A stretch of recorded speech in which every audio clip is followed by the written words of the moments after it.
Introducing PubCoin. PubCoin is the rewards program for pub sports contributors. Regular chat contributors share their play of the day, POD, in the YouTube chat, including the phrase POD in their message. At the end of the week, the amount of units earned are converted into PubCoins. PubCoin can be used as reward points for prizes, shop discounts, and contests.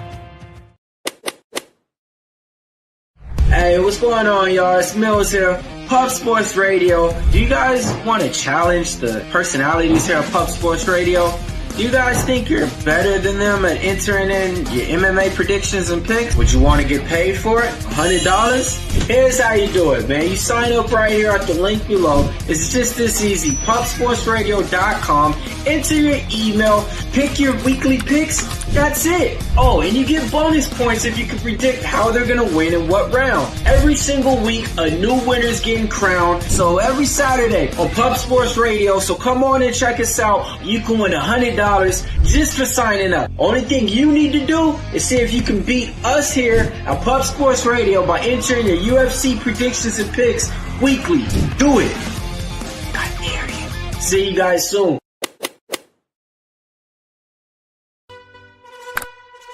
Upgrade your membership to Gold. You will be automatically entered in every horse race, every Wednesday and Friday. It is time to race horses. We are racing camels today. Shout out to the Gold members. We're racing in San Antonio immediately here. And we're off. 2 minutes, 74 canals on this racetrack. It's wide.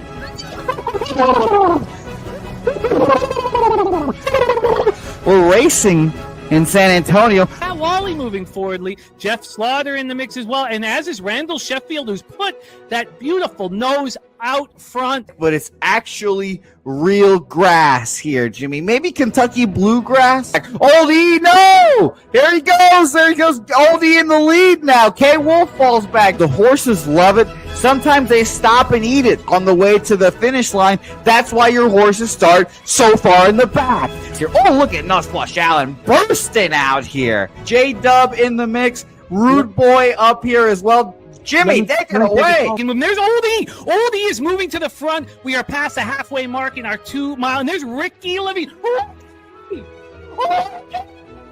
Oh my goodness, he's in the mix here. Jimmy, take it home. This is our first dog race ever. 19 seconds left in the horse race here. It's Fernando Mendoza trying to find the wire. 14 seconds left. Can Fernando Mendoza take this home? Here comes Kenny Ken. Kenny Ken wants a piece of the pie. Put his schnoz up front. Keep Bobby, 9 seconds left. Can Donut Silks make a run? Can Res Mall make a run to be $50? Bouquett, you son of a bitch! Here comes Tori Coker. Kenny Ken, Smoke and Mirrors, Director 97. Home. That is where comes Jason Meyer, the Eldorado Custodian, Billy Friedrich. Joe's one all coming down to the finish. Coin!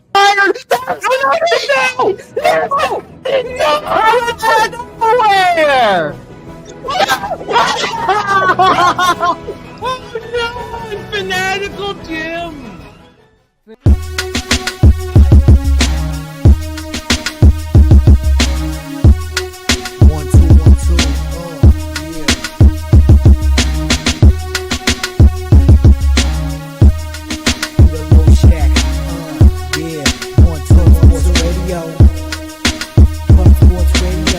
From the corporate Peter Low Shack, legendary sports handicapper, more dapper than a Dom. Father young phenom, known as Jimmy, who declared one day that the bag was here to stay. Information like a PSA, we all PSR Pub Sports Radio is all. Is a man named Slaughter and he flipped the script. No competition in this but they quit the trip. But we say we be pubbing, betting with the bag and you love it. We want a top 10, we above it. Legend. What up, cappers, gamblers, punters, hustlers, low baggers? Happy Friday, August 1st to all of you. A new month begins here at Pub Sports Radio. Thank you for watching Betting with the Bag right here at Pub Sports Radio. Big Zo blessing our action to get the show started. $9.99 dono. Thank you, Big Zo. Let's get this weekend started with winners. Taint play today is in Toronto. First 5 minus a half. Going to break all of this down. Congrats on hitting the Reds first 5 minus a half yesterday. That was, as you said, a wild game. Slow Jams Arsenal in the house. Slow Jam says Carlos Correa back home where he belongs. Very, very, very interesting. Yes, Slow Jams Lance did ball out. Congratulations on hitting that over. Pig milk play today, and I'm wearing a White Sox jersey. Wow, Pig Milk is back. That is very, very exciting. We have our new Pig Milk intro, which we will play. And I can't wait to play it. Billy Friedrich is back. White Sox first 5 money line. Says, I'll be back in here next week. I love it. Billy Friedrich. Got Real Deal Prime. Michael Johnson. Dougie Wise. Great to see all you guys. Justin McKelvey in the house. Nash Nate says Chargers first 5 or first half was good money. Great job. Old E, Ronnie Lofton, Occupancy, BT, Crystal Craig, AM, Beavis, the Nuke Worker. Says Billy Friedrich says we are aligning. Ronnie Lofton says great calls for that first half and full game under. Tone Miggins, look at this. We got Tone back in business.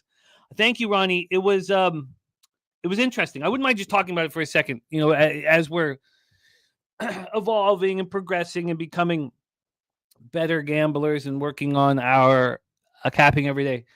A couple things that resonate for me. So that was the biggest investment I've made on a single game all season, all year, all 2025. $1,500 on one game is most I've made. I used to do that more, attack the spots. But when my volume increased so much, I stopped doing it. And I'm trying to bring it back. But a couple things that I just want to talk about here. One, there's certain adages in our community in capping that is used that I don't agree with, and we talk about them. And there are things we hear all the time. One is think long, think wrong, and another one is paralysis by overanalysis. And I always disagreed on both of them. I couldn't stop thinking about that football game. I couldn't stop thinking about it and breaking it down. I've often become jealous of cappers who get a better line than me. We had both Slatsy and Bobano sitting on 4.5, plus 4.5 on each side, laughing, plus 4.5 on each side. But I didn't stop. I didn't, there's different ways of looking at when do we get our action. And there's cappers who want to get it in 24 hours before the event, unless it's like a football where they want to get it in, 8 days before the event to destroy the line move. There's other cappers, like a Razor Sharp Picks who wants to have all the information possible in the market to marinate as much as possible before he makes his bet. So I couldn't stop thinking about the move, a 9-point move with the starting quarterback. 9-point move. I was so angry after the show yesterday, and I went for a run, and I couldn't. 9-point move with the starting quarterback, PJ Walker, who is capable. One thing that I was thinking of is it's how hard it is to be a CFL quarterback at first with the wide field. When I was thinking back, I was like, what quarterbacks had a great first game in the CFL? And I could only think of Jeff Garcia. That was it. Jeff Garcia had that phenomenal 500-yard first game. No one else has ever done it. I was like, no one else has ever done it. And then I started thinking about the total in Game 7 of the NBA Finals compared to Game 6 of the NBA Finals. The total was 8 to 10 points. It opened 8 to 10 points lower than in Game 6. I had made so much money on Operation Garcia in Game 6 where I thought, the market had corrected itself in Game 7 by moving it down 10 points. What I realized was that it wasn't the market correcting itself. It was that the market is incapable of moving the line enough. They move it 8 to 10 points, but they want to move it 18 or 20, but they can't. The market is incapable of correcting itself that quickly. And the plus 4.5 to minus 4.5 with Vernon Adams to PJ Walker said, we can't move the line enough. That PJ Walker is not capable of succeeding the way Vernon Adams. How long did it take Vernon Adams to be a great quarterback in the CFL? 6 years? 5 years? So I hammered the Stampeders team total under. Well, no hammer. These are just $300 bets. $300 bet on Stampeders team total under. $300 bet on the Red Blacks first half. $300 bet on the Red Blacks full game. So I just This is how we have to attack it. We have to think long, and there's no such thing as paralysis by overanalysis. The longer we think and the longer we sit in these moments and sit in these breakdowns and study, the better chance we have of succeeding. And I know, and I've been saying it for the last few years, that I have to attack these spots. I used to do it 10, 15 years ago, and for whatever reason, my volume skyrocketed. I started doing this publicly, and then the importance of succeeding also became, paramount because I have, 2 young kids. So I just wanted to talk that out. I'm really excited about what we're doing here. All the records are in across the board for all sports as well, for all cappers that are going to be joining us. Ken Mizrahi in the house. Timmy Two Shoes. Markel, Marlins first 5 money line. Remos says, has this beard helped with your relations with women's? It's just woman. And,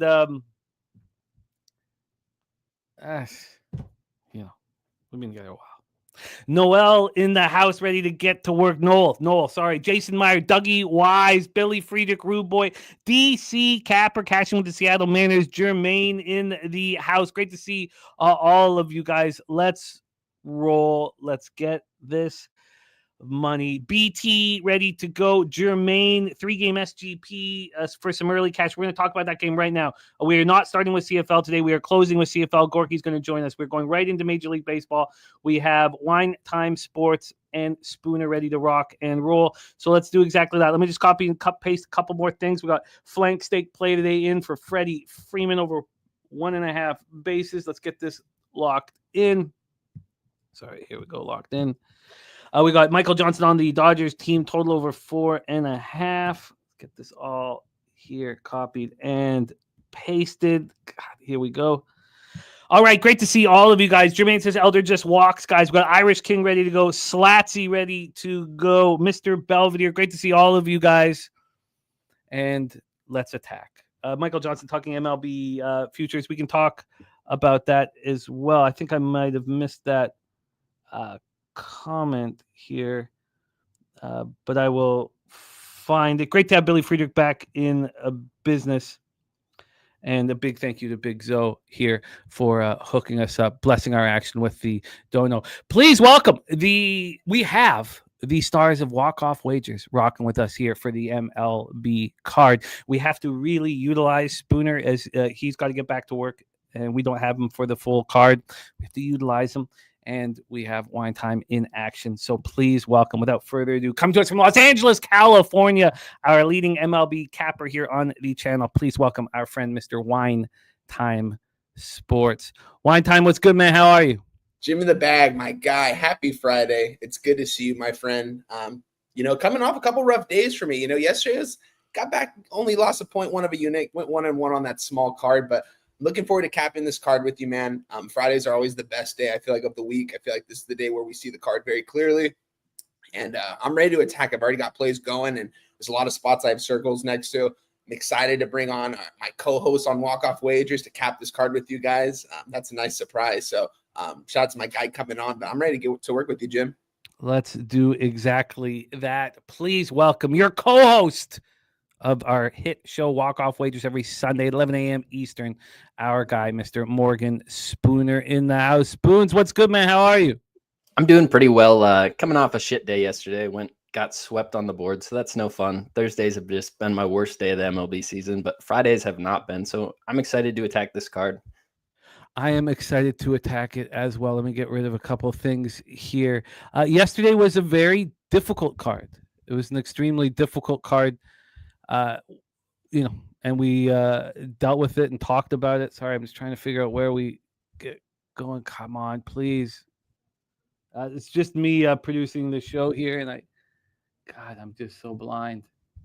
Okay, show me this here, and okay, I have no idea where we start. Okay, I'll keep looking. Okay, there, I got it. All right, let's get to work. Thank you guys for joining us. Lucas Ryan in the house. Big St. Louis in the house. Thank you guys for joining us. Let's get to work here. Let me move our background as well. And Jose will be with us here shortly. It will not be long. I have no idea what I'm doing here. Let's just try this. How about that? All right, whatever. Let's just roll here. Slow Jam says Strowman actually won. We don't need. I think we hit enough about what happened yesterday. We have a game popping off here in 27 minutes. I think when it comes down to it, though, this is not easy. It's very difficult. And when a 3-game slate like that with those first 2 games that seems so easy comes out, just tread with enormous caution because this is extremely difficult. And that's all. We don't need to keep hammering it more. Let's roll. 12:40 p.m. Eastern. Fellas, we have the Atlanta Braves 46-62, 20-36 on the road at Cincinnati Reds 57-53, 32-25 at home. Great American Ballpark in Cincinnati, Ohio. We are 26 minutes until first pitch, right? It's at 12:40 start. Is it 12:35?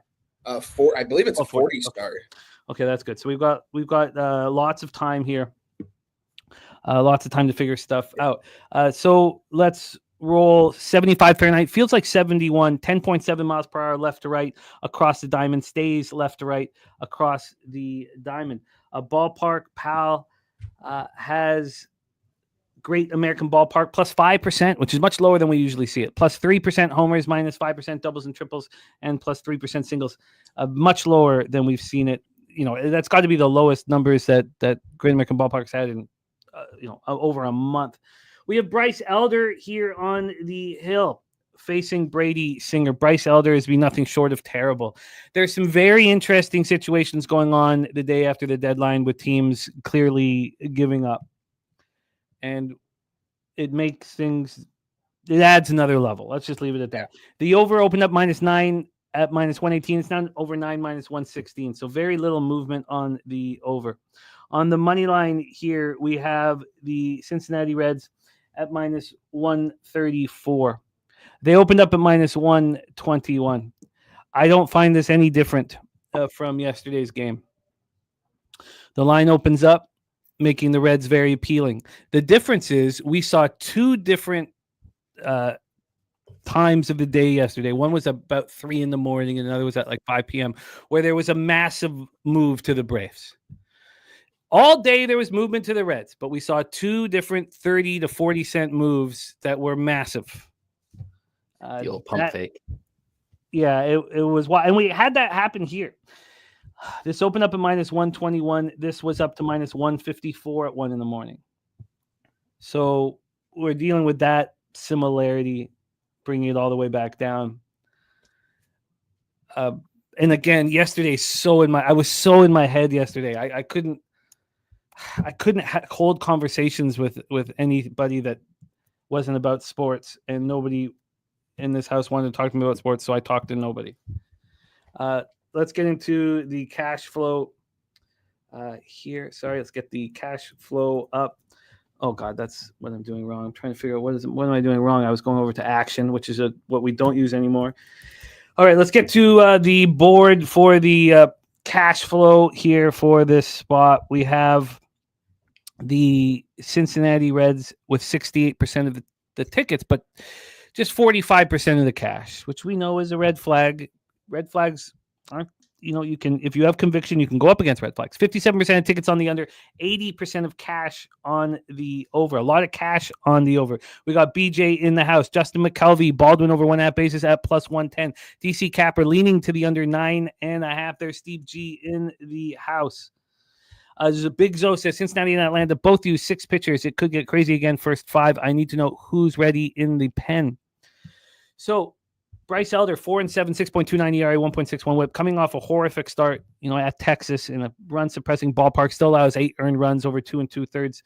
Just to show you how bad he was, the Braves didn't allow another run as soon as he got out of the game. On the road, he's been horrible. 30 earned runs in 44 2/3. Opponents hitting 274 against him. He's allowed 10 home runs, almost more than he's walked batters. He's been bad. Lefties smash him. Righties hit him even harder. Then you have Brady Singer coming off a spectacular start at home versus the Rays. Now he has the consecutive home starts at home he's been good. 25 earned runs in 11 starts. Opponents hitting .213 against him. 9 of his home runs have come at home. We know this is a park that, home run heavy park. So 4 home runs have come on the road, and lefties hit them much harder than righties. We'll go over the opening day lineups in a second. Braves versus righties last 30 days, 236, 731. Reds versus righties, 255, 719. And the Braves bullpen has an ERA just under 6 the last 30 days, while the Reds bullpen's been very good. Take it away, Spooner. We don't have you for long, but we have you right now. Take it away, Braves, Reds. This is a spot just from the X's and O's. I really lean to the Reds here. Also lean to the under, but when you start looking at that market, it does resemble yesterday's market, and it's telling me that Atlanta's live here, and I'm trying to figure out why. Raciel Iglesias, Pierce Johnson, their closer and setup man, both have gone on back-to-back days. I don't feel like this is a team that's going to try to push their relievers 3 days in a row right now. They're not as motivated to win as Cincinnati is. Cincinnati had to use quite a few of their bullpen arms yesterday. Pagan and Ashcraft both went. Santian is still going to be available. Barlow is coming off a spot where he just had to pitch 3 days, so I don't really know if he's going to be available again. And that doesn't leave a ton of arms down there that I trust. So I ended up staying off this game, but I had a really strong lead to Cincinnati. We think of Brady Singer as a fly ball pitcher, and that's really hard to do here in this park, but he's got a 3.69 ERA in this park on the season. Those are really good numbers, especially in Great American Ballpark. I really want to bet the Reds here, but it just doesn't correlate with the market. Pretty big red flag there with the ticket percentage versus the money, and I kind of worried about that same pump fake we saw yesterday. You have every right to be. This is just not the money-making wheelhouse. It's the money-making wheelhouse for the books. There's times when you can have the conviction to go up against it, though. And let's hear from Wine Time, Braves Reds Wine Time. Yeah, this is a game I was looking at, and it looks like it's only moving more towards the Reds right now. Earlier when I looked at this, I saw the Reds at a -127. They're at a -135 right now. Not much of a move, but that was a couple hours ago when I was capping this card. And the total was 9.5. It was juiced to the under at -120. So it went up to the 9.5. It got back down to the 9 here. This seems like a Cincinnati Reds spot to me. I don't have the conviction to move on it because, I mean, you're backing Brady Singer, but it does kind of indicate that he might pitch decent today. I don't really know. I'm not going to back the Cincinnati Reds here. I know they're a team that's going to be fighting pretty much until the end of the season here to get a playoff spot. They're right there. The Braves pretty much out of it at this point in the season. I don't like the Braves. I'm not going to back the Braves here. I'm not going to back the Reds either. This is an easy pass for me, guys. I had nothing to do, wanted to do nothing with this game. So nothing for me in this game. I hear what you're saying with the, -127 to -135, but this was a -157 at 1 a.m. in the sharpest book in the land. So you have the look from when you looked at it to now just doesn't tell the story. And the story that we heard yesterday was those 2 big moves that we were trying to figure out. And I guess we can say that 3 a.m. move is, European syndicate. I mean, I don't mean to make this all like take this to a level that should go. I don't mean to make it deeper and more mysterious than it is, and play, talk, fairy tale type shit. But a 3 a.m. move like that, kind of feels like it's a European group making a move. And then again at 5 p.m., it was just wild. There's our guy Gorki in the house says, let's have a day. Ronnie Lofton says, bad beat, in my opinion. It would have been a bad beat if the Reds had have won because it was 11-7 in the 7th inning. But there's always different ways of looking at the spot here. Ronnie Lofton was talking about something different. My bad. Deacon Mike in the house. Great to see you. Occupancy ready to get to work. So there is no move here. And I think that you see 3 cappers that are very concerned about what we saw yesterday. So let's say, Spooner, there was no game yesterday. Let's say there was no Rays and Reds game. Would you look at this differently if we didn't experience what we experienced yesterday?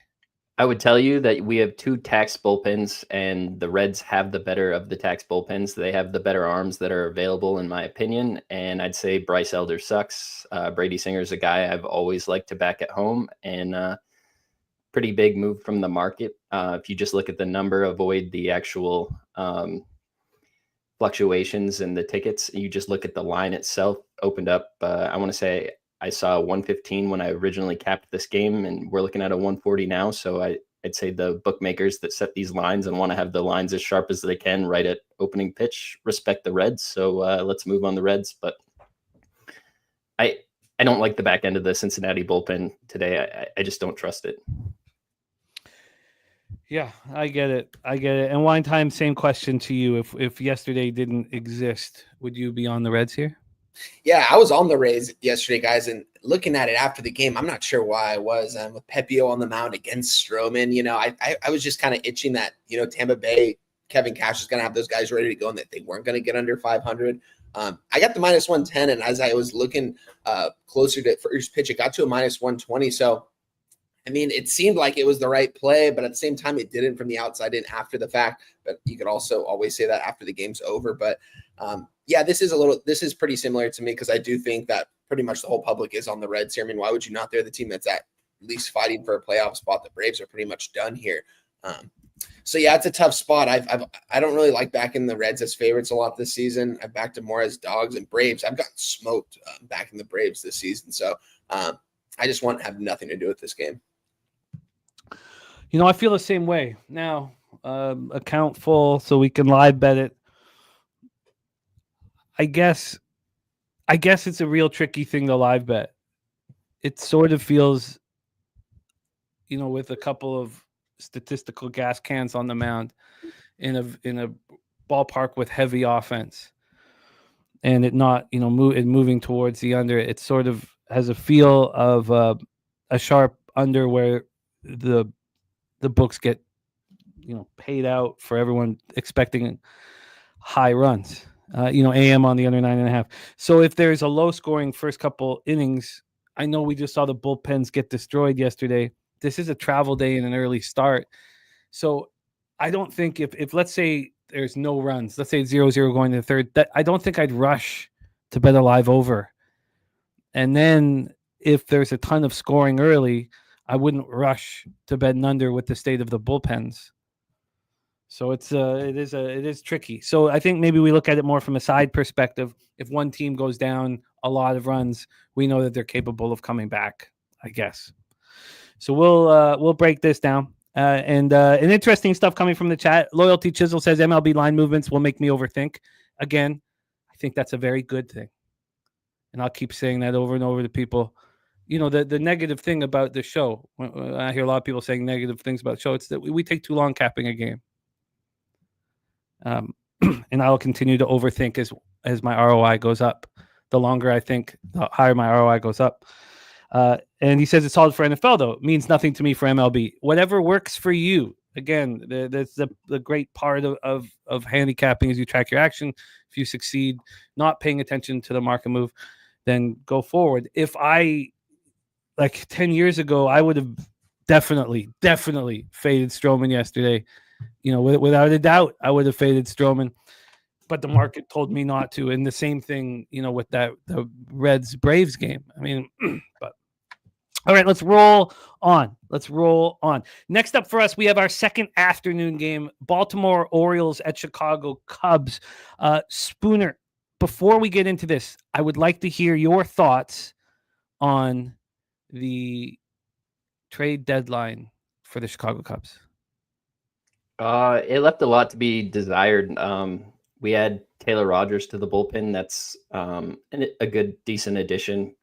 Kittredge as well. Those are two arms that I like having back there. I have a ton of faith in Daniel Palencia, but just adding instead of those two, maybe just one elite arm instead of the two, I would have been a lot happier. And just one power bat, maybe a lefty power bat. I didn't really love the Willie acquisition there. He's a utility guy. The Cubs already have a bunch of utility guys that can move around. It left a lot to be desired for me, but it also showed a lot of faith in the current roster that they have. And that lineup is hit all season. I can see why they didn't feel the need to put one more big bat in it, but it left a lot to be desired, if I'm honest. Looking around, the Brewers didn't force their hand, though. They only got Shelby Miller, so a guy that can't even pitch right now. So I think the Cubs did pretty decent. I think their main competition is the Brewers, and if the Brewers aren't forcing their hand, they're not going to go out of their way to add too much. I would have liked to seen a bigger move. Well, for those of us on Brewers futures, we were very relieved, extremely relieved, and surprised that, with Tucker in the lineup this year, and I know he hasn't been hammering the last little bit, but to not go all in was a huge relief. Mr. Belvedere. Oh, sorry. Thank you guys. Sorry. I got my fault. Jose will be here shortly, but my bad. Here, let me get this next one up. Let's roll on into this afternoon spot here. And Mr. Belvedere is right. San Diego did beef up, very much beef up. Let's roll. We have AM on the under 7.5. He's got this projected at 9.4. It's a very interesting angle that AM is doing, and I wonder, AM, if you could track the games where your projected number is so much different than what it is, and so you bet the opposite. If you could find your record on just those spots, that would be extremely illuminating. Wrigley Field in Chicago, Illinois, where the Cubs are 33-19. The Orioles are just 23-32 on the road, but they are playing much better baseball right now. Let's get into the weather at Wrigley. 75 Fahrenheit, feels like 72, 10.7 miles per hour in, gets up to 11.6 miles per hour. Rogers, 4-1, 1.49 ERA, 0.79 whip. I don't know what to do with these numbers. You guys know I've been a believer of Trevor Rogers. Look, he's not Pedro Martinez in 1992. What the hell is this? I don't like. The numbers are phenomenal. The sample size is small. On the road this year, he's had 5 starts. He's allowed 7 earned runs. We know that he gets lefties out, but righties are hitting 159, 439 OPS against him. How long can we believe in this? Cade Horton, 4-3, 3.67 ERA, 1.31 whip, 68 2/3, 50 strikeouts, 22 walks, and 7 home runs. His last start, he went 6 1/3, didn't allow earned run, 3 Ks and 1 walk, 6-1 win at the White Sox. He's pitching very good, and he's been excellent at home. He had that one start where the weather was blowing out heavy, and he handled that, with the plum. He has had 6 home starts. He's allowed 8 earned runs. Orioles versus righties, 259, 759 OPS. Cubbies versus lefties, 264, 776 OPS. So if you're looking at an under, the only thing that doesn't correlate is the fact that both teams are smashing and both bullpens have been terrible. Cubs bullpen is a 6 ERA the last 30 days. Orioles 5.31. Get into the line history and the cash flow, and we'll have Spooner. Well, let's get Spooner hitting leadoff for the Cubbies here. We have the Cubs minus 151. Oh, now minus 149. They open up minus 145. 4 cents of movement. Very, very slight movement to the Chicago Cubs. When we get to the total, we have a 7. This opened up the under 7 minus 120 to the over. Now the under 7, the over 7's minus 109 to the over. So we've had to move 10 or 11 cents, depending on which way you're looking, towards the under at this very low number. And when we get to the cash flow here for our second afternoon game on the board, we have, here we go, interleague action, 64% of the tickets on the Cubs and 59% of cash on the Orioles. 88% of tickets on the under, 91% cash on the under. Here we go, Spooner. Cubbies 1 game back in the NL Central. Take it away. Yeah, this is a really important game for them right now, especially with Milwaukee having a pretty easy matchup today. I think this is a spot where Cade Horton knows he needs to step up. The Cubs just went out and traded for a starting pitcher, and you also have Jamison Tyone getting really close to coming back from the IL. So you put both those two together, and somebody's going to be taken out of this rotation. And a young guy like Cade Horton, it's not somebody super advantageous to pitch in the postseason. So I could see them trying to utilize him as a long reliever, kind of boost their bullpen. But at the same time, I think Cade Horton has all the stuff to pitch really well. You've seen it in his last 2 games out there. 0 earned runs versus the White Sox, 0 earned runs versus Boston. Just gave up 6 hits combined between the 2 teams. I think he comes out and pitches really well. On the opposite side, Trevor Rogers, you mentioned it. This guy's having an amazing season. the best stretch of his entire career. Really impressed with him. I love this guy as a rookie. He's got one of the best changeups in Major League Baseball, and 0.68 whip to lefties, 0.8 whip to righties. I think he also pitches well. It's the back end of this Baltimore bullpen that I'm a little worried about. If we look at it, there's 2 saves on the roster right now that are active on the full season. So there's nobody back there they really trust. You're relying on Corbin Martin to come out and save the game if they're in that position.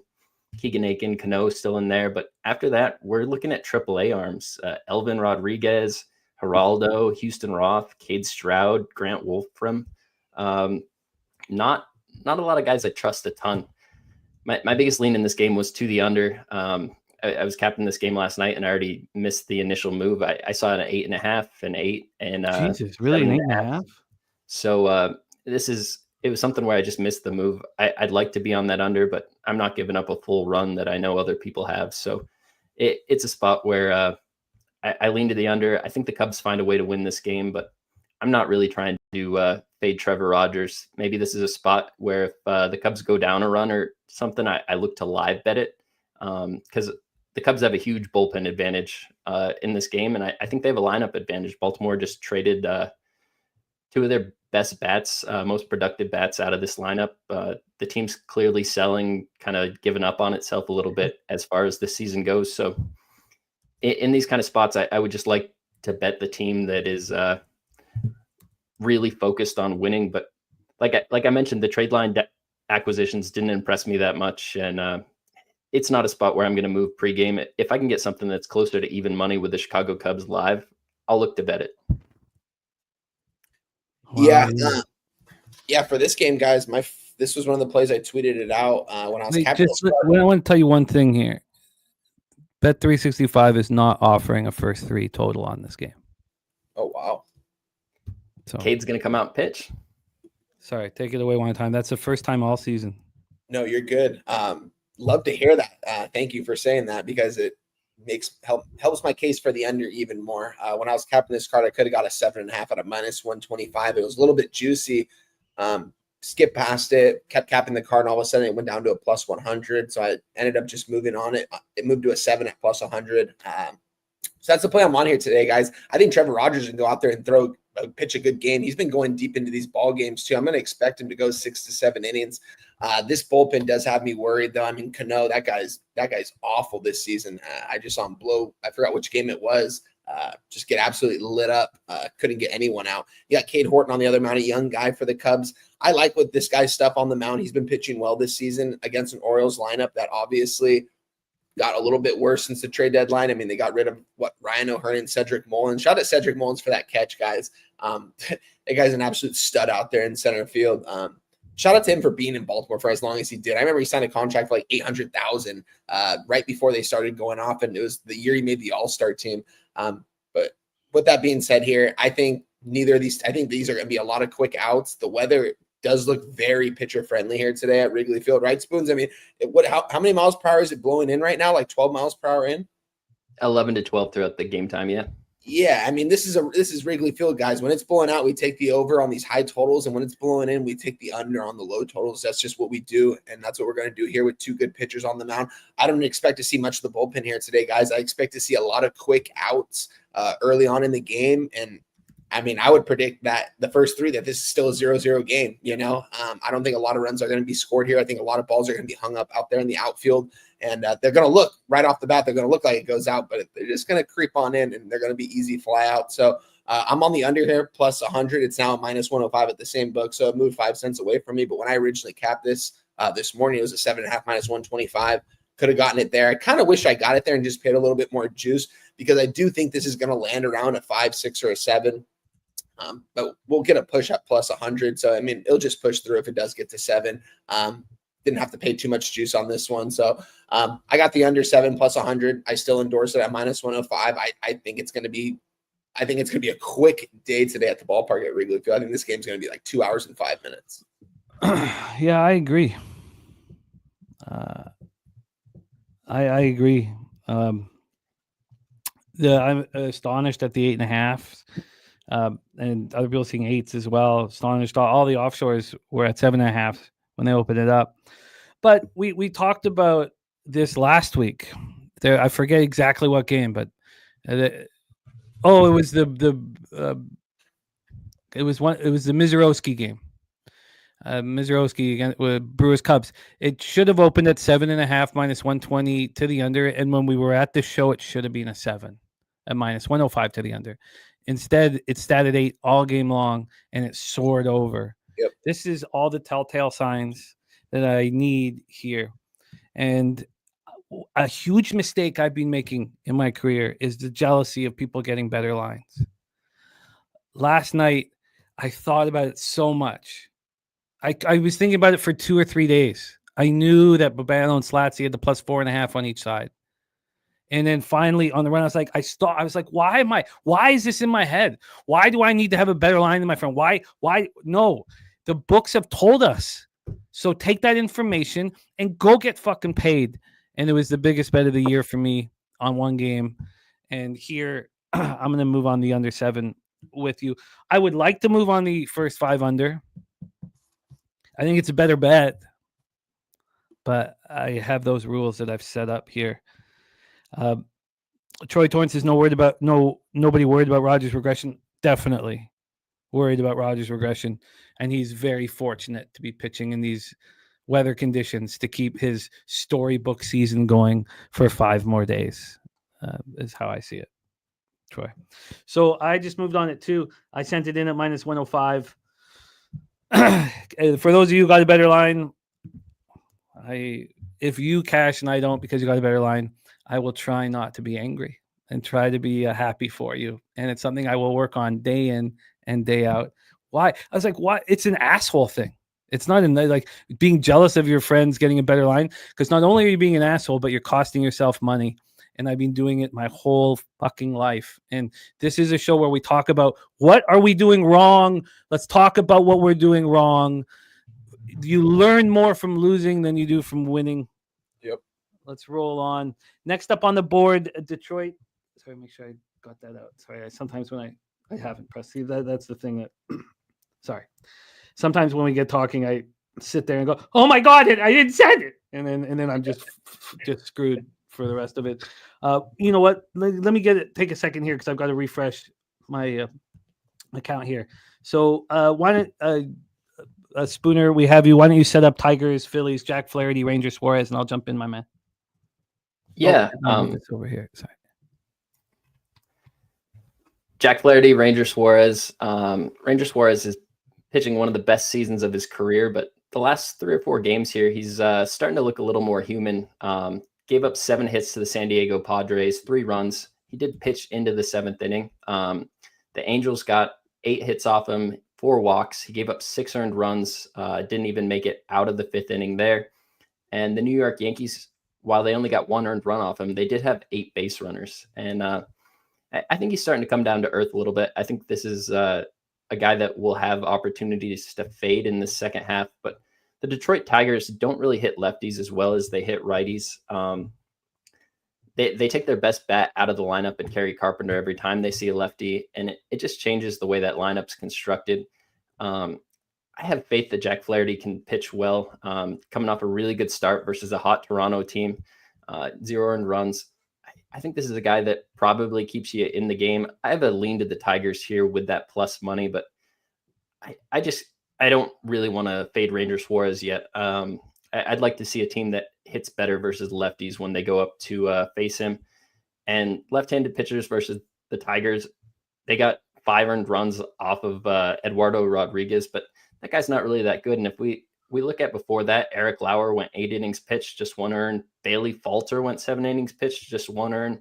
Patrick Corbin blanked him into the 6th inning. Logan Allen, 6 innings, just 1 earned. We can just keep going back. The Tigers don't hit lefties well enough for me to really want to bet this game. So I'm off, but just a huge lean to the Tigers here. I think there's value in it, but the Phillies are making moves, and they're both these teams are trying to make the playoffs. So there's a lot of variance involved here, and I'm not going to try to fade Ranger Suarez. It's a great breakdown. Wine time, take it away. Yeah, this is an interesting game right here. Two of the better teams. I mean, you guys hear me say that the Phillies have one of the deepest lineups you'll ever see in baseball. It's funny. I have a buddy from Jersey, big, all Philly sports. And he's like, we don't have enough hitting. And I'm like, what do you mean? You guys have Bryce Harper. You guys have Schwarber. You guys have Trey Turner, Castellanos. You guys got a deep, like, what do you like? I don't know if you can get much better than this.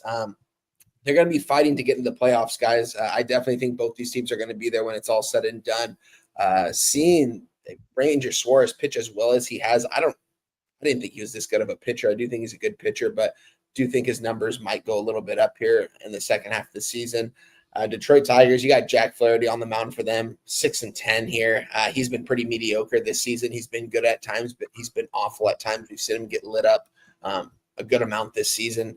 Detroit Tigers definitely been playing better baseball as of late. They won the last 4 games. Before that, it just seemed like they couldn't really win a ball game. Here they back are, though. I mean, they're 18 games over 500. This team's going to be cruising into the postseason. We'll see what happens when they get here. As far as this game goes, guys, we've seen both of these teams the last 2 days, just these total sail over, it seems like. And we are having a total here at 7.5 here with Jack Flaherty on the mound. This kind of makes me think both these pitchers are going to go out there and pitch pretty well here today. I do think the Phillies are live here as the favorite. I would more so move on a -1 here if I was going to move on a sideways in this game. I kind of want to move on the under here in this spot. I mean, this opened up at an 8. It was juiced to the under at -120, -125, depending on where you look. But we're sitting at 7.5 right now, guys. Currently sitting right here in this game, over under 7.5, -105 to the under, 115 to the over. I kind of like the under here in this spot. It was nothing I made official. I kind of wanted to talk out with you guys. I'm curious, Jim, if you have anything in this game. I know Spoon said that he was considering the Tigers. Here, I would honestly consider more so the Phillies on the -1 line, but more so the under. I think it's going to be hard for both these teams to hit today, and it does look like fairly hitter-friendly conditions here today from what I'm seeing right now. But yeah, what do you have to say about this game, Jim? Just a monstrous move towards the under. Monstrous move. I know I am talking about it in the chat. Opened up under 8.5, -115. Oh, wow. Lasted there for an hour and 13 minutes. And when it moved to 8 from the 8.5, it moved right to 8, under 8, -115. Usually when it moves that half run, it's still juiced to the over. So it's a big move an hour, 13 minutes later. And then there was a little bit of movement towards the over that went away by 8:30 this morning, and we got our 7.5s. The 7.5 initially was just -108 to the over, and now it's -112 to the over. Most of the books have that total juice towards the over. And then on the money line here, we have the Phillies at -148. They opened up at -146. There was a slight move. There was a legit move, a 7-cent move towards the Tigers the first hour and a half that it became open. And I know that there's limits in play here, but I respect it still. 7.2 miles per hour in, it dies down at 4.5, just 72 Fahrenheit, bit of a reprieve from the heat. We take a look at, what that means here for Citizens Bank, plus 8% overall. Wine time talking about the offensive weather, plus 14% homers, plus 6% doubles and triples, and -3% singles. And Spooner talking about the lefties that have shut them down. I mean, that Falter game we were on the under and the early under. And then we have Flaherty coming off that great start at home for the Jays. He's a pitcher who's more than capable of pitching well. We rarely see it for whatever reason. And on the road this year, he's been lit up, 30 earned runs in 9 starts. Is he going to heat up right now? We have Suarez coming off the 1 earned run. And Spooner talking about the lefties that have shut down the Tigers. Why wouldn't he shut them down here? And again, this is a spot where I, would be jealous of the full game total dropping a run, but I still don't trust either of these bullpens. And the weather becomes more helpful, or no, it doesn't. I guess it dies down. Let me go back to that weather a bit. If it dies down, the weather gets better for offense as the game goes on. Phillies did add Duran, Jimmy. Just to be clear. Sorry? The Phillies did add Johan Duran, just to be clear. Yeah, and is he going to be available to pitch today? Do you think on first day flying? And I mean, maybe, probably. You're right, probably. I mean, it's the Tigers bullpen that's been trash. The Phillies bullpen's been mediocre. I mean, the Tigers bullpen has not been fixing itself for a long time. And when we get to the cash flow here for the spot, you have 59% of the tickets on the Phillies and 60% of the cash on Detroit. So there's a lot of trust here in Jack Flaherty. And should there be? Spooner, trust in Jack Flaherty here? I think he has the ability to pitch well. I think if you look some of the batter versus pitcher matchups, I think some of the Phillies have gotten to Flaherty in the past here. Not positive on that. I don't look. I've got it up here. It's just Castellanos. I know that Schwarber and Turner have home runs, but Schwarber's hitting 087 with a 467 OPS, and Turner's hitting 125 with a 625 OPS. I think the Tigers also made some pretty good moves to boost their bullpen. Rafael Montero coming in, Kyle Finnegan. Kyle Finnegan has been one of the better relief pitchers in baseball going back 3 or 4 years now. Obviously pitching there Washington this year, he hasn't had the ability to really showcase that, but I think he's going to be a great fit at the back end of this Detroit Tigers bullpen. There's a lot that really makes me want to get on the Tigers, but it's just Ranger Suarez. I've tried to do this multiple times this year where where I circle it is a spot. Like, he's given up 30 base runners in his last 3 games. This Tigers offense, certainly capable of getting runners on. I just can't pull the trigger. Yeah. I mean, Troy Tarrant saying the 7.5 in this game is extremely telling. It is extremely telling, extremely telling, but I'm hesitant. I'm hesitant here. I mean, Flaherty's let's talk about his last couple road starts. I don't know why this would really be any different. Now, the market's telling us he's going to pitch well, clearly. So I'm not going to get in the way of that. But his last road start was at Pittsburgh. He went 3 innings, allowed 3 earned runs, walked 3 batters. You go back to the road start before that, it was against the Nationals. He allowed 3 earned runs over 5 innings. I mean, nothing's easy for him on the road. So I'm going to stay off. I'm going to stay off of this spot. I don't want to. I respect it. I'll just leave it at that. I respect the move to the under. I respect the move to the Tigers. We have a 15-game card, and I'm going to look at other spots. Wine Time, do you want to add anything before we move on to the Brewers-Nats game? Not yet, Jim. I do think I'm going to end up moving on this under. I'm not going to lie. I think I'm going to end up moving on this under 7.5 at the -105. Let's circle back over this game in a couple hours, after we're done capping the card. This is definitely a spot I think I want to move on. I just kind of want to see what the market does here in the next hour or so. But as of right now, it's going to be a pass. I don't have a play in this, but I was strong lean towards the under 7.5.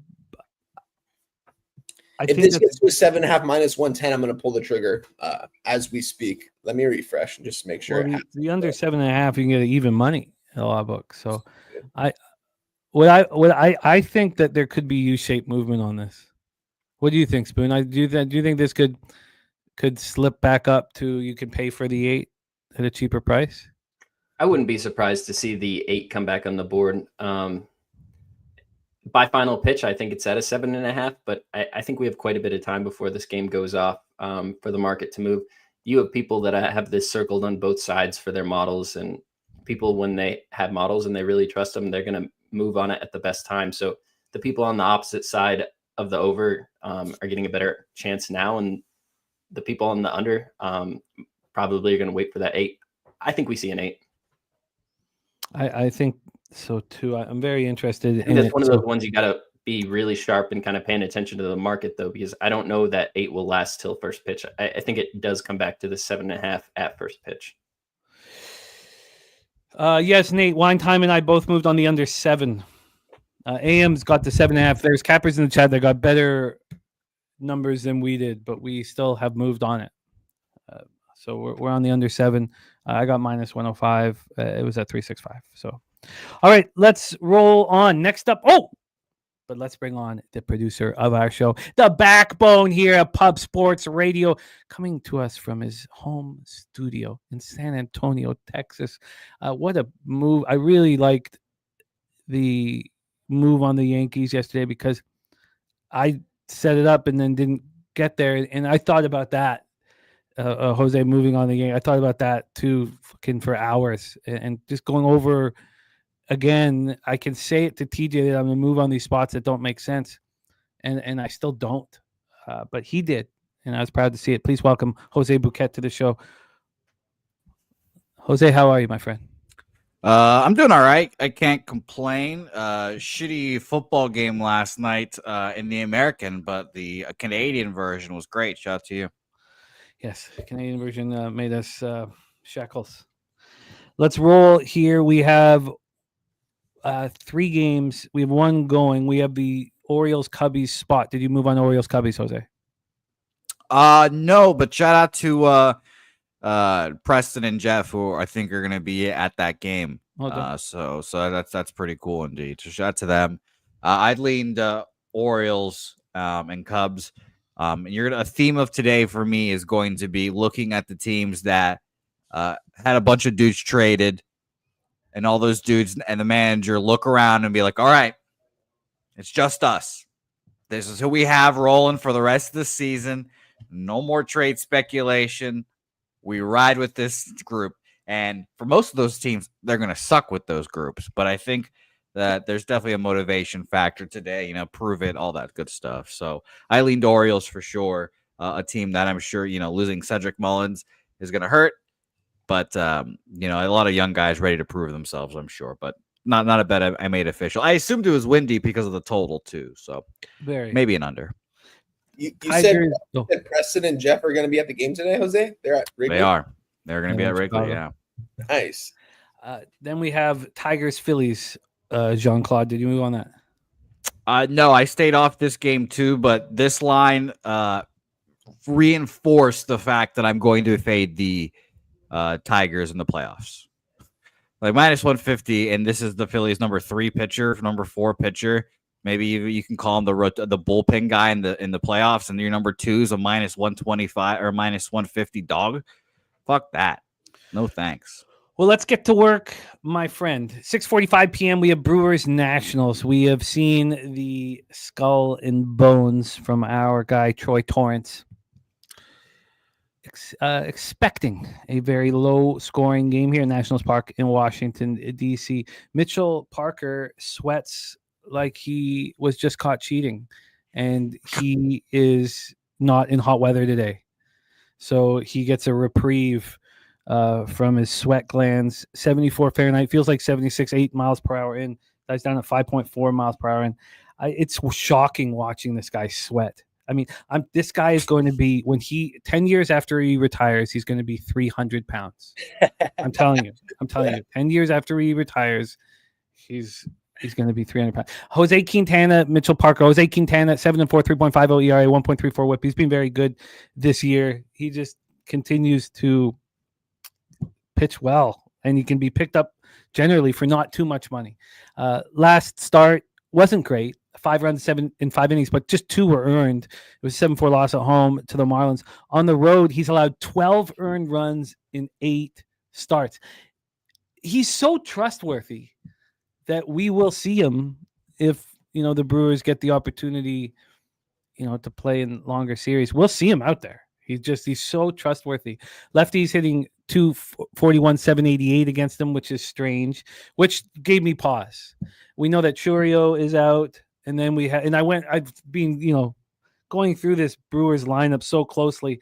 I don't know how they do it. And I guess the expectation that Hoskins is going to come back there. Jake Bowers is going to come back, but he was batting under the Mendoza line. But Hoskins is going to come back at the end of August, hopefully, and add a bat. But it's a pretty weak lineup, and now Churio's out of it. And the Nats have all these lefty bats that have hurt Quintana so far this year. Mitchell Parker on the other side, allowing 2 earned runs in a 9-3 win at the Twins last out 5 2/3. He's been bad, 4.91 ERA, 1.41 WHIP. But if you watch him, you just know sort of when to fade him, and it's when it's hot out there. At home, he's at 11 starts. He's allowed 27 earned runs. He's got the reverse splits too. Lefties hitting him harder than righties. Brewers 267, 738 against lefties. Do you change that with Churio out? Nationals versus lefties 232, 625. Brewers bullpen has been elite all season long, and the last 30 days no different. So that is the situation. Let's take a look at the weather and then hand it over here. So weather. Oh shoot, sorry. Here we go. We have Spooner moving on this baseball game. We'll look at him to hit lead off. 74 Fahrenheit, feels like 76.8 miles per hour in. And Ballpark Pal then, Ballpark Pal then has Nationals Park plus 5%, plus 6% homers, plus 7% doubles and triples, and plus 2% singles. Line history wise, we have the 8.5. It's minus 113 to the over. This opened up at 9. It was juiced to the over initially. The first time it dropped to 8.5, it came back up to 9 for a cup of coffee, but it's at 8.5. So we have a half run move to the under. And when we get to here we go. When we get to the money line, Braves have the bases loaded. I might be behind on this one, but then when we get to the money line, we have these Nationals at plus 136. The Brewers opened up at minus 149. There was no movement. And then at 5 a.m, there was a move against them. It's got down to 134. Since then, there's been a comeuppance, but not much. Overall, we've had no movement. And then when we take a look at the board, we have here the 81% of tickets, 73% of cash on the Brewers, 55% of tickets on the over, 65% of cash on the under. That's an interesting situation, interesting splits. Take it away, Spooner. You have action here in Brewers Nationals. I do have action here. I heard you say Jose Quintana has struggled with lefties all season. He's got a 3.9 xFIP versus lefties on the season. That's not a bad number at all. The xFIP to righties is a little higher at 5.05. That's a little more alarming when you face a righty-heavy lineup, but that's not what I think of in Washington. I see Abrams and Wood, Josh Bell, Nathaniel Lowe, a bunch of lefties, and lefties don't like hitting off of left-handed pitching, and that's what Jose Quintana is. This guy's an innings eater. He goes out there, gives you almost 200 innings every single season for the last 10 years. This guy's been a workhorse on the White Sox, on the Cubs. It's a guy that I like to back in certain situations, and I think this is a really good situation for him. On top of that, you already talked about it, Mitchell Parker. This is not a guy I have any faith in at all on the season. And we talk about teams making moves. Who's left in the Washington bullpen? The only arm you could trust was Kyle Finnegan. You have 4 guys. Brzezinski from AAA, he came up, pitched 1 game, didn't look that great. Ribalta, Lutis. This bullpen is just full of AAA guys. There's not a single arm I trust back here. And you're telling me that Mitchell Parker is going to pitch a really good game and then hand it off to those AAA arms, and they're going to close this out versus a Milwaukee Brewers team that's just been on fire. They know they need to win every game possible. They want to win this division. And I think this is a spot where they're set up really well to do it. We get a little better price. Milwaukee missing one of their best bats, but I still think they can score runs off Mitchell Parker. I missed that line loop in the middle of the night. I took the -1, -120. I got it on Bet365, pretty close to when the show started. There's a lot of bats in this Milwaukee lineup that I trust. William Contreras has been swinging a good bat just recently. Christian Yelich, Andrew Vaughn, since he got traded over. I mean, you changed the environment for this guy. He looks amazing. I got tagged in a MVP race in Chicago yesterday by my friend Trevor, and it started out with PCA, and then it just switches to Andrew Vaughn and just showing all the highlights he's had since he's been a Milwaukee Brewer. And that guy's hitting the ball really well. He was a top prospect coming up. It makes sense. You put him on a good roster that he's starting to play better. I have no reason not to fade Washington here. So I went ahead and bet Milwaukee -1. It's a spot I really like. I get it. I get it. I have a question with the, I know that the xFIP and some of the stats we use are antiquated, but the OPS that Quintana allows versus lefties implies that, now I know xFIP does do a lot of great things, but it implies he's allowing base runners to left-handed bats at a higher level than I've seen him. When you factor in that, it comes with the context of, we always talk about in the Detroit Tigers, Kerry Carpenter's not going to hit versus a lefty. The only lefties that stay in the lineup when you have a good lineup out there are the ones that can hit lefties. So the numbers you're seeing versus lefties are always going to be kind of skewed to the better lefties hitting. You're not facing the weak left-handed pitching as a lefty. So it's hard when you see lefty reverse splits. You see a lot of them around baseball, and it comes with that context of, yes, they get hit by some of these lefties and they allow some base runners, but they're facing the best lefties in the game to get those numbers. They're not facing the weaker ones, if that makes any sense to you. Oh, it makes a ton of sense. I am concerned against this line, and it screwed me whenever I start trusting this run of lefties that the Nats have, or fearing them. There's no reason to. It's hurt my ROI. We don't have another lineup in Major League Baseball like the Nats that runs those lefties, off the top. You can go 5 or 6 deep, with the switchy in there and Val. But let's hear from Wine Time Brewers Nationals. Take it away. Yeah, we're going to be on opposite sides in this one. I moved on the Washington Nationals. I got them plus 135. You could actually get a better number now, plus 137 at the same book I got it for. Yeah, I might sound, I hate to sound like a broken record right here, but I actually kind of like Mitchell Parker. I know Spoons just said he doesn't like him, but he's a guy that I'm going to want to back going forward, not maybe this season, but in the years coming.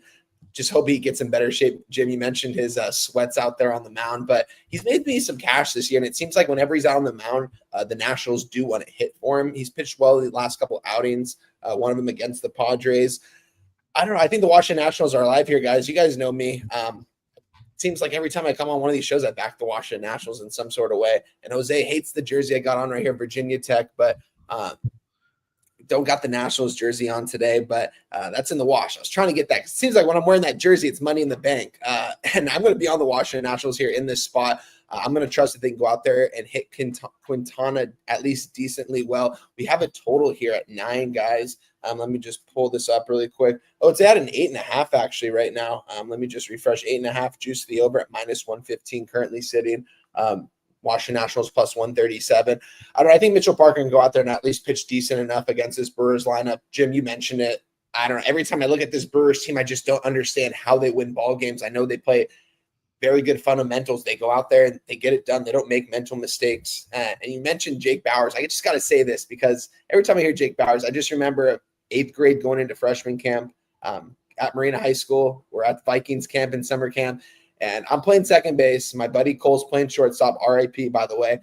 Jake Bauers hits a ground ball to him. There's a runner at first base. We turn 2 on him. I'm at second. I turn it. Jake Bauers stops running halfway to first base. He starts like crying. And the coaches are just they kissing his ass still. And just everyone on the field is just like, what the fuck, man? Like, but shout out to Jake Bauers because I do see him out and about in my area. And he's a very humble guy now. But back in the day, he's a little bitch. But with that being said, shout out to Jake Bauers, though.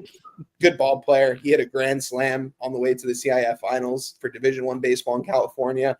Got a crazy CIF run. That's how he got drafted. He had one scholarship to Hawaii. It was an 80% scholarship. Ended up getting drafted in the 9th round the day before we graduated high school. It's pretty crazy to see. But shout out to Jake Bauers. Cool to see him making a paycheck out there in Major League Baseball. But I'm on the Nationals here in this spot. I like the plus 135 here. I don't like that it moved against me, though. And to hear Spoon say that he's on the Brewers -1 has me treading a little bit backwards here because whenever me and Spoons are on the opposite side, it seems like I'm on the wrong side. So this is going to be a good ball game. I still think I'm going to trust Mitchell Parker goes out there and at least gives me 6 innings of maybe 2 earned run baseball. We'll see, but I'm on the Washington Nationals plus 135 here. The Nats here, I think a lot needs to be said about Pat Murphy. I mean, he's just been so phenomenal. Craig Counsell brought him in 2015. I really like him. I didn't know much about him before this year, honestly. But it turns out that he was Counsell's coach at Notre Dame, years and years ago, and brings him over in 2015 and has earned everything that he's gotten in life and in Major League Baseball. I really, really like him. Spooner on the -1 line. Wine Time on the Nats. Jose Bouquett, take it away. I'm off. I'll make it easy for everyone. I kind of think that the Brewers might be bigger favorites. I'd probably listed this as -175, but it's a big favorite. I didn't want to try to fuck with Mitchell Parker here, so I stayed off. And I'm always looking for unders and want to get in on unders. Spooner, can you touch on the last time Mitchell Parker faced the Brewers? Yeah, he gave up 3 walks, 8 hits, 7 earned runs, and didn't get out of the 5th inning. They really got to him. Most of these guys were almost every single bat is in the lineup that was in that game. I think there's a spot where I already said it. I don't like Mitchell Parker. I think he's close to becoming a gas can. Obviously, I'd like this game if it was 10 degrees hotter and super humid, but Oh yeah. it's not, and you don't get everything to correlate to make your bets. And as Jose said, I also look at this as a minus 175 sort of line. And you know, if you're going to bet, you have to look for EV spots, and this is a spot where I believe that's what it is. I think we're getting a good line on the Milwaukee Brewers because they're missing one of their biggest bats, and people make a big deal about that. But I don't think any bet in baseball really moves a line 20 cents. And like I said, I have faith in Quintana to pitch well. This is a spot where Mitchell Parker is who I'm circling, and then I look at that bullpen that I mentioned. Like, there's 5 AAA guys back there. They were in AAA for a reason, even when that bullpen was struggling all year. Yeah. I guess I'm going to stay off of the spot here, but I can understand both of your angles. I can understand looking towards the under, which I came close to. In the first 3 under, I came close to. I will not get there. AM on the over 9, almost moved on the Nats, but decided to stick with the totals. And again, Troy Torrance giving us the skull and bones here for the under. Maybe I'll circle back. I'll circle back after the show at the first 3 under. That's all that I would be looking at. Let's roll on. Next up for 7:07 p.m. Eastern, the Kansas City Royals, 54-55, 26-27 on the road at the Toronto Blue Jays, 64-46, 37-17 at home. And that brings us to sweet, sweet taint. Blue Jays first 5 minus a half from Matty Ice.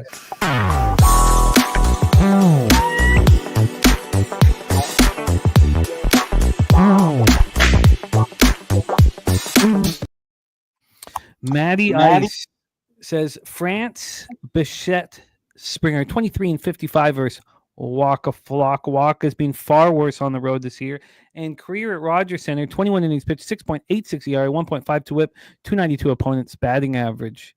There we go. Now Troy Torrance on the other side. Royals full game money line. The wager detective saying Royals are the sneaky play here. Yes, this dome will be open. I'm pretty certain, but let me just do a quick double check here. And yes, very open, very, very open.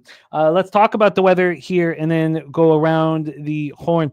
76 Fahrenheit, feels like 73, 5.4 miles per hour in, dice down at 4.5 miles per hour. So the ballpark pal tells us that, here we go. Rogers is minus 3% homers, plus 2% doubles and triples, and 0% singles. If the Jays get to playoff time, the roof will be closed for all the games.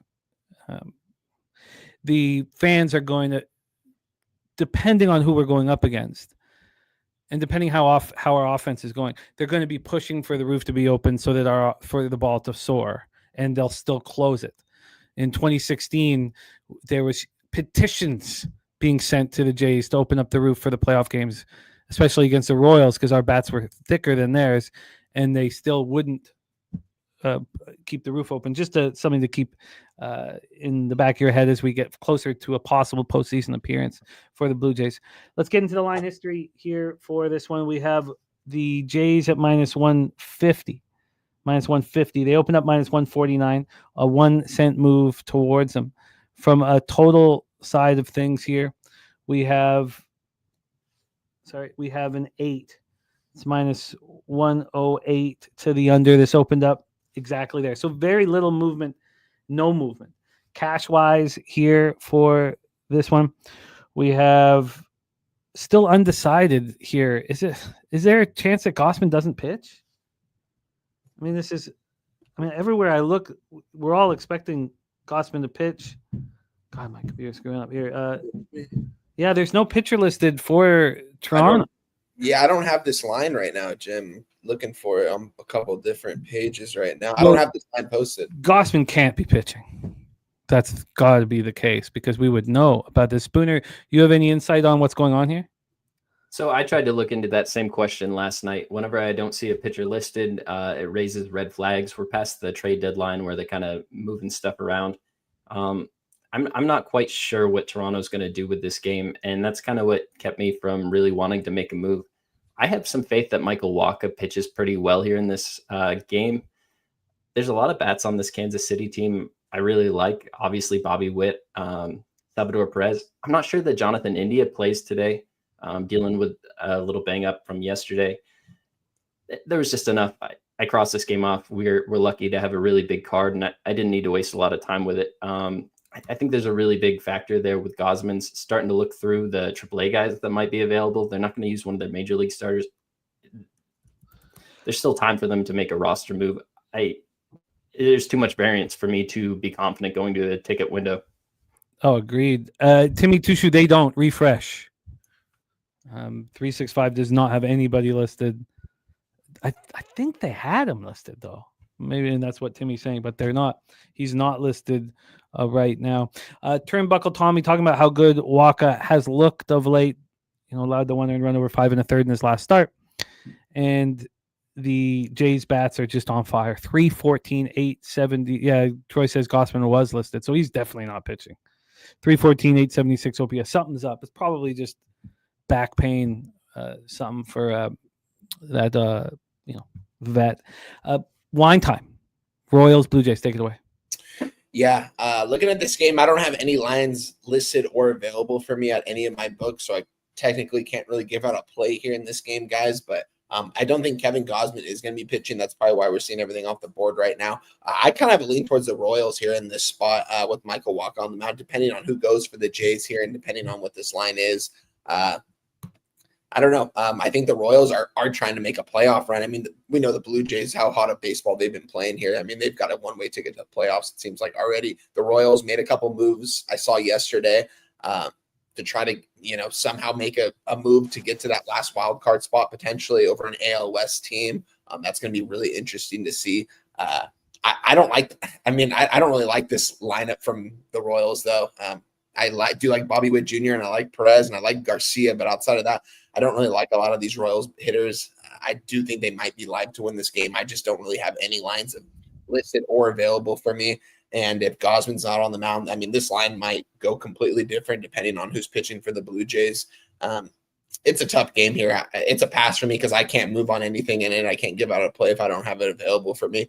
But I do have a lean towards the Royals here because I do think the Royals start playing some better baseball going forwards. I just need to see more out of their offense, which could get going here. I mean, they do have the hitters to do it.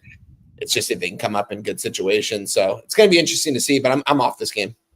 One time there's been a 10-cent move towards the under in the Cubs game since we moved on it. It was I got it minus 105, 365. I could have got it for a cent cheaper if I wanted to be liquid with it. That's now minus 114. So it's Jim, the same site I got it plus 100 is now minus 120. Perfect. So I know that other cappers have better numbers than us, but we have better numbers than somebody. Are we going to see a 6.5? Maybe, I don't know. There's still an hour and a half until game time. We'll see. We'll see, my man. Mr. Bouquet, Royals, Blue Jays. Nothing. Again, we could just keep rolling on because I guess Gosman's not pitching, but I leaned Blue Jays. Well, let's roll into our next spot on. Hey, Jimmy. Yeah. I got to go in about 10 minutes. Can we do Houston, Boston next? That is our next game. Yes, my friend. Astros, Red Sox. Astros 62-47, 27-23 on the road. Red Sox 59-51, 34-21 at home, Fenway Park in Boston. We have Spooner moving on this game, and then he can roll right into his next bet. So, Jose, we'll do Astros, Red Sox here for Spooner, and then flip over to the Mets game right after. So, Spooner, you can do a double dip here for your action. Now, do we expect Cooper Criswell to pitch here, Jose? Yes. Okay. Yeah. So Cooper Criswell going to be on the mound. Jose, can you touch on? Spooner, did you cap this game expecting Cooper Criswell? Yep. Okay. So then we'll just let Spooner handle this one. Last appearance for Criswell was July 2nd. This is his first start of the year. I thought this was his first. But yeah, maybe it's a different pitcher but this is first start of the year. 0-1, 5.06 ERA, 1.78 WHIP through just 10 2/3. July 2nd, he went 1 2/3. It was an 8-4 loss at home versus the Reds. So Spooner will know what he's been doing over the last 29 days, which should be some minor league starts. So There we go. At home this year, he's throwing 6 2/3, and he's allowed 8 runs. Just 5 have been earned, but opponents hitting 313 against him. And lefties are annihilating him. But this is a very small sample size that we probably shouldn't get too caught up in. But lefties are hitting in the major league level 346 with a 956 OPS. Boston's bullpen's been very good. Houston's bullpen has been okay. And, I understand the issues with the reason why there's a lot of hate towards the Astros, for the garbage can incidents, but it's kind of nice that Correa's going back. It's kind of nice. As much as we dislike, People here are thrilled about it. it's nice. It's nice. I like that shit. 69 Fahrenheit feels like 68 at Fenway, 5.4 miles per hour in. That is down to 3.6 miles per hour. A Ballpark Pal has this here. Move. Oh, I guess, sorry, we're in Boston. Sorry. Boston as Fenway plus 5%, minus 14% homers, plus 14% doubles and triples, and plus 8% singles. Drewski says fade Boston on Fridays. Hunter Brown is on the bump. What a monster he is. It's come back to earth a little bit, but 2.54 ERA, 1 whip, 149 strikeouts over 124 innings. Last start, he allowed 1 earned run over 5 innings at home versus the Athletics. At home this year, he's had 11 starts. He's allowed 19 earned runs. His splits are spectacular. Take it away let's just take a look at the board here while we're listening to Spooner break this one down. The board has 50% of the tickets and 64% of the cash on Houston, 50 and 64. And then 84% of tickets and 91% of cash on the under. This total here is an 8. It's minus 107 to the under. And then from a money line standpoint here, we have the Astros at minus 121. Wow. Opened up minus 137. So a big move towards the Boston Red Sox. Spooner, take it away. Yeah, Boston's been killing it at home all season. I want to say they're 12 or 13 games over 500. Definitely like to play in this park, but Cooper Criswell on the mound. This guy's got sent down at the beginning of the month, obviously. His first start down in Worcester, he didn't even make it out of the second inning, gave up 5 earned runs, just got hit all around. Next game back, he did pretty well. Gave up 6 hits, pitched into the 5th, didn't allow an earned run. But after that, saw Scranton. He went 4.2 innings, gave up 6 hits, 6 earned runs, home run, walked a guy. And then in his last start, 5 innings pitched, 2 hits, no earned runs, 2 more walks though. So in the month, 1.69 whip versus AAA bats, walked 7 guys and allowed 11 earned runs. And one of those games, there was 2 unearned runs as well. This is a guy that's not really pitching that well. I think this is a spot where Houston lineup is obviously getting a big bump. I was looking into it. Correa flew straight to Boston last night, so I expect him in the lineup. They were talking about him missing games with migraines, and there's a quote from him yesterday saying he feels 100% great. No migraines, kind of just magically went away as the trade happened, and he had to waive his trade clause to make this happen. Like, this is an interaction or transaction that he really wanted to happen. We also get Jeremy Pena back, I expect, in this Houston Astros lineup. He's been playing down in Sugar Land, been playing really well, just hit a home run. I expect to see him hit and lead off today versus the Boston Red Sox. So we're looking at a lineup that just added Jesus Sanchez to it. Really good bat from Miami. So you got Pena, Altuve, Sanchez, Correa, Walker, Caratini, Yanier Diaz, Jacob Melton, who's one of their top prospects in their entire system, and Taylor Trammell. We look at this Astros lineup for the last few weeks, and it's just been terrible, like, to find batters you trust. But all that's turning around right now, and I think there's some value before Pena gets officially announced in trying to back the Astros. I got him at minus 126. It was the best number available on the domestic books. I don't have access to any of the offshore stuff. And Hunter Brown, I think he also gives us some value. We look at his last 4 starts. Went into Cleveland, gave up 6 earned runs. Went into Texas, gave up 4 earned runs. Went into Seattle, a really friendly pitcher's ballpark, and gave up 3 earned runs. But he got back on track versus the Athletics in his last start. 5 innings pitched, just 1 earned run, 4 hits. This is a guy before that stretch was in Cy Young talk consideration. I'm not going to allow just a small stretch where he wasn't really getting hit that hard. In that game where he gave up 4 to Texas, his hard hit rate percentage was 25% versus Seattle. It was 27%. Like, sometimes runs come in unlucky ways. And when you're missing a bunch of bats from your lineup, that means you're missing a bunch of gloves on the field too. So you're not relying on the best gloves. So I think this is a spot where Hunter Brown benefits from having Carlos Correa and Jeremy Pena in that infield. Correa is going to play third. Pena is going to play shortstop. This is a guy that Carlos Correa kind of groomed to play this position before he got traded. And they have a really good relationship kind of reading into it. I think this is a great trade all around to add Correa back into this lineup. I think Jesus Sanchez is going to be an underrated ad that a lot of people aren't really circling. And I think there's a lot of value here with Houston Astros. Obviously, the market right now is moving against it a little bit, but there's plenty of time for this just to be a pump fake move to Boston. This is a team that's been killing it at home all season. A lot of people cap baseball games that way. They see the Red Sox at home and see plus money. Why would you not go ahead and take that? I'm going to put my faith in Hunter Brown. I'm going to put my faith in this newly boosted lineup, and I think we just score more runs than they do. Houston Astros bullpen is one I have pretty good faith in. Boston on the other side, their numbers are great on the season, but every time I watch them pitch and I have Boston on my card, I get really nervous. Chapman's still dealing with like a tight back. I'm not 100% sure that he will go today. Whitlock, Wilson, there's some decent arms back there. They added Steven Matz to their bullpen. That could be a help, I guess. But I think Houston Astros have a much better back end of that bullpen. I'm talking about Hader, Abreu, King, Sosa. I think this is a spot where the lefties that come in after Hunter Brown are going to be a good matchup for this Boston team.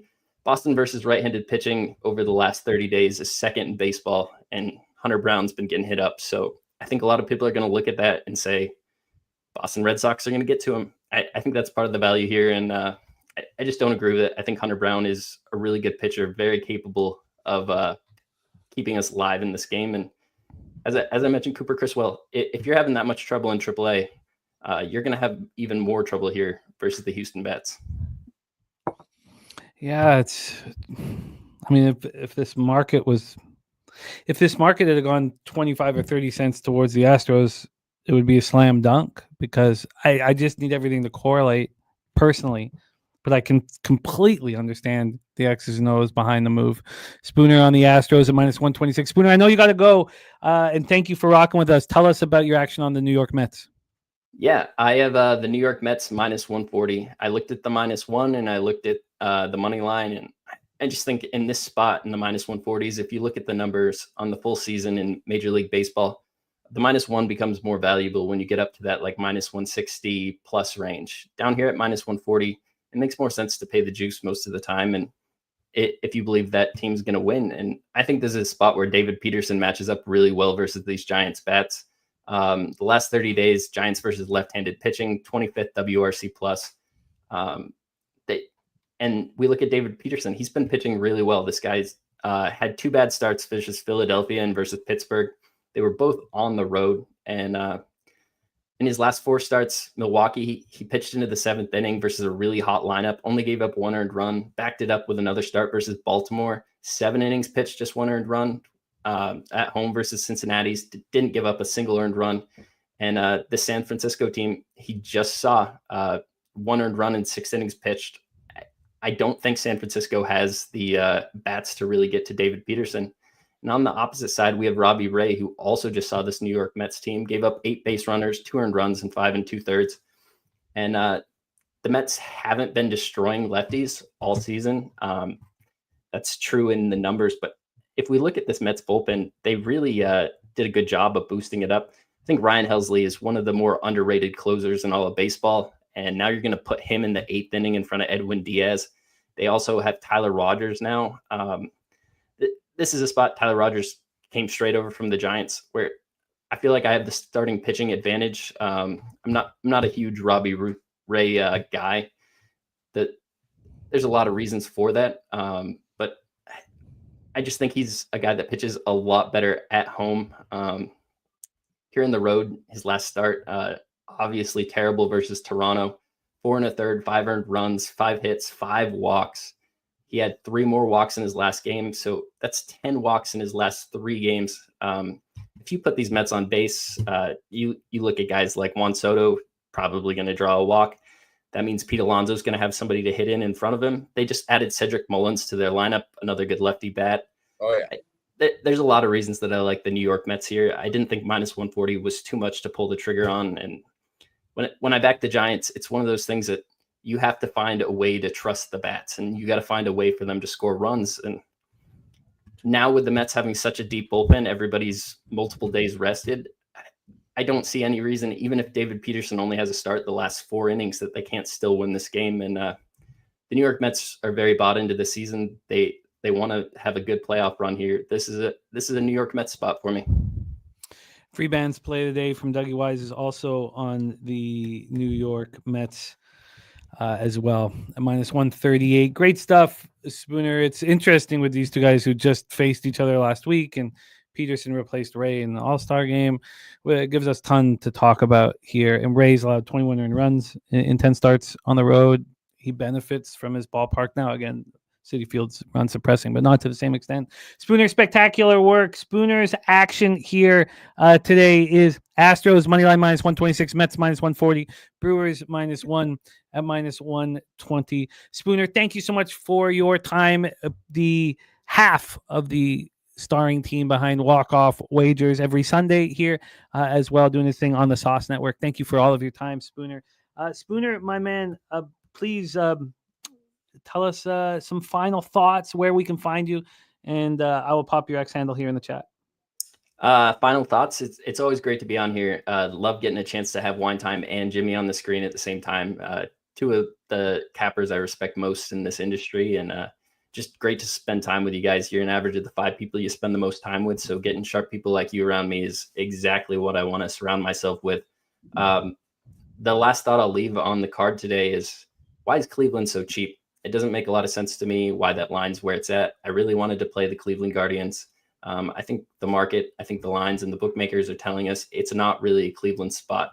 They're really opening their arms to money, in my opinion, on that Cleveland game. And I ended up crossing it off my list. It feels like I don't really believe in trap spots, but it's a trap spot. Good luck to everybody. Enjoy the weekend. Spend some time with your family, and best of luck on your wagers. Our guy Spooner.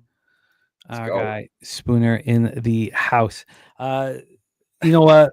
Going over. Oh, shout out to Chip Player. He said Wine Time looks like a second baseman, no arm. Yeah, I didn't have that great of an arm. You know what I mean? I was a lefty hitter. That was my only advantage in baseball. My defense was good, but my arm was shit. I mean, that's why I didn't play short or third base. You stick him at second base. He's got a good glove and can make an easy throw to first, but did not have a great arm. I will admit that. Mo Harris saying anybody taking faves every day can't be making money in MLB. I haven't seen the stats updated, but that's not been the case. Taking favorites on the run line, you'd be losing your shirt. But the favorites on the money line have been successful this year. And, you know, as I've studied which cappers succeed in MLB, it seems like everybody does it their own way. But they're the first 2 guys I watched when I was down in Costa Rica beating baseball. I was astonished that 95% of their bets, and they showed me their spreadsheets, 95% of their bets were on favorites. Now, they were betting these favorites 24 hours before, because in a cash cow situation, we see the market move 40 or 50 cents. But there's lots of different ways to get to the bag, and we're trying to figure out how to continually to do it consistently. So we've heard Spooner on the Astros, AM on Boston, Houston over 8, and Criswell starting for the Red Sox. Jose Bouquett, what are your thoughts? What are your thoughts with this market? Because, you know, I look at Spooner's moves, and you know they all make sense. And when he talks them out, everyone would be like, yeah, you're probably right. Yeah, you're right. You know, from the X's and O's, he nails the X's and O's here. But I cannot get past the fact that this opened up at minus 137, opened up minus 145 in the afternoon, and is closing at minus 122. I mean, the market told us that Yu Darvish was going to shove. The market told us that this Braves-Reds game was going to go under. So take it away. I need to hear your thoughts, Jose, on Astros-Red Sox. Yeah, I mean, I obviously lean Red Sox here. Going from minus 130, you find out Cooper Criswell's the pitcher, and it's like, oh, great, now you get minus 120. It's absurd. It should be. If I don't know, I would say minus 150 would be too aggressive, but like, it's Hunter Brown, the best pitcher on the fucking Astros against a minor league pitcher. So why isn't this minus 150? I don't know. I definitely lean Boston Red Sox here, and Spoon saying that it might be a head fake from the books. Sure, it may be, but I don't know. I lean Red Sox here. I'm not going to bet it yet. I probably will. I'm going to wait till the end of the show to give him more time to see. Maybe it moved back. Who knows? But I think this is a pretty, clear Red Sox spot for me. And, the Red Sox had another disappointing trade deadline. Alex Cora last year said it like they didn't really help us. This year we had two pitchers, and what is he going to say this year? I'd be furious if I was him. I definitely think it's going to be a kind of like you rally around the flag again here. And this is the guys we have. We believe in the guys we have here, etc. But I don't know. I lean Boston though, and the market just seems to be clearly Red Sox for me. Yeah, but you're not moving on it. Not yet. I want to wait and see it until the end of the show. I'll probably move on it at the end of the show. I actually understand that because Jose, you don't want.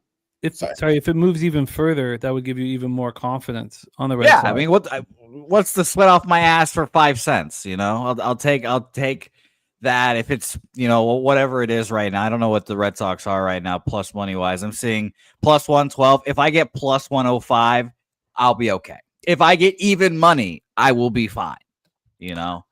If this was minus 160 on the Astros, I'd be on them on the minus one line. Wine time. Sorry to interrupt you. Take it away, my man. Oh no, you're good. Shout out to my guy Spoon's Bets, the other half of Walk-Off Wagers, my guy right there. Everything he said from an X and O standpoint makes complete sense. As I heard him break down that game, because I am going to make a play on this game. It had me kind of treading a little bit backwards, but I mean, guys, come on. We're talking about Hunter Brown here in the Houston Astros, a team that just acquired Carlos Correa and Sanchez from the Marlins, who's a very underrated player, in my opinion. I think he's a good ball player. The Astros won at the trade deadline. They made the moves they needed to get to the next level, to get to a postseason run and beyond that.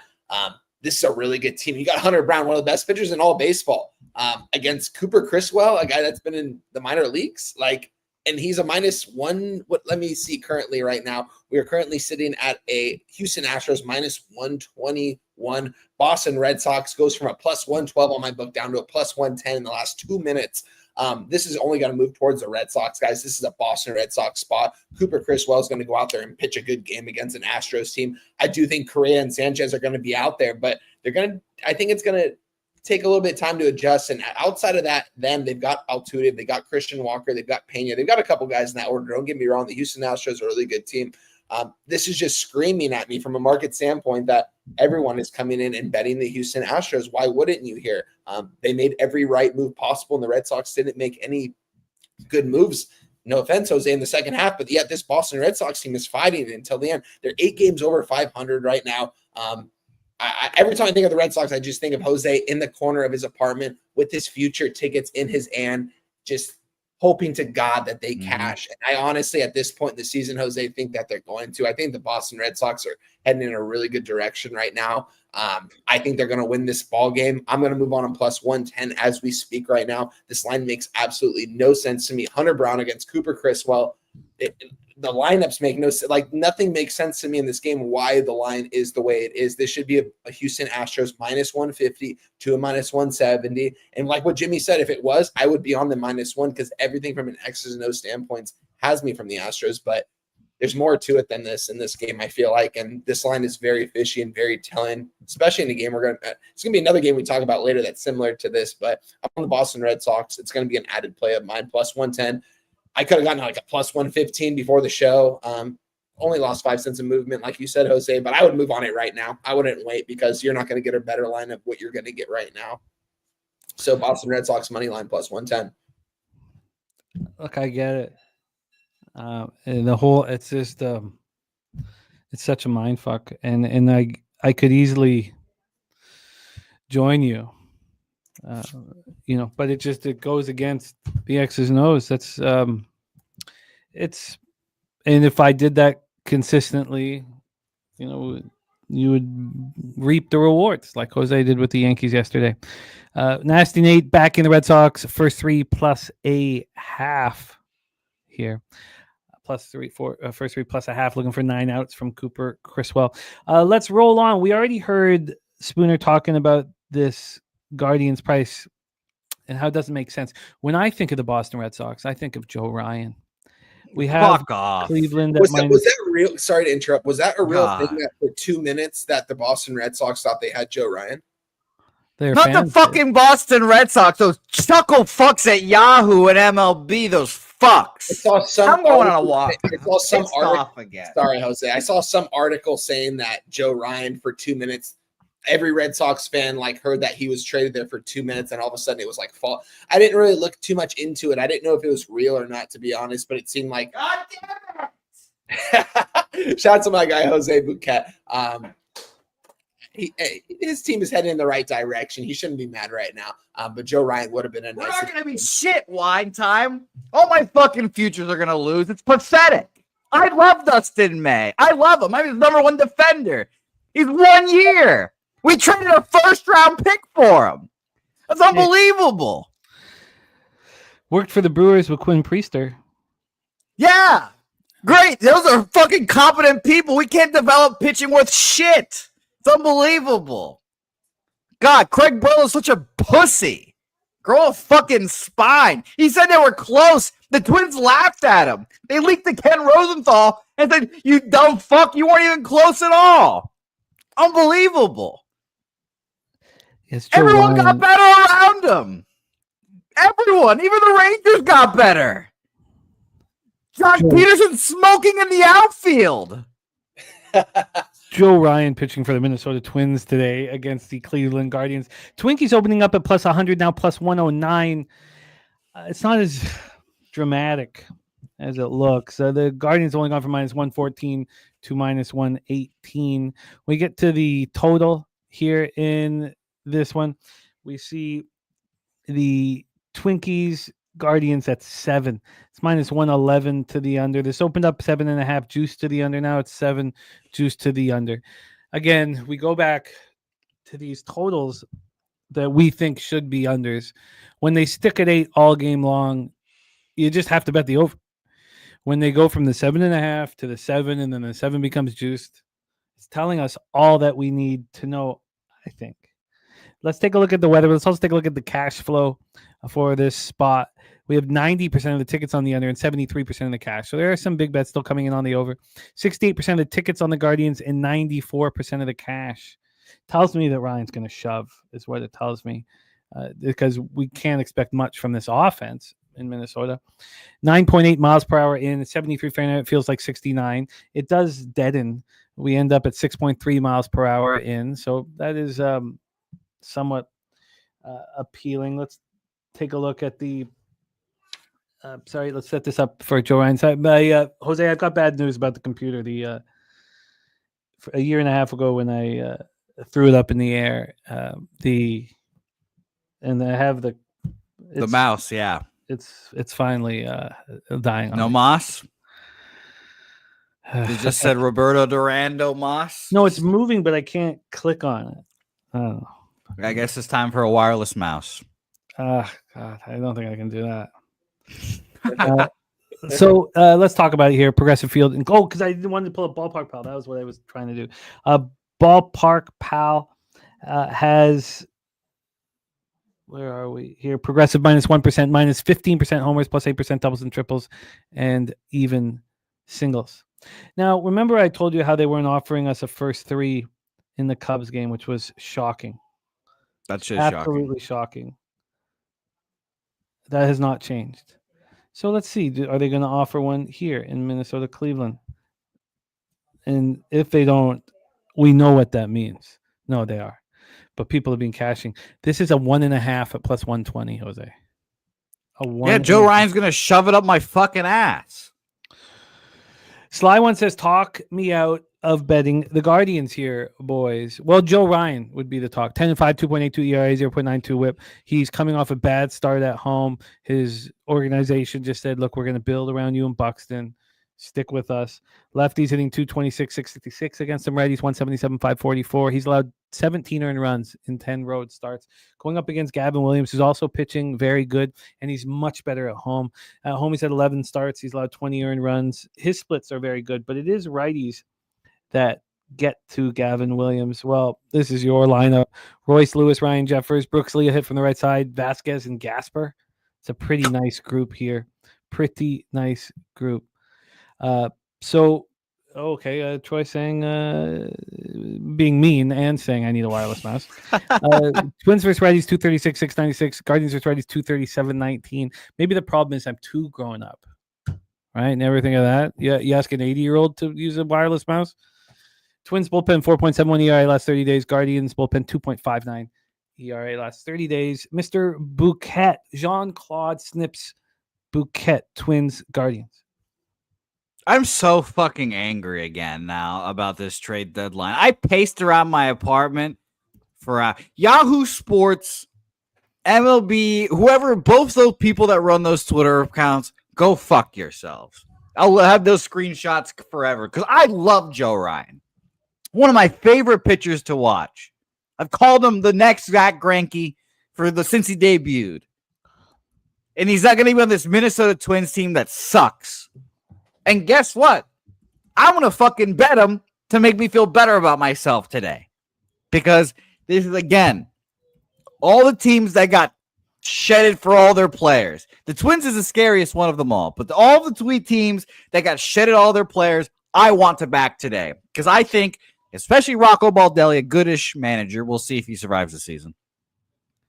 I think they can get the boys to rally around and say, these are the boys we've got. Let's go into battle with the guys we fucking got, and let's go out here and support Joe Ryan, a guy that's our best pitcher still. So give me the Twins here as well. I'll take the Twins. The real question, do I bet them first five? Do I bet them full game? I don't want to take them full game, and then the Twins hand the ball off to fucking Cody Thunderbunk. I don't fucking know. Joey Dickhead. Who knows? So I'll probably end up just rolling first five Twins here.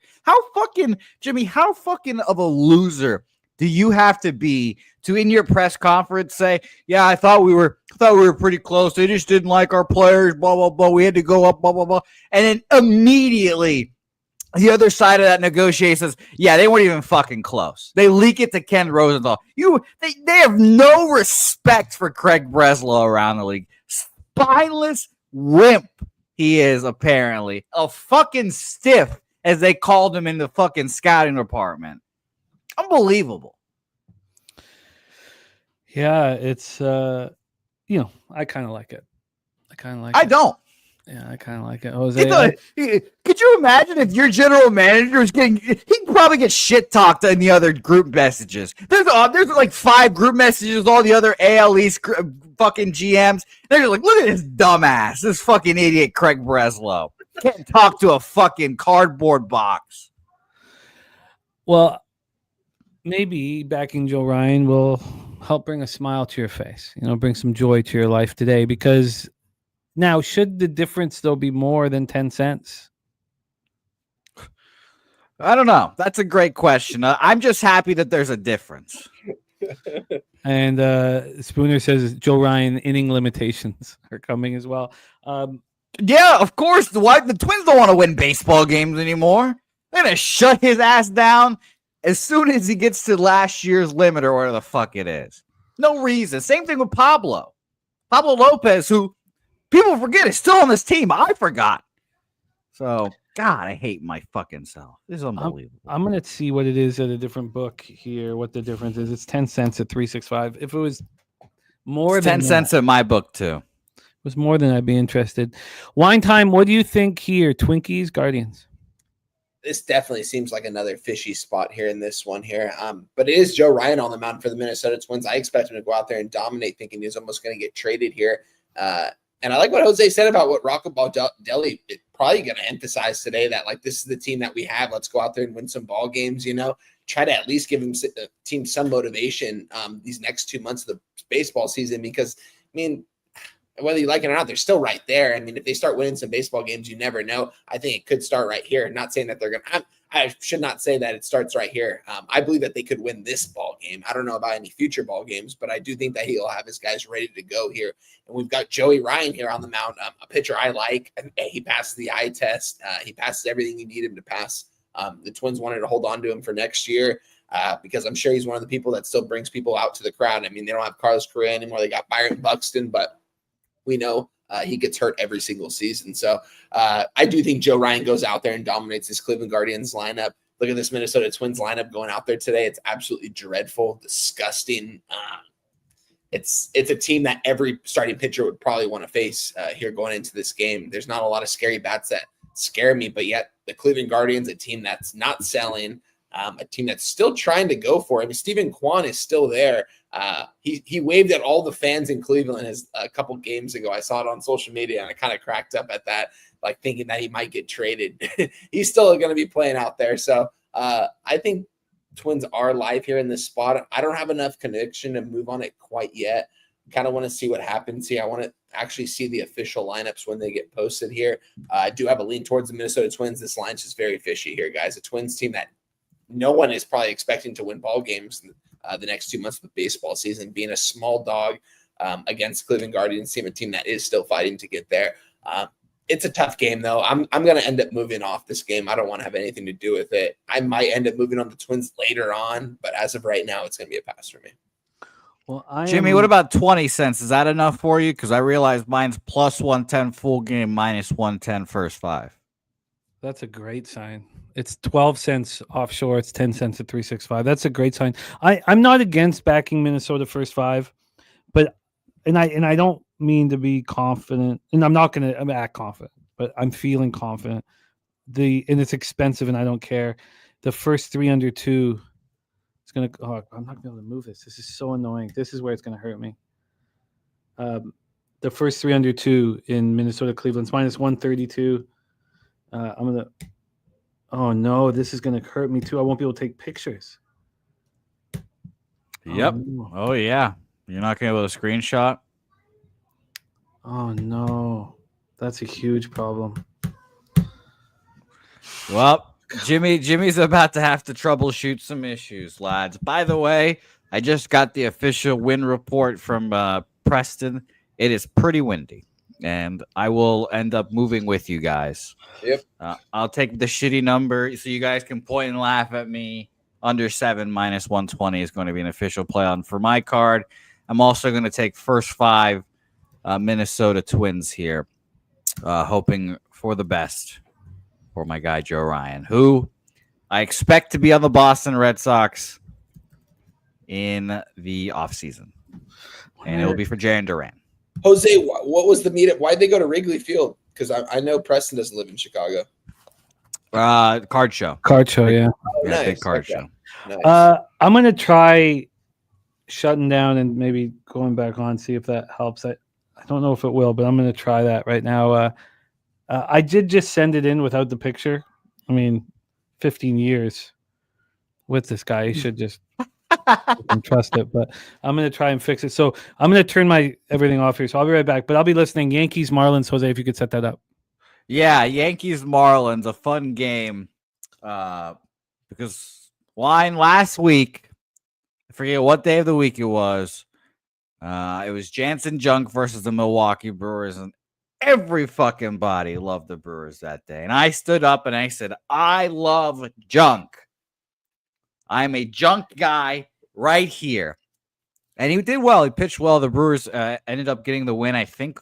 But Marlins won first 5. So I was like, okay, great, whatever. And he pitched well. And I stand here again, and I proudly declare for everyone to hear that I am a Junk man.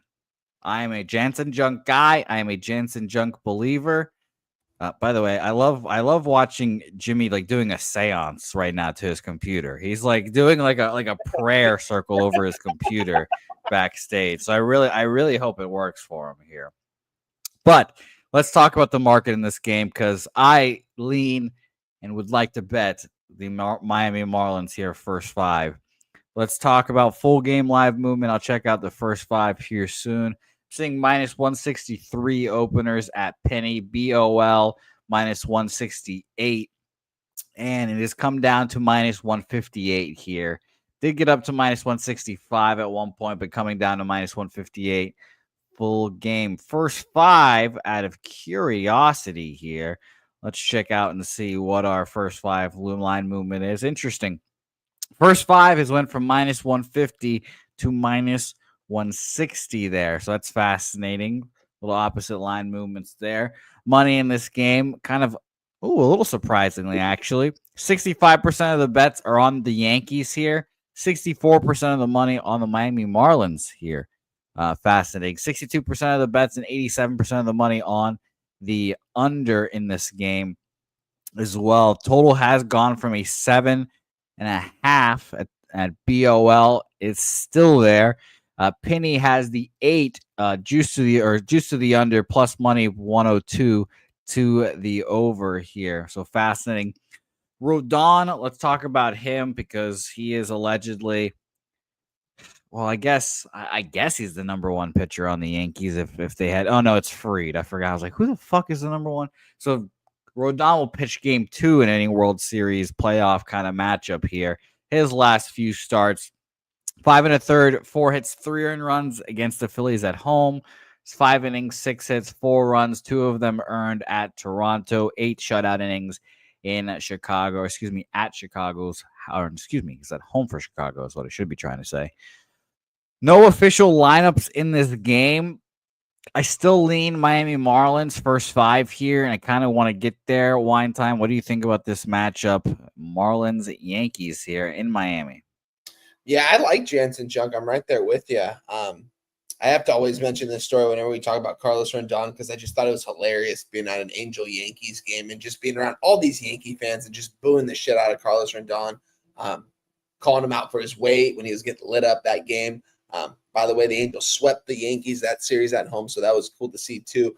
But I always have to bring that up here. But in this matchup here, Miami Marlins, a team that's still fighting, guys. I mean, yeah, they made some trades. They got rid of Sanchez, but they still have their young bats in this lineup that I do believe in. I do think this team has a ton of heart going forward. This isn't going to be a team that's going to make a playoff run, I don't think, but I think they're going to be competitive still the next 2 months of the season. We're going to be able to find value on them at certain times this season. This is in Miami, so I kind of lean towards the Marlins here at some plus money here. It wasn't a spot I initially moved on. Looking at it a little more here, looking at the total, seeing it down from an 8 to a 7.5 is interesting. It is juiced to the over at minus 120. Jose, can you read me off the market percentage again for the total on this one? Sure. I have, let me tell you right now, 65% of the bets on the Yankees, 64% of the money on the Marlins, 62% of the bets on the under, 87% of the money on the under. 62% of the tickets on the under. But split there on the money line. Yeah, that's interesting. A lot of the money is on the under and is moving towards them. This is a tough spot, Jose. I don't want to move on this game. I'm not going to end up having to play this ball game. What? Why'd you say, oh, no? Because I've got some bad breaking news for our guy, Jimmy. Oh, no.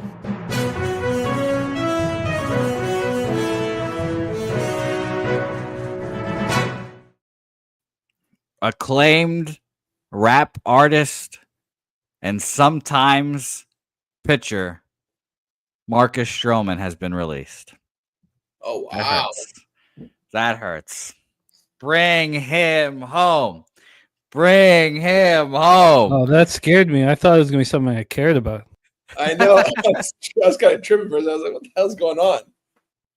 Well, I know Jimmy's the only person that cares about Marcus Stroman's music career, so I just have to shout that out. I'm going to move on to Miami Marlins here. First 5. I'm a Jansen Junk believer. I love Junk. I'll ride with Junk. Jimmy, did your seance work? No, I'm screwed. I mean, it's going to be fine. It's going to make the rest of the show a pain, but I'm going to have to go get that cordless mic as soon as possible. That's frustrating, but everything. Yeah, your guy's gonna have to actually trust you. Oh, he does. There's no thing, but it's very, very annoying. So things are going to be a little choppy here, but I'm going to have to pull everything back up as well. It's a annoyance here, but and it sucks. I really wanted to talk about this game, and now I shouldn't have turned my computer off. Now all of my boxes are tiny, and I can't do anything. This is bad. There goes all the notes. No, the notes are fine, but this is just fucking bad. So I apologize, guys. If you got to take care of business, Jim, we'll hold it down for a couple games if you want to.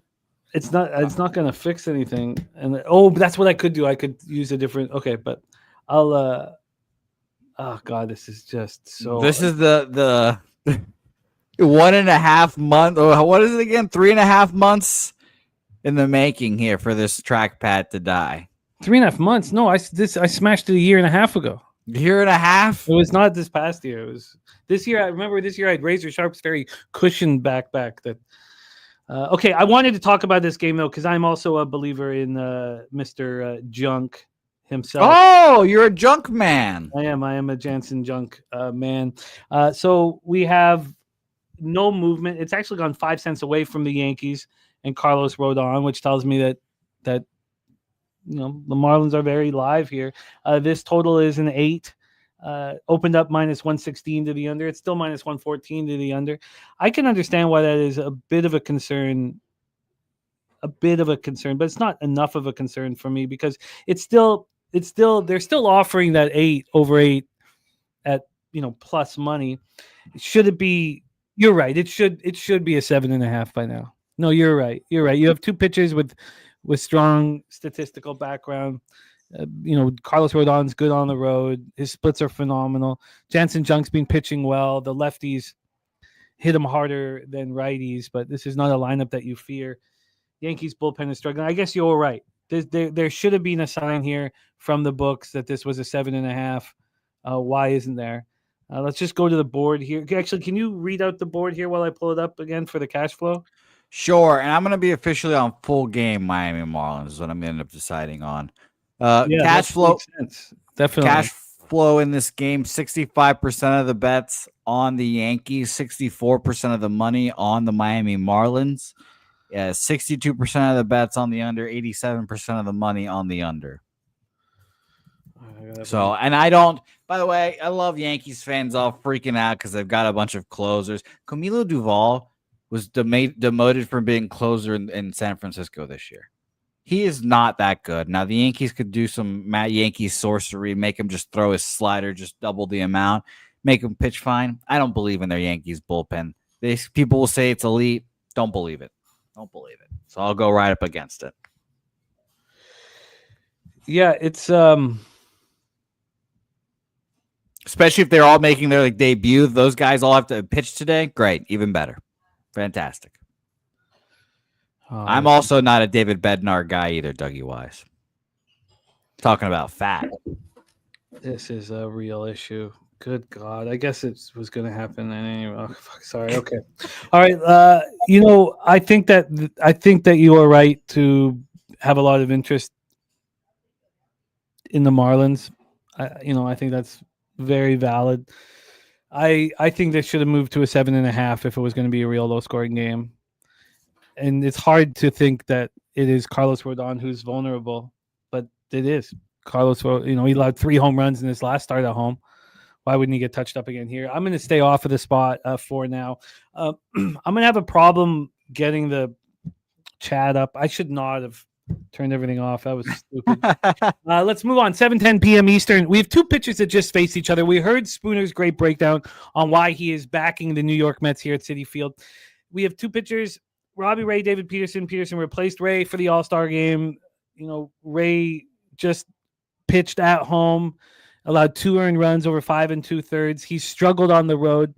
I think this makes sense, again, from an X's and O's standpoint. Now, when Spooner breaks down an X's and O's standpoint, that makes sense. I wanted to correlate with the market. And let's see if it does. Peterson's back to pitching very, very well. And it's here where he shines. Now, I guess he shines at all run-suppressing ballparks, but here he really shines. 13 earned runs and 10 home starts. His splits are wonderful. The Giants aren't hitting lefties. The Mets aren't hitting lefties. And both bullpens have been okay. Let's take a look at the weather in Citi Field in New York here. We have 73 Fahrenheit, feels like 82, 8.9 miles per hour in, dies down to 7.2. Ballpark Pal has Citi Field minus 7%, plus 1% homers, minus 14% doubles and triples, and minus 8% singles. So when we get into the line history here for this one, we will start with the total. From a total standpoint, we have a 7.5, and this opened up at 7 minus 118 to the over, and it took about 40 minutes for it to get to 7.5. It wasn't a legit 7.5. It still isn't. It's plus 105 to the over and minus 118 to the under. But we often see a zigzag situation when you see two starters shut down their opponents and then meet, again right after that. And I wonder if we'll get a similar thing here.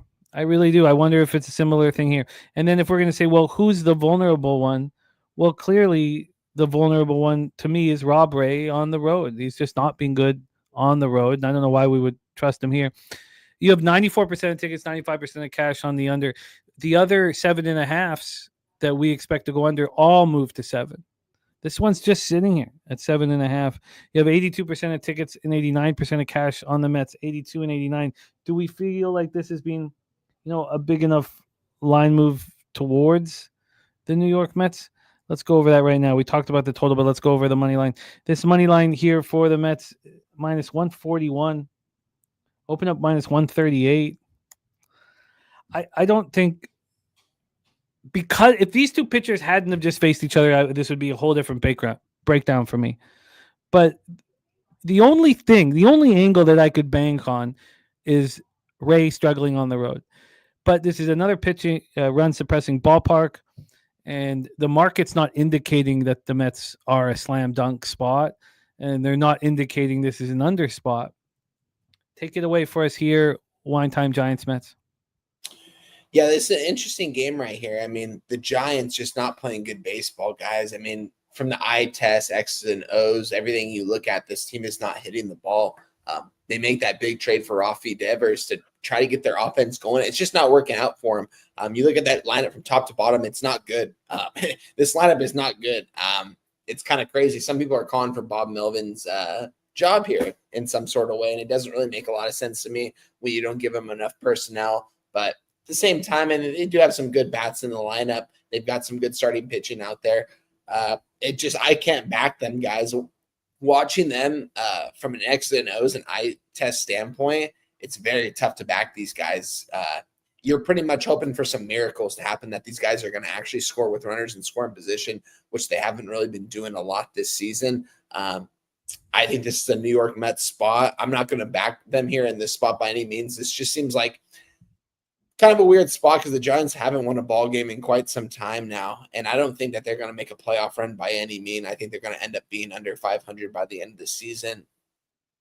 But something feels a little bit weird about this game to where I didn't want to move on this game. I didn't want to move on the Mets, although that was my initial cap on this game. When I capped this game from the X's and O's, the eye test, the market kind of has me lined up with the New York Mets here. I like David Peterson, but I like Robbie Ray on the Giants. It's just if the Giants can put any runs on the board here, we're seeing a total at 7.5. But yeah, it hasn't really moved.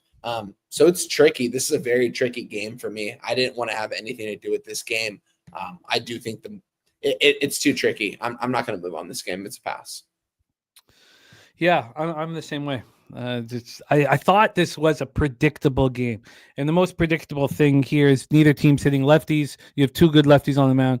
You expect there not to be very many runs. Well, if you had have guessed that 5 days ago, you were right and you got paid.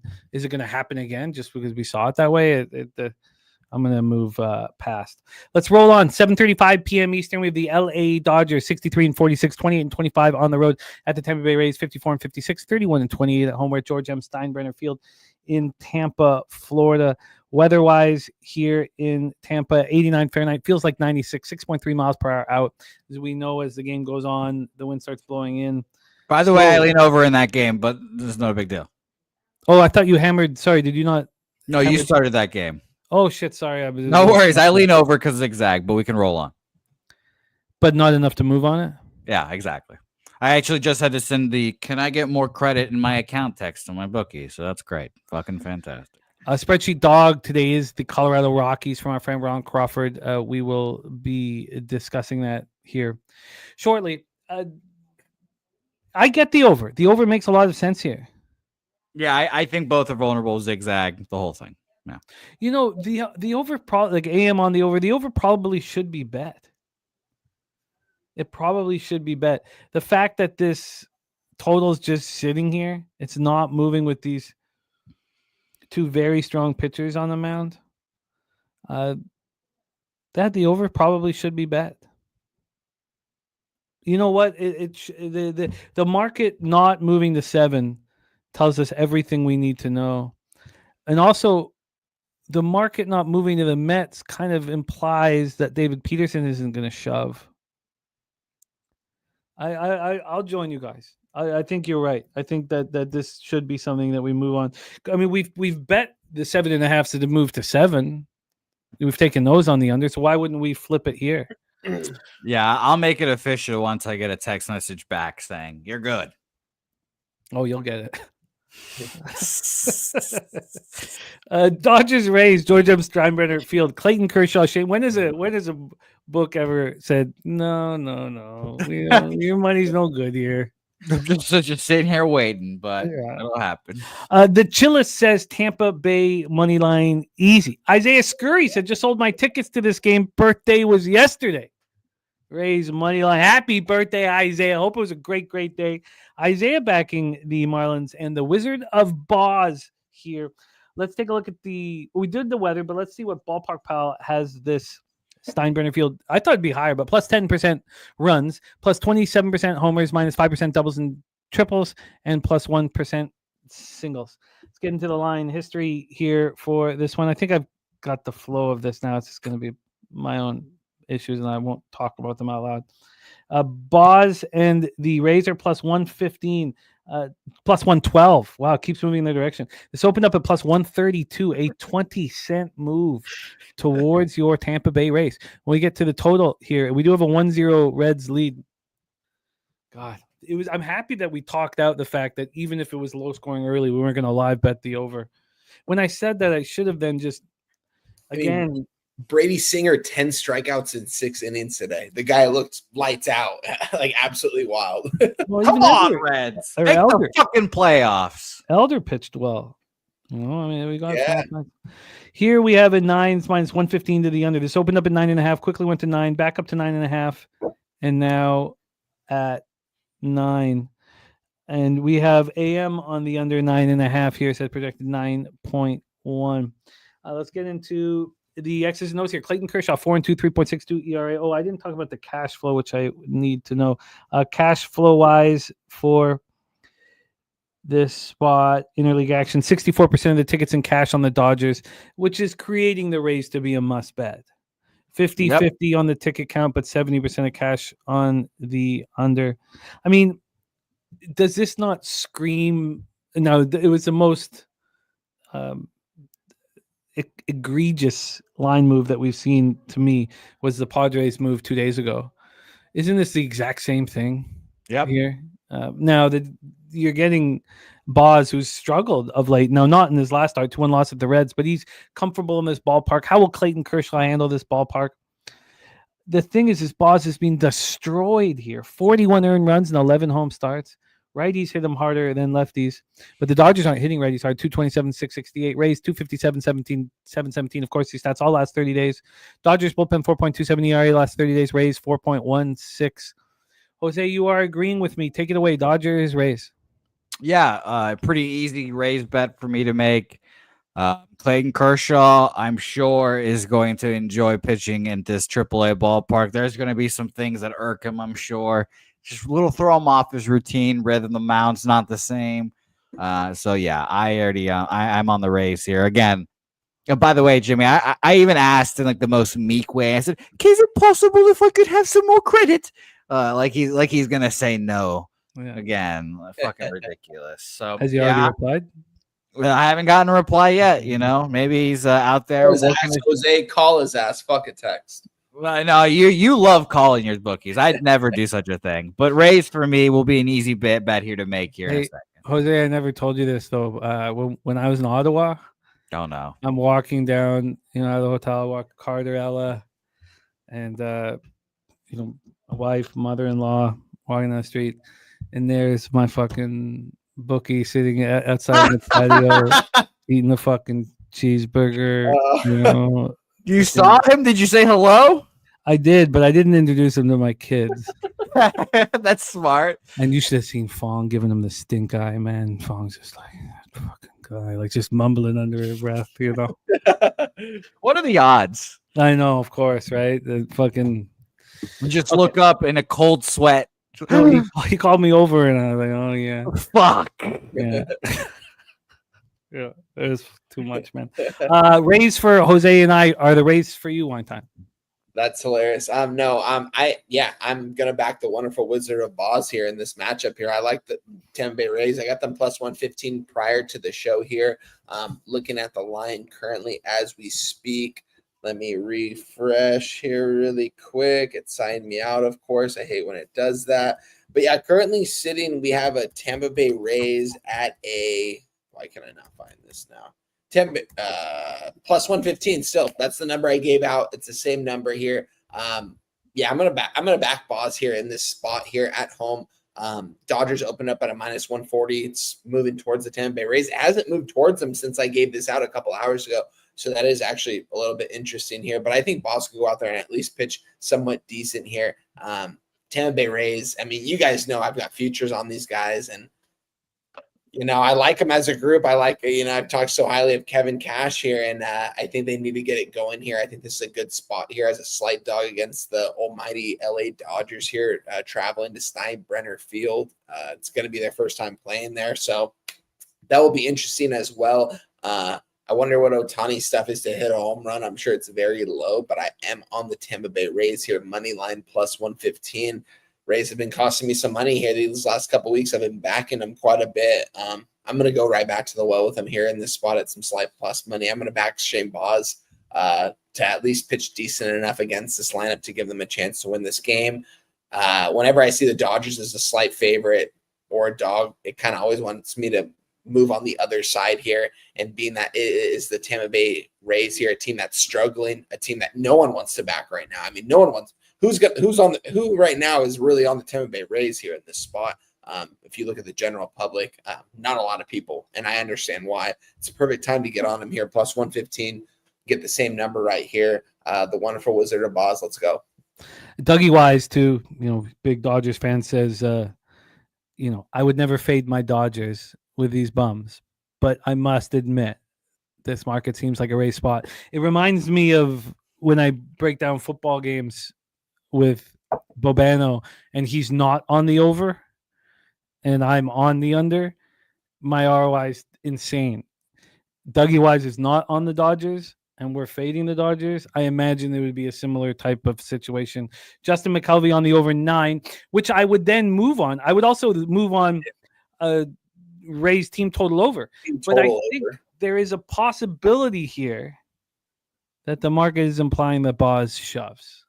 And if that's the case, then why wouldn't I still allow myself to cash a bet in a lower scoring baseball game as well? But I get it. I get why you guys are on it. Let's roll on to the next spot on the board. We've heard from our Ronnie Crawford. Finally getting relaxed from the computer issues I have. Ronnie Crawford, spreadsheet dog, play of the day. It's your Colorado Rockies. And shout out to our friend Ron Crawford.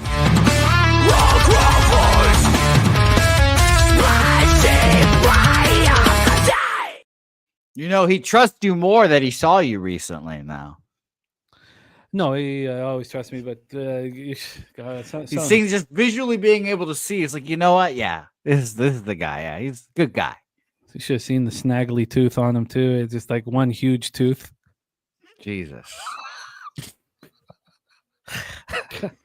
Fuck, what a character that guy must be. He's more than you could possibly imagine. These guys, there's a group of bookies in Ottawa. They're old school. They're all like 65 and up. And the main guy that they all learned of was, and he's still alive, it was Liquid Len. Liquid Len. And Liquid Len is at the same bar every day. If you want to put in your action, you go down to this bar where he's drinking. And they're all like characters beyond comprehension. And it's a good name. It's a great name. There's our guy, Leonard Porsche Jr. in the house. Great to see you, man. Thanks, Leonard. Thank you, my friend. Let's roll. We have Andrew Heaney going up against Antonio Senzatella. Oh, it's Coors, says Rance. AM is on the over 11.5 in this Heaney Senzatella spot. Let's take a look at the weather here in Colorado. We have our guy Steve G going to tomorrow's game with Skeens on the bump. 80 Fahrenheit feels like 80 Fahrenheit feels like 75, 8 miles per hour to left field, dies down at 7.2 miles per hour. Let's take a look at Ballpark Pals expectation. Of course, it's the number one offensive park in the league, quite a bit more than Sutter Health Park, plus 26% homers, plus 24% doubles and triples, and plus 11% singles. Let's move on to the line history here for this one. On a total standpoint, we are dealing with a 12. It is a 12 now. It's minus 112 to the under. This opened up at 11.5. It moved to 12 at 12:13 p.m. Just 13 minutes after our show started. This moved to 12. We take a look at the money line here in this one. From money line standpoint, we have the plus 145 on the Marlins. Opened up at plus 140. Oh, shit. Marlins, what am I talking about? Sorry. On the Rockies, we have a plus 118. Wow. This opened up at plus 128, a 10-cent move here. This, I mean, it's 2-run home run for Cincy now, 3-0. Wager Detective on the Pirates money line. So this isn't. Now, you know what? Maybe let's take a step back. The Pirates are 16-37 on the road. The Rockies are 14-38 at home. So I think that regardless of this record that tells us that the Pirates have won 19 more games than the Pirates, we should probably take this as a 50-50 proposition here. So we shouldn't be too alarmed that the Rockies are just plus 128, that the move from plus 118 or plus 128 to plus 118 probably is where the line should have opened up at. I mean, really, should the Pirates be as big of a favorite on the road? Probably not. Andrew Heaney coming off a really nice performance in Arizona with the roof closed. Now he comes in here. So the first question we have to ask you, Jose, is give us the Andrew Heaney experience in Coors. You're muted, my man. I'll give you it right now. I'll also give you the breaking news that Micah Parsons officially just requested a trade. Which is hilarious, especially with all the shit Jerry Jones has been talking. These guys out negotiate Jerry Jones over and over and over. They take Jerry Jones right to the bank. They know exactly how to handle it. Jerry Jones makes the same mistakes over and over and over again. And I imagine that Parsons is going to succeed in this, and Jerry Jones is going to look like an ass clown again in the negotiation standpoint. Yeah, I expect the same thing, which is going to be funny. So he's pitched in Coors 4 times. The first 3 were in 2020 and before. The last one last year, when he was on the Rangers. 5 innings, 8 hits, 2 runs, 1 home run allowed, 8 Ks, no walks. Now, he has struggled. Thank you. That's great stats. He's struggled on the road this year. Again, he's got the reverse splits. Lefties have hit him very hard. Righties not quite as hard. But in 11 road games, 10 road starts, he's allowed 37 earned runs. Antonio Senzatella, coming off a terrible loss at the Orioles, he's been pitching better at home now. His stats are still horrible. Pirates first righties, 219, 591 OPS last 30 days. Rockies first lefties, 267, 768. And I think that's where we got to hang our hat. I think we got to hang our hat on that. So then the next question that we have to ask is, what's the price difference? First 5, full game. And I'm going to pull this up right now. I'll look at a couple different books. While I'm doing that, Jose, let's hear your breakdown. Yeah, so I'll give quickly numbers against lefties from the 15th to today for Colorado. They are, scroll all the way to the bottom, only 94 plate appearances, but 64 weighted runs created plus against lefties. Um, I mean, I'll back it up to get the whole month of July here. Sorry, one thing, Jose, it's crazy that this has gone to 12 at the sharp books because it's 11.5 minus 115 here. Why would that be? Why are they so far behind there? Sorry, keep going. I'm just find that curious. Yeah, a full full month. Their numbers against lefties are about average. I've been with you with the Cindatella, Kyle Freeland, Herman Marquez. They'll make you money sometimes. Train, but I didn't want to back Heaney here in a spot where I think maybe he's disappointed that he didn't get traded at the deadline. But I stayed off this game with two, I know, bum ass teams that I knew you were gonna want to bet on here. So I stayed off this game. Yeah, I mean, why would the Rockies be more expensive first five than full game in this spot? It doesn't make any sense. Bullpen's bad, but that's about it. Yeah, but you have a pitcher that has a 6.68 ERA and a 1.84 WHIP. I mean, I think, but you're right. You're right. Important note that the bullpen's bad. It's very. I just want to see what the price difference here is offshore, quickly in this Rockies game, and then we'll hear from our guy Wine Time Sports. But yeah, you're damn right. This feels like a spot to bet. Rockies are plus 118 full game here, and then first five they're plus 112. It's 6 cents instead of the 5 cents. Wine Time, take it away. Rockies Pirates. This is another game I moved on pregame, guys. I love this game. This is I have 2 units on this one. So this is the over 11.5 minus 110 here. I think very hitter-friendly conditions here at the ballpark. I think the line's telling us something, too, that the Colorado Rockies are going to absolutely smash Andrew Heaney here. Heaney didn't get dealt before the trade deadline. A little bit surprising. He's been pitching well. He's made us money at times this season. In this game, this doesn't look good for him here. It looks like the Rockies are going to hit early and often, guys. The first five total here is 6.5. I mean, there is going to be runs scored early and often here. And yeah, Mcelvy barely being like he's more of a like they're more of a favorite in the first five. I don't know. It just doesn't make a lot of sense to me here in this game. I think both teams are going to be able to hit. I think more so the Colorado Rockies, but I do think the Pirates are going to be able to hit Cincinnati and that bullpen when it comes into the later end of the game. I think this over 11.5 minus 110 is good money. You can get right now currently sitting, I think it's a minus 115. Let me just pull this up here. Yeah, minus 115 to the over now. So that's interesting. I definitely do think that it will go over. I think there's going to be a lot of runs scored, and I think it's going to happen early. It's kind of weird that I don't have the first five over at 6.5. I kind of want to move on that as well. It almost seems like a double up spot, but I'm already doubled up unit size wise on this over 11.5. And I think there's going to just be a lot of runs scored here. I mean, the Pittsburgh Pirates team total is 6.5 plus 100, and the Colorado Rockies over 5.5 is minus 115.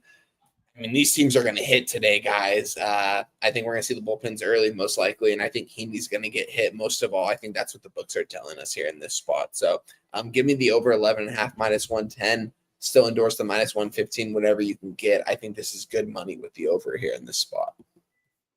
Yeah, I wonder why. I wonder why the other books aren't moving to 12. This moved to 12 at 12:13 p.m. I wonder why it's not moving. But it's a very high total. Maybe that concerns people. We got big show picks in the house. Yeah, I think the over makes sense. I also think the Rockies first five makes sense. But before I make a bet on the Rockies first five, I think the most important thing is now the opening line. Maybe the Pirates shouldn't have been this big of a favorite. They're 16-37 on the road, like we talked about off the top. Almost the same record as the Rockies at home. But Heaney's got such better numbers than Colorado. The reason why I have concern now is because the Rockies are being bet. 65% of the tickets, 68% of cash. 56% tickets, 62% of cash on the over.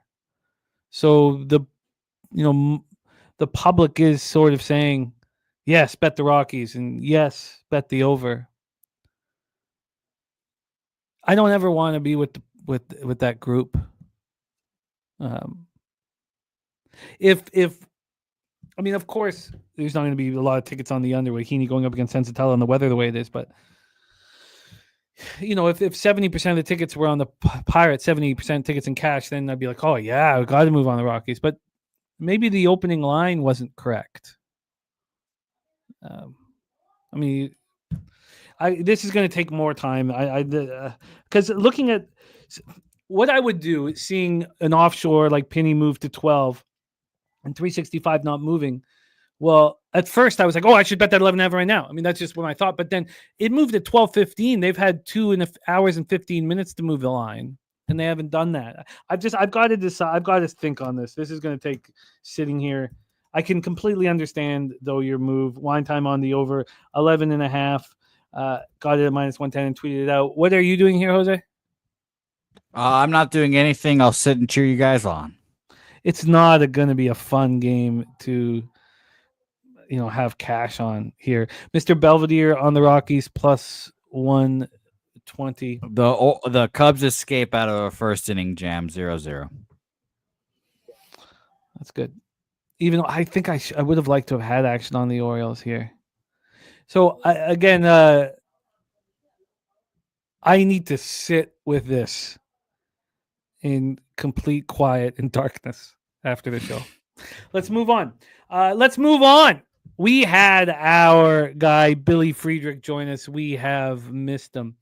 Billy's here? When? He was here. Yeah. Oh. He was here. He said he'll be back in action next week with us. He delivered the pig milk play today. Now you see this 5-8 record down 2.66 units. But I tell you that it's look at Big O gifting 5 Pub Sports Radio memberships. We had Big Zo set us up with the $9.99 dono to get us rolling, and then we have Big O 5 Pub Sports Radio gifted memberships. Our friend the Big O, my dude, the Goon Collector, Dana Delp, Juan Chavez, and Josh Quayle receiving them. Thank you, Big O, blessing our action. Big O, tomorrow's card at Saratoga is what dreams are made of, and I hate that I will not be live for it, but what a card we have. Big O, thank you, my friend. Our guy Big O says happy August. We're lucky to cap with guys like Big O, and we're lucky to cap with guys like Billy Friedrich. Pig milk play today is the White Sox first 5 money line. As I was saying, he's 5-8 down 2.66 units, but that's this year after his birthday. He resets it, which I think that we should then have his record from the year prior on it, Jose, on our thumbnail clip. Sure, yeah, on the clip, and I'll get it from him. I have it somewhere, but I'll get it for him. Did he like the video? I don't know. I haven't looked at X. I sent it to him. I'm not sure if he has replied, but let's send it. The pig milk play of the day. Now, I can tell you that my wife did send it to her friends group, and they did not like it. Oh, wow.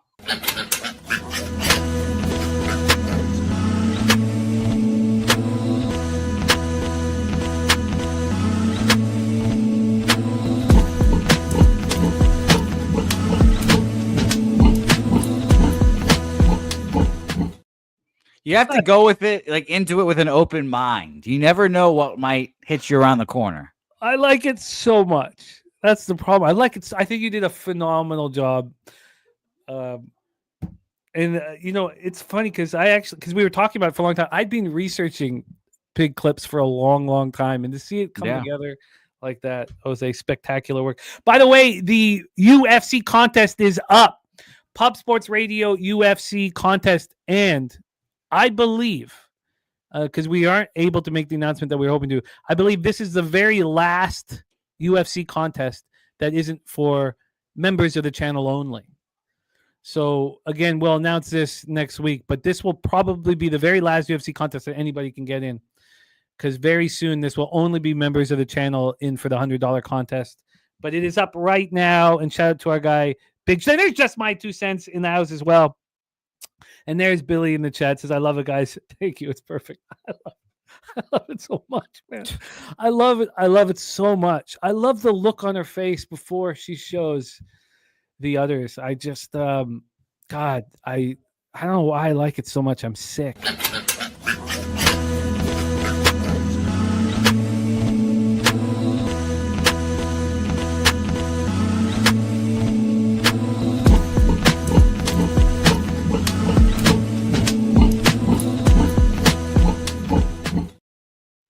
freak that blonde is, eh?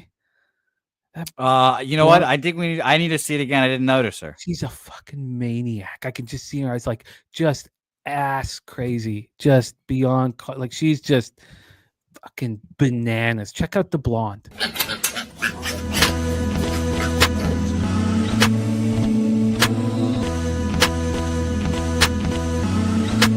That's a crazy woman right there.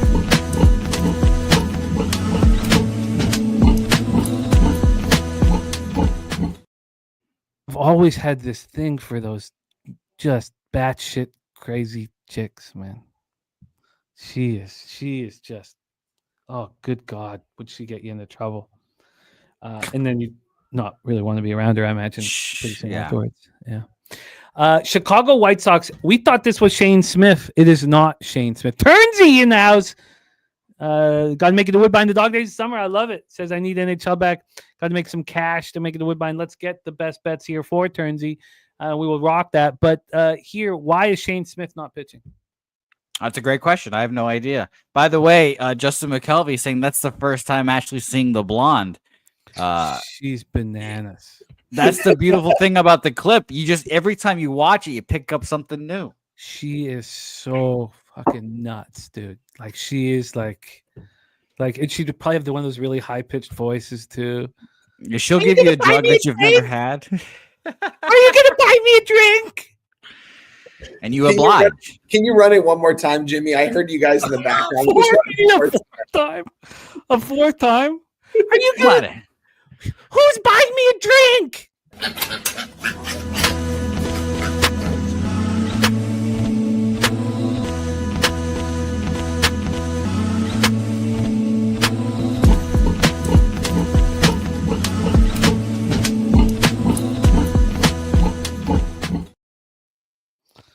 Magic. She's bananas, man, and I like it. So Shane Smith is not pitching. We last saw him in the third of an inning of the All-Star game on July 15th. He says he still feels it a bit. That was his problem. If he wants, yeah, he's like, I still feel it a bit, but no, he said I still feel it. 2 days ago, he said, and today I didn't feel the pain. Today I didn't feel it. That's probably not good enough. He went on the IL with an ankle injury. Oh, he's on the IL. Yeah, officially on the IL ankle injury. So who the hell is pitching for the White Sox here, Jose? I mean, I can give you what RotoWire is going to say here, but I don't typically trust them if I'm being honest. It says Shane Smith, so not even going to fucking worry about that. I don't know. It's a great question here because they traded away, what's his name? Fucking Hauser for nothing to the Rays, of course. But, yeah, I couldn't tell you who the starter is going to be today. Maybe Davis Martin. I don't know. AM doesn't care who's pitching. Under 9.5 minus 122. Jim Dewigger thinks it's all Mark Burley pitching. I can't think. Mark Burley was at 199 and 2/3 and he got a bonus for 200 innings, and he wanted to get 20 innings. And so, as a final game of the year, Jays throw him out there. He allows 11 runs without getting it out. He didn't get there. They had to pull him. He couldn't get that one out. I mean, it's just. But Hall of Famer, right? Burley got to the Hall, right? Didn't he? Yeah. No, he's not there yet. I think he's on the ballot, and he's going to be like one of the next guys voted in. I don't remember now. Did you see the group of first-time balloters? Yes, I did. It's the worst group of baseball players I've ever seen on that. We might not be getting a Hall of Famer for a little bit. The White Sox bullpen has been very good. This is an interesting spot. We talked about it with Cooper Criswell. Now, we don't know the outcome of that game, but with the Cooper Criswell spot, we saw the line move towards the Red Sox, and that made little to no sense. Here we have a total of 9. It's minus 116 to the over. Now, this opened up at 9.5, and we've moved to 9. Exactly backing up what our guy AM is saying in the chat. Exact same thing. From a money line perspective here, we have the Angels at minus 130. They open up at minus 133. This line is going, it's just tightening vig, really. Let's just say it's not moving. Why don't we say that? It's not moving. So we have a move to the under, and then the money line not moving. Spooner says, need your input. Do you credit the Milwaukee Brewers or Atlanta Braves with the Milwaukee Braves World Series championship? Well, that's an easy answer, and it's not going to help you. I credit the city of Milwaukee and the team, the Atlanta Braves. So I'm a big where it's one guy, so I could discredit the Lakers Minneapolis championships that they keep trying to count. Those are Minneapolis's championships, not the Lakers. So it's Milwaukee's championship. Yeah, I don't agree with that. It's the Lakers franchise. So, but again, that's a gray area. I credit the Braves for the Milwaukee Braves World Series championship, and I credit the city of Milwaukee. So you're right, and I did see the clip that you guys were discussing, and it was very funny. So let's get into the cash flow. We've talked about the total. The total's moved to the under. The money line hasn't moved. We have our guy Billy Friedrich hammering. Oh man, it's so annoying. This is just gonna drive me, but I'm not gonna say it out loud. Let's get into the cash flow here for this spot. No information, of course. I should have guessed that because I didn't know who is pitching. So here we go. Let's get into the X's notes. We have no idea who is pitching for the White Sox, but it's a very, very fishy line. Tyler Anderson on the other side, 4.41 ERA, 1.41 WHIP, coming off allowing 2 earned runs over 4 2/3 at home versus the Mariners. At home this year, he's allowed 19 earned runs in 10 starts. And lefties, they got the reverse splits. Lefties are destroying them. I know it's a small sample size, but strange. 303, 958 OPS. White Sox are raking lefties, 264, 804 OPS. And the Angels are hitting 251, 740 against righties. White Sox bullpen's been much better than the Angels bullpen, but there are some fortifications with this Angels bullpen. And then we didn't check out the weather here in Anaheim, so let's just do that and see what Ballpark Pal thinks. 77 Fahrenheit, feels like 78, 7.2 miles per hour out the center. Guys down at 4.5 miles per hour. And when we get to Ballpark Pal for this one, we have Angel Stadium plus 4%, plus 17% home runs, but minus 5% doubles and triples, minus 2% singles. This is a very interesting, tricky spot. Wine time. Your Angels in play. What do you think? Yeah, it's a very tricky spot, Jim. This is a spot that I want to move on the White Sox in. This was a similar spot to what we talked about earlier when I said a spot was coming up in that Twins, or not in that Red Sox game. Apologies. This is very similar to me, guys. This seems like a White Sox spot. Angels not selling at the deadline, keeping the team that they currently have under. I mean, Kenley Jansen and Taylor Ward were really the two names that could have been traded. Neither of them, they both came out publicly and said they didn't want to be traded. So they said they didn't want to trade him. It's just a very difficult spot, Jim, because the Angels have just been in so many ball games to where they could have won and didn't won. And by the end of the season, those games are going to add up. And I don't think by the end of the season, they're going to be there to make a playoff run. It seems like more like Perry, their GM, is trying to continue to get fans to come out and support and show. Sounds like the owner is whispering in his ear. Yeah, I mean, did you guys hear in the 6th inning on that third game when the Angels going for the sweep? They had that big. I had seen it all over social media. The guys wearing the Angels in the outfield gear. You know, their whole right field was all in white. They had people come out in white robes as if like they were Angels. Pretty crazy to see that some fans are that dedicated and they've been going to every game, but they had this planned out for like a month. And you heard them all game. And by the 5th inning, they said, sell the team. And they said something about Artie. I forgot what it was, but pretty fire Artie or something like that. They're trying to get management out of there, guys. But the team that they have currently right now, I do believe they can compete. I don't think they're going to make a playoff run. I do think they can maybe end up around 500, but I don't think that's going to end up being the key factor to getting into that last spot in the wild card playoff. I just think it's too difficult now. You got to win 90 games, I think, to make into the postseason, to for sure get you into the postseason. At this point in the season, it's tough for the Angels to do that. And this is a very fishy line, a team that's literally trying to make a playoff spot and a team that's not trying to make a playoff spot in the Chicago White Sox coming to town. Tyler Anderson, you saw it all day long yesterday on SportsCenter. Angels looking to deal Tyler Anderson. They don't end up dealing him. He's going to go out there today and pitch in Anaheim. It's difficult because Tyler Anderson has been so solid this season at certain times, but it's really when he sees it's a lot in these older guys in this Angels rotation, guys like him and Kyle Hendricks, when they face these team 3 times around the batting order. Apologies for that. When they face teams 3 times around the batting order, they're going to struggle that 3rd time around in the order. And I do think Tyler Anderson that's been a big factor in why his numbers aren't that good. It seems like he goes out there after 4 innings and he has shutout baseball. And then that 5th, 6th inning, he gives up 3 or 4 runs and it inflates his ERA to where we're seeing it now. This is a Chicago White Sox spot. This is a very fishy line. In Anaheim, they're coming off a day off. Their bullpen's completely rested. They grabbed pieces in this trade deadline from the Nationals to hopefully improve their bullpen. But yet they're a small favorite against the Chicago White Sox. Doesn't make a lot of sense to me, guys. With that being said, it's a Chicago White Sox spot. My book won't give me anything available in this game because they don't have a pitcher currently listed. So I can't really give them out, but I think I will be on the Chicago White Sox tonight.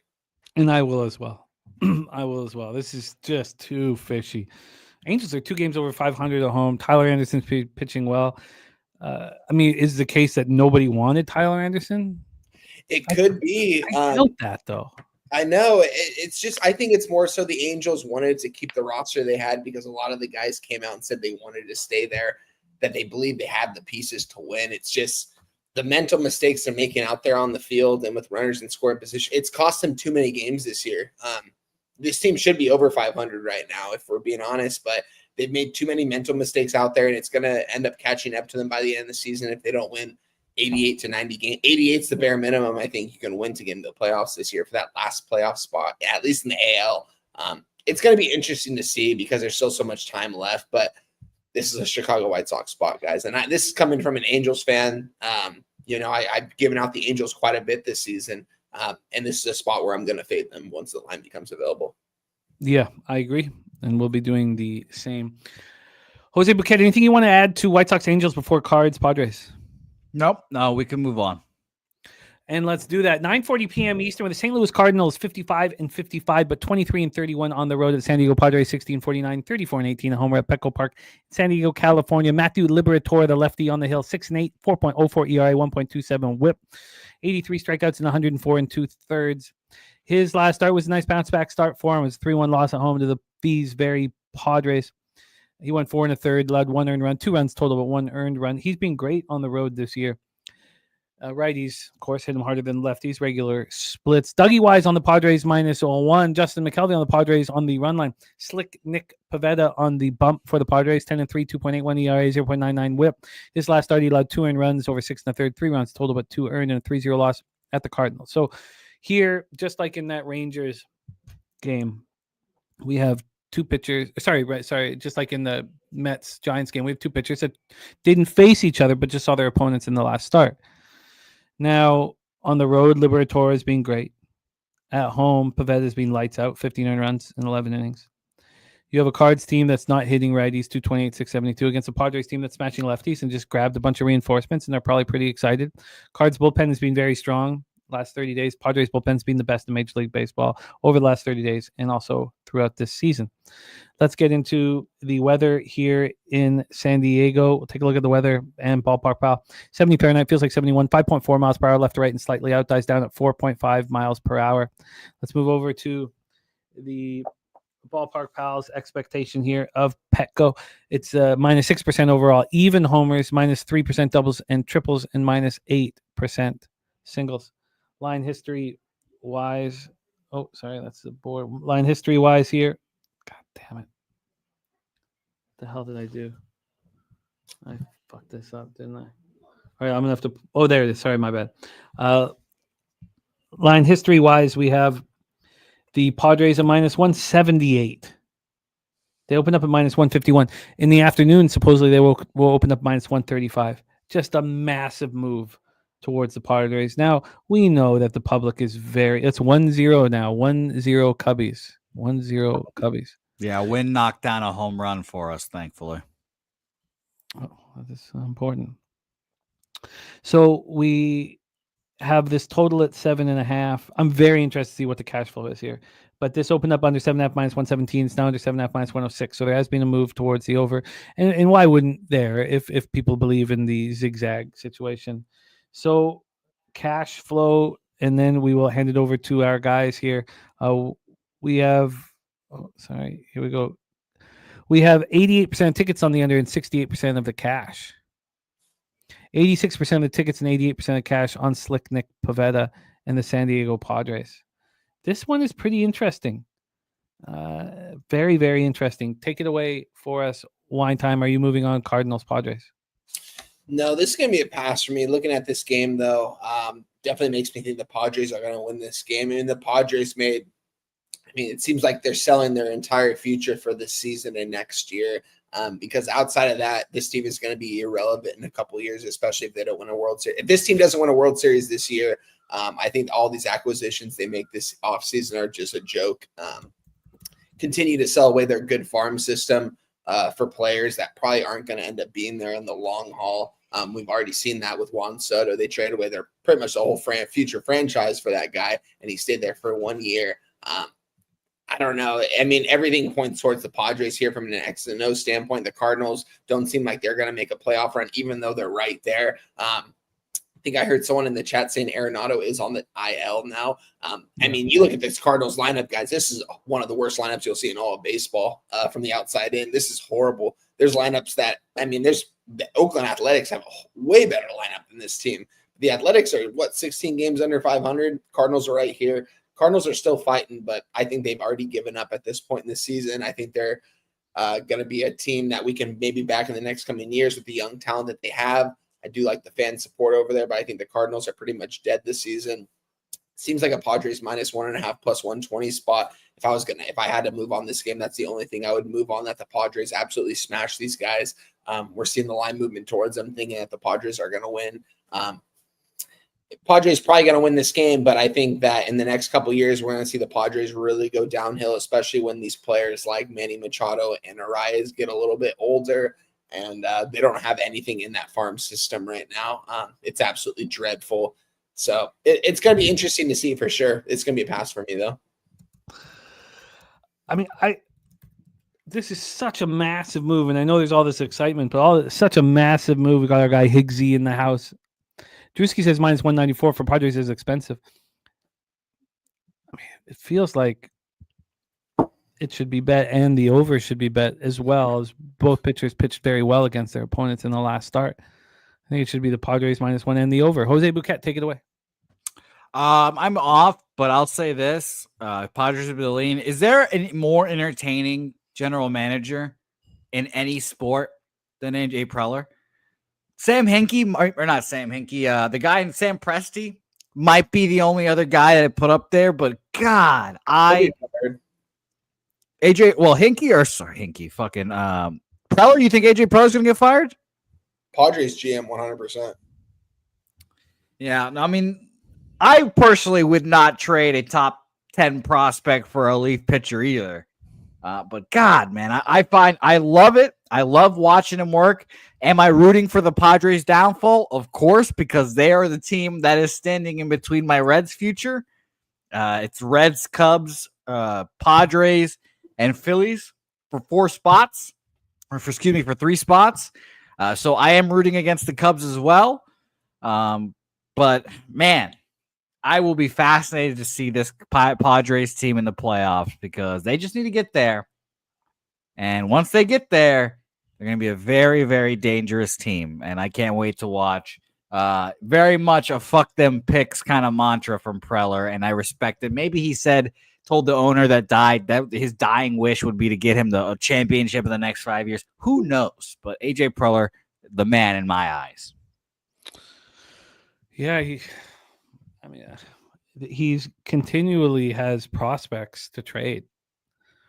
It's shocking. Some franchises don't, but Spooner says Mace Miller has not looked as dominant this year. He was a failed starter, turned reliever. Really believe Athletics fleeced the Padres with this trade. Yeah, no, I agree. Higgsy says this. Higgsy says, and he's right. He says Padres move is so, hey, look at our trade yesterday, but says red line or nothing. I mean, we've seen they're the only team, and I know they made the biggest splash at deadline, where of the teams that made moves at deadline, where the market's gone heavily towards them. The other teams like haven't. futures and stuff, right? No, I mean for today's baseball game. Oh, okay.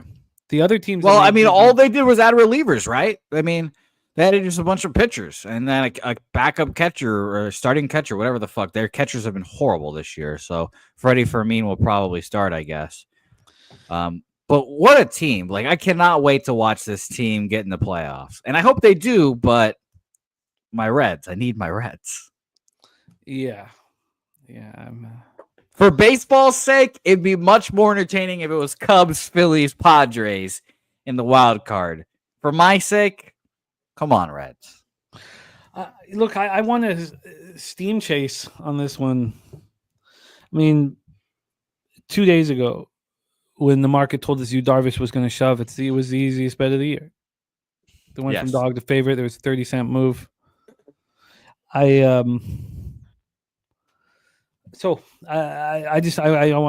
hate saying it, but I'm comfortable doing it. Padres -1 and the over. Let's roll on. 10:05 p.m. Eastern. I mean, it seems so public, but it's going to enter cash cow range. Yeah, it will. It's going to be this close over -200.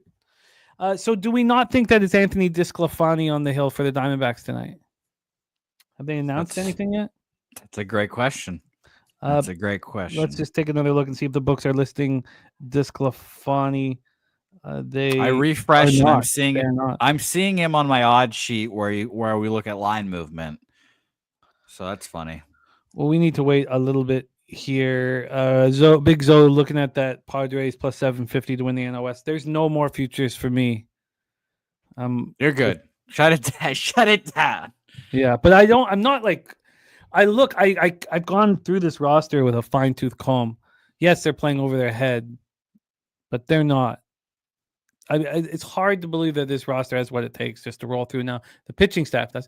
I think it's going to be very easy for us to bet unders in every Brewers playoff game. Oh, yeah. But same thing with the Padres. I mean, they're just going to hand it off to closer to closer to closer.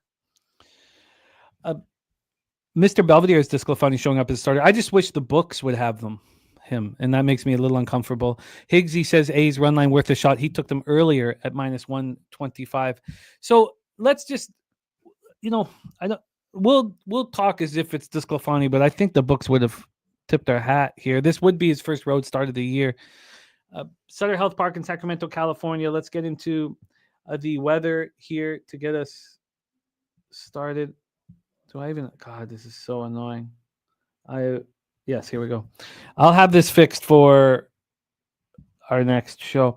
87 Fahrenheit, feels like 84, 8.9 miles per hour out to left center, dies down to 8 miles per hour. We have Higgsy on the Athletics here. Athletics have been playing some good ball of late. Swish has this as the second most offensive ballpark, +17%, +30% homers, +8% doubles and triples, and +6% singles. Let's get into the line history for this spot. We will start with the total. This total is a 10, -113 to the under. This opened up at 9.5 and it's moved to 10 as juiced to the under at this number. And on the money line here, we have the A's at -118. They opened up at -117, 11:33 a.m. this morning. So not a lot, and this is all offshore at Penny. Then let's get into the X's and O's for the spot. Jose, if it is DeSclafani, he's coming off a nice performance in that 1-0 win at the Pirates, but this will be his first road start. He's made 4 appearances on the road this year, 12 innings. He's allowed 3 earned runs, 10 Ks, 6 walks, 171 opponent's batting average. Righty's hitting 236, but with power, 827 OPS. We know that we don't trust DeSclafani if it is him. Jacob Lopez, 3-6, 4.29 ERA, 1.34 WHIP. He is coming off a 5-1 win at the Astros, where he allowed no earned runs over 4 1/3. He's pitched well in this AAA ballpark. 7 games played, 5 starts, allowed 13 earned runs and 32 1/3. Pitched very well here. Like a lot of lefties, righties hit them harder, but the Diamondbacks aren't hitting lefties hard at all. 224, 666 OPS, and the A's are raking versus righties. A's bullpen's pitching well despite an exodus of their closer.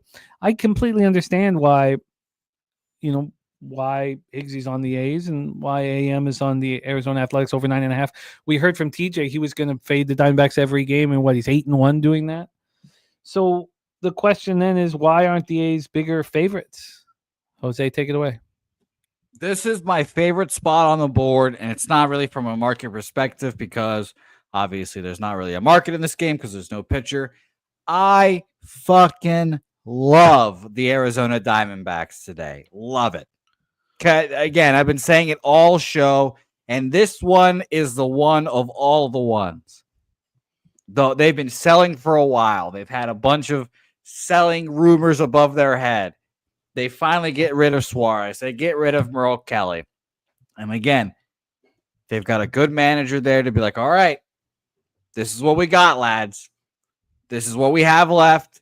This is the rest of the season. You can choose to make it shitty, and we can suck ass. So we can go out there, fight, blah, blah, blah, blah, blah. I love the Arizona Diamondbacks today. I will be on them. Again, I was trying to figure out, do I want to go up against the Diamondbacks bullpen that is like, who's back there now? Who are we going to get back here? Fangraphs is saying right now, and I'll tell you guys, we've got to scroll all the way to the bottom. There we go. We still got Ginkle. We still got Graveman, who's probably washed up as fuck. And by the way, Kevin Ginkle has a 7 ERA this year, so it's not like he's any better. But I believe in the offense. They're going to get the job done. I'm just trying to decide first 5 full game, but I will be on the Arizona Diamondbacks today. I mean, I get it, but I get it. And AM's right. I mean, the books are just opening up their arms to anyone who wants to back the Athletics here. Everyone's going to fade them because of the trades they made. Everybody. I still don't want to back them. I get it. Let's hear from Wine Time, Diamondbacks Athletics. Yeah, shout out to my guy Sean Higgs in the chat. Shout out to you, my guy. I hope all is well your way. Appreciate you for coming out and showing support as always. As far as this game goes, guys, I wanted to take a pass on this game.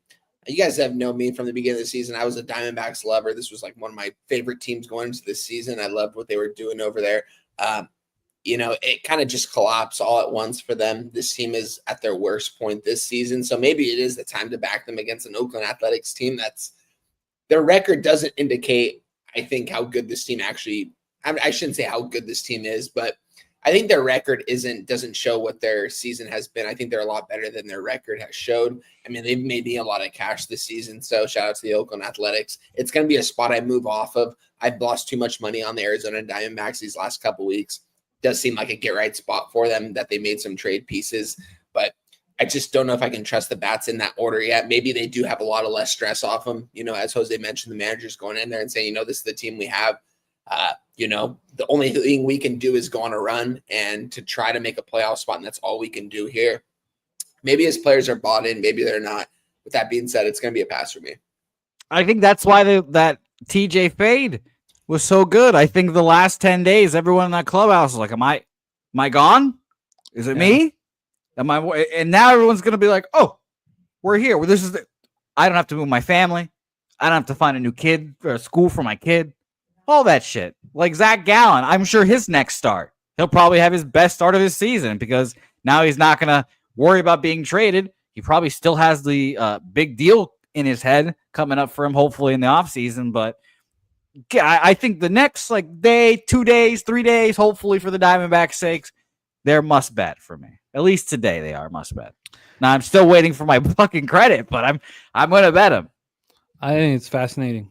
Really. Jose, if you make the phone call, I can 100% guarantee you he will answer. You're 1,000% right, Wine, but I'm not going to call my fucking bookie. That is facts. You should call him. Open that up, especially if you don't hear from him in the next hour. Let's rock into our final game on the board. In Seattle, hosting the Texas Rangers. 75 Fahrenheit, feels like 75, 4.5 miles per hour in, dies down to 3.6 miles per hour in. So let's get into Ballpark Pals expectation here, our final MLB game on the board. We have our guy Justin Mcelvy joining us for WNBA. He has our best record of the WNBA cappers. Looking forward to cap with him. We got a big, juicy schedule. And I bet 5 of the games. I bet 3 of the games. There's 5 games on the schedule. Oh. And I was like, should I really do this? The 9-0. Should I really not wait for all the information? and we'll see how it The bangs out. 9-0 is on the line. Yes, I'm excited. So we have T-Mobile minus 7%, minus 5% homers, minus 5% doubles and triples, minus 5% singles. So it's just minus 5 across the board. Let's get into the line history here for our last spot on the board. Turnsey, by the way, is rolling with you on the Arizona Diamondbacks. You got Turnsey in your corner. We have the Mariners minus 177. They opened up at minus 166, 11 cents of movement towards your Seattle Mariners. From a total standpoint here we go. We have the 7.5. It's minus 112 to the under. Open up minus 106 to the under. So 6 cents of movement towards the under. Yesterday's game. By the way, George Springer to the IL with a concussion. Dalton Varsho is activated today. Well, Varsho was just raking in AAA. It's exciting to have him back. Team has some depth. Yeah. But Springer has been heart and soul. He's been a catalyst without doubt. Yeah, Louis Varland and Ty France are activated as well. Yeah, Ty France, that'll be interesting. And Varland. Yeah, my old friend. Yeah. Yeah, I was his bat boy for a year. Shout out to him. He's good. He's gonna get hit by a pitch every fucking game. Yeah, it's exciting. Higgsy says here's another line that went up based on Seattle getting bats. AM on the over 7.5 said this should be an 8. So I'll continue to bet into the overs at 7.5 even if I lose. That's how you should handle it. And Shawnee Higgs is with him. Seattle, Texas over here on this one. Seattle's been the best over team in baseball this year.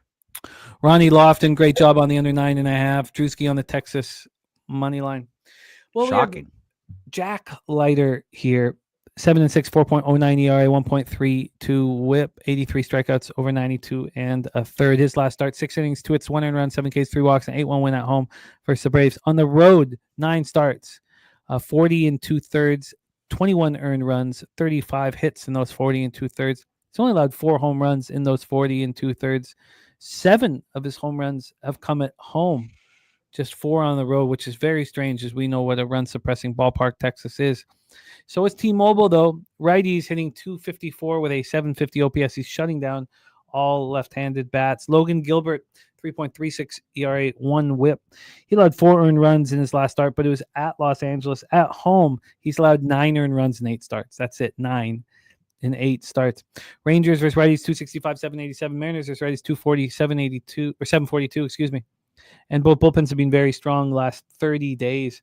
I'm a little surprised. I'm a little surprised of the love here for the over. You know, I get it, but I am a little surprised here just because I think Leiter can pitch well and Gilbert shoves it home. Only being a 6-cent move as we talked about on the under. Let's take a look at the cash flow. So we have both AM and Higgsy on the over in this one. We get to the cash flow. We have 60% of tickets and oh, sorry, that's wrong. Sorry, that's the wrong one. Here, let me move over here. We have 78% of the tickets and 81% of the cash on the Mariners, 70% of tickets on the under, and 54% of cash on that over. Wine Time Sports, rocking with us all day here on Friday. Take it away, Rangers, Mariners. Yeah, this is an interesting game, guys. Going into this one, last night I ended up moving on this under 7.5. We just barely got it. There wasn't any run scored in those final couple innings of that ball game. I'm not going to lie. I mean, seeing my guy Higgsy on the over here makes me kind of tread lightly here, but I wanted to initially move on the under once again with both these pitchers on the mound here. We're seeing a 7.5 at a minus 115 right now currently. I think the Mariners are going to take care of business, guys. I mean, this is a Mariners team that they've only improved since the trade deadline. You guys know me. I don't like this Mariners team. I don't like the players that they have in this lineup. That's on a personal standpoint, not an actual logical eye test standpoint, because this team is fighting. You see Julio Rodriguez making all kinds of plays out there in center field. These guys have heart. As hard as it is for me to say this, the Mariners are heading in the right direction. The second half of the season, they made the right trades. They got the bats that they needed to take them to the next level. And if this Mariners team doesn't make a playoff run, it's a complete failure, because they should. I mean, they go out and grab Eugenio Suarez, which is just huge. I saw that it's the first I mean, duo since Roger Maris and Mickey Mantle to combine for this many home runs at this point in the season. Gino has been playing in Arizona throughout the most of the season, so I don't really consider them teammates, although he used to play in Seattle. It's difficult. They have so many good bats in this lineup now that they added these couple guys in there. I think they are pretty deep, but they still got to show me. They still got to show me that they can win out at a high rate, and it's going to be tough here going towards the end of the season, but they went out and grabbed the right pieces. I think the Mariners are very alive. That's why we're seeing them at a minus 185. I know Logan Gilbert's on the mound. We've seen him pitch lights out numerous times in his career. He had some injuries that kind of took him off this season, but he is back and he's rocking and rolling right now. I do think this is a good spot for Logan Gilbert. I think that the Mariners take care of business here. It's hard for me to say that this is going to go over 7.5. I think that Gilbert can go out there and actually pitch a good game, and this game does go under. Mariners at this price, though, I'm not going to move on it, and I'm not going to move on the under again because I kind of feel like I got lucky on the under yesterday because there wasn't any run scored in those final couple innings, and that's all they needed to do. And the Rangers couldn't do their end of the bargain. They couldn't score yesterday. Maybe that's a trend we see going forward towards the second half of the season because this Rangers, don't get me wrong, their bats are good, but I don't know. They still got to – both these teams still have to show me something here. It's going to be a pass for me in this game, guys. I would probably say my only lean in this game would be the under, but that would be on the other side of my guy Higgsy. And I don't know if I want to be on that side. I think I'm just going to end up moving off this game. We got plenty of action today. These totals, and we've been talking a lot about them in the last few weeks, that open up at 7.5, juice to the under. They close at 7, and we bet them. The 7.5s or even 8s that just sit there with really good pitchers on the mound and don't move to 7. Now, I don't have the statistical backing, which I will try to get my hands on, but if this had moved to 7, we would see the sign from the book saying we're very concerned. We put this down to 7. We're not seeing that here.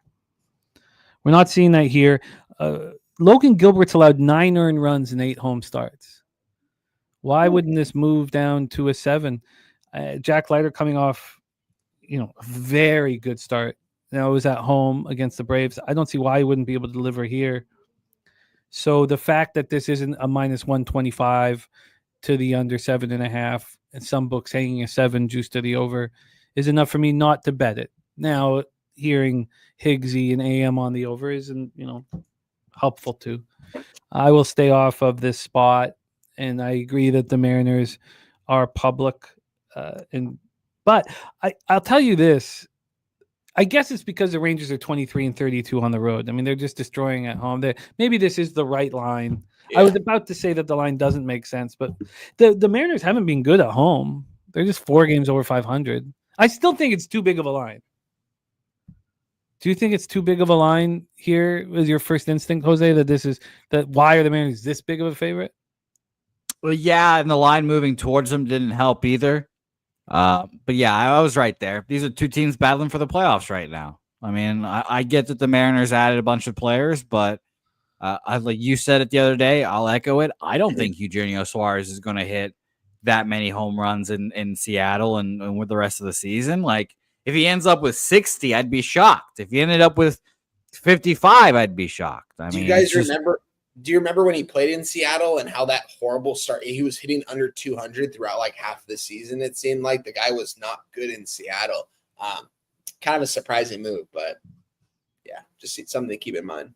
No, I stay off this game though. I just think it's a little bit too high for me. I think the Rangers could definitely win this game, but nothing here for me. This is the books opening this line here is a huge message. This should have been a minus 150. Shouldn't it have been? I'd agree with that.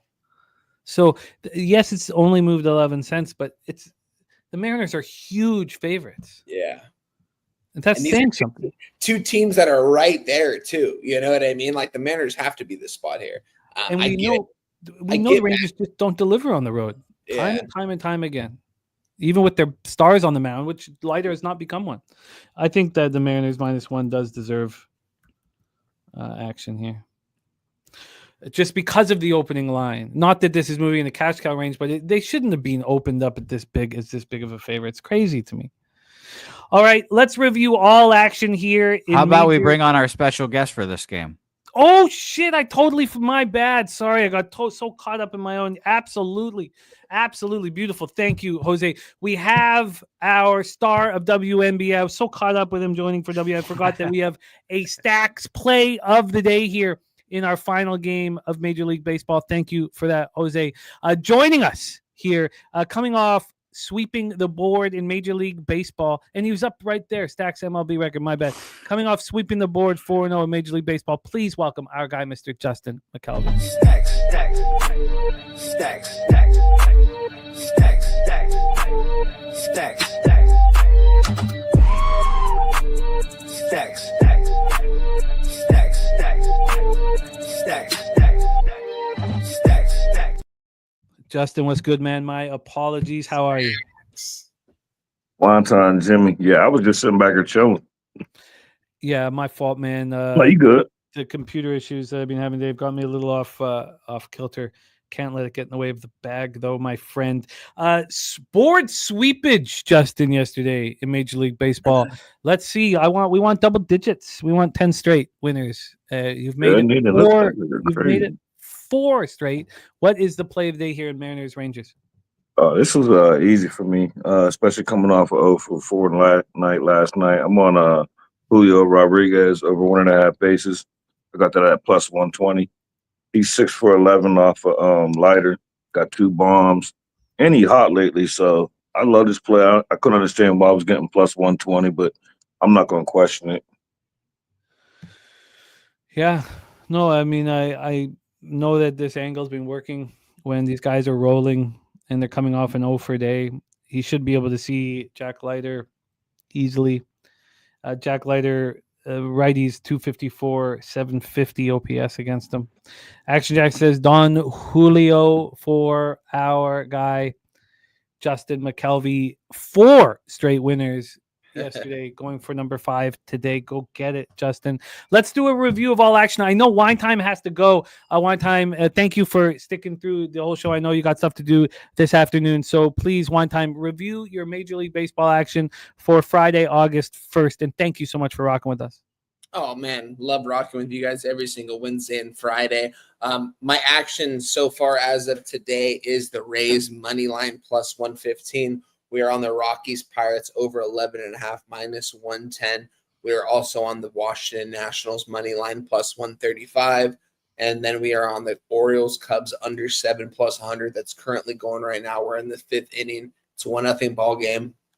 Need to continue to not score any runs here. And then we went ahead and added the Boston Red Sox money line plus 110. Very close to moving on the Chicago White Sox tonight, guys. Once the line becomes available, I will most likely move on it. I need to see who's pitching first from the White Sox and see where that line goes. But I'm very close to moving on the Chicago White Sox today, guys. But yeah, appreciate you guys as always, man. I'm going to be live with my guy Morgan Spooner Spoons Bets every single Sunday on Walk-Off Wagers this Sunday here.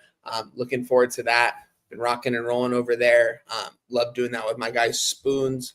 And also, guys, I will be breaking down. This will be the first time I'm actually able to talk college football tonight.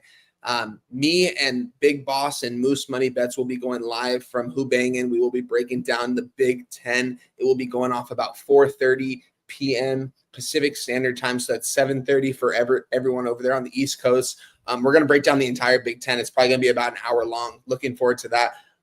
Be looking out for college football as well. Me and Debbie Cab are going to be dropping some stuff here very shortly as well. We've talked about it.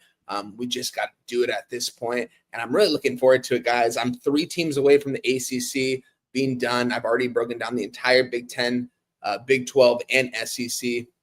Just 3 teams away from the ACC, and I still have yet to break down UCLA Bruins, which is my team, guys. I'm waiting. That's going to be the last team I end up breaking down because I know it's going to take me a while.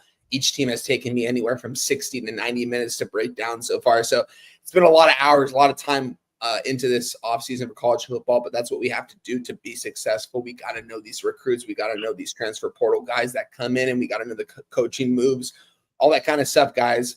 So really into that right now. Looking forward to that coming up with you guys here and talking with you guys college football every single week here, right here on Pub Sports Radio. But yeah, follow me on Twitter, Wine Time Sports, guys. We're like 40 falls away from 1,200. Let's get to 1,200 this weekend, guys. Just keep giving me that follow. I appreciate it. I know we've kind of had a bad swing in baseball these last week or so, but that's what happens in the season. It's a grind. It's all about how you finish. It's a marathon, not a sprint. Appreciate you guys for always having faith in me, and appreciate you guys as always for having me on the show. Love you guys. Have a good weekend and good luck on all your action today, guys. Our guy, Wine Time Sports here. See if there we go. Learning how to copy and paste without this thing is annoying. I'm going to pop it here in the chat. Please support our guy, Wine Time Sports. Just a class act and a great friend of the channel. While I'm doing that, Jose, please review your action in Major League Baseball. You are muted, my friend. Yeah, so I left myself. Don't laugh at me, Justin. I see you over there, you son of a bitch. My bad. Myself enough credit to make one last bet before this motherfucker still hasn't answered me. But Red Sox money line plus 112 officially on my card. Orioles Cubs under 7 minus 120. Minnesota Twins first 5 money line minus 110. All official on my card here. When I get enough credit, I will be betting Arizona money line, Tampa Bay money line, Miami money line, and the over in San Francisco Giants New York Metropolitans over 7.5. I love it. I'm on the under 7 in Wrigley right now. Oh, I didn't tweet out. I don't think I told that too, Jimmy. Beautiful. I don't think I tweeted out that first 2 under. I wonder if it is if the line has changed. First 2? Oh, sorry, first 3 under 2. I was like, oh my God, you're cutting out more of the game? I'll say you might as well just said Nerfy. The first 3 under 2. I didn't tweet it out, so I'll tweet it out here shortly. It's not going to move any more than where it's at right now. That's the first 3 under 2, and I already bet that in the Minnesota Cleveland game.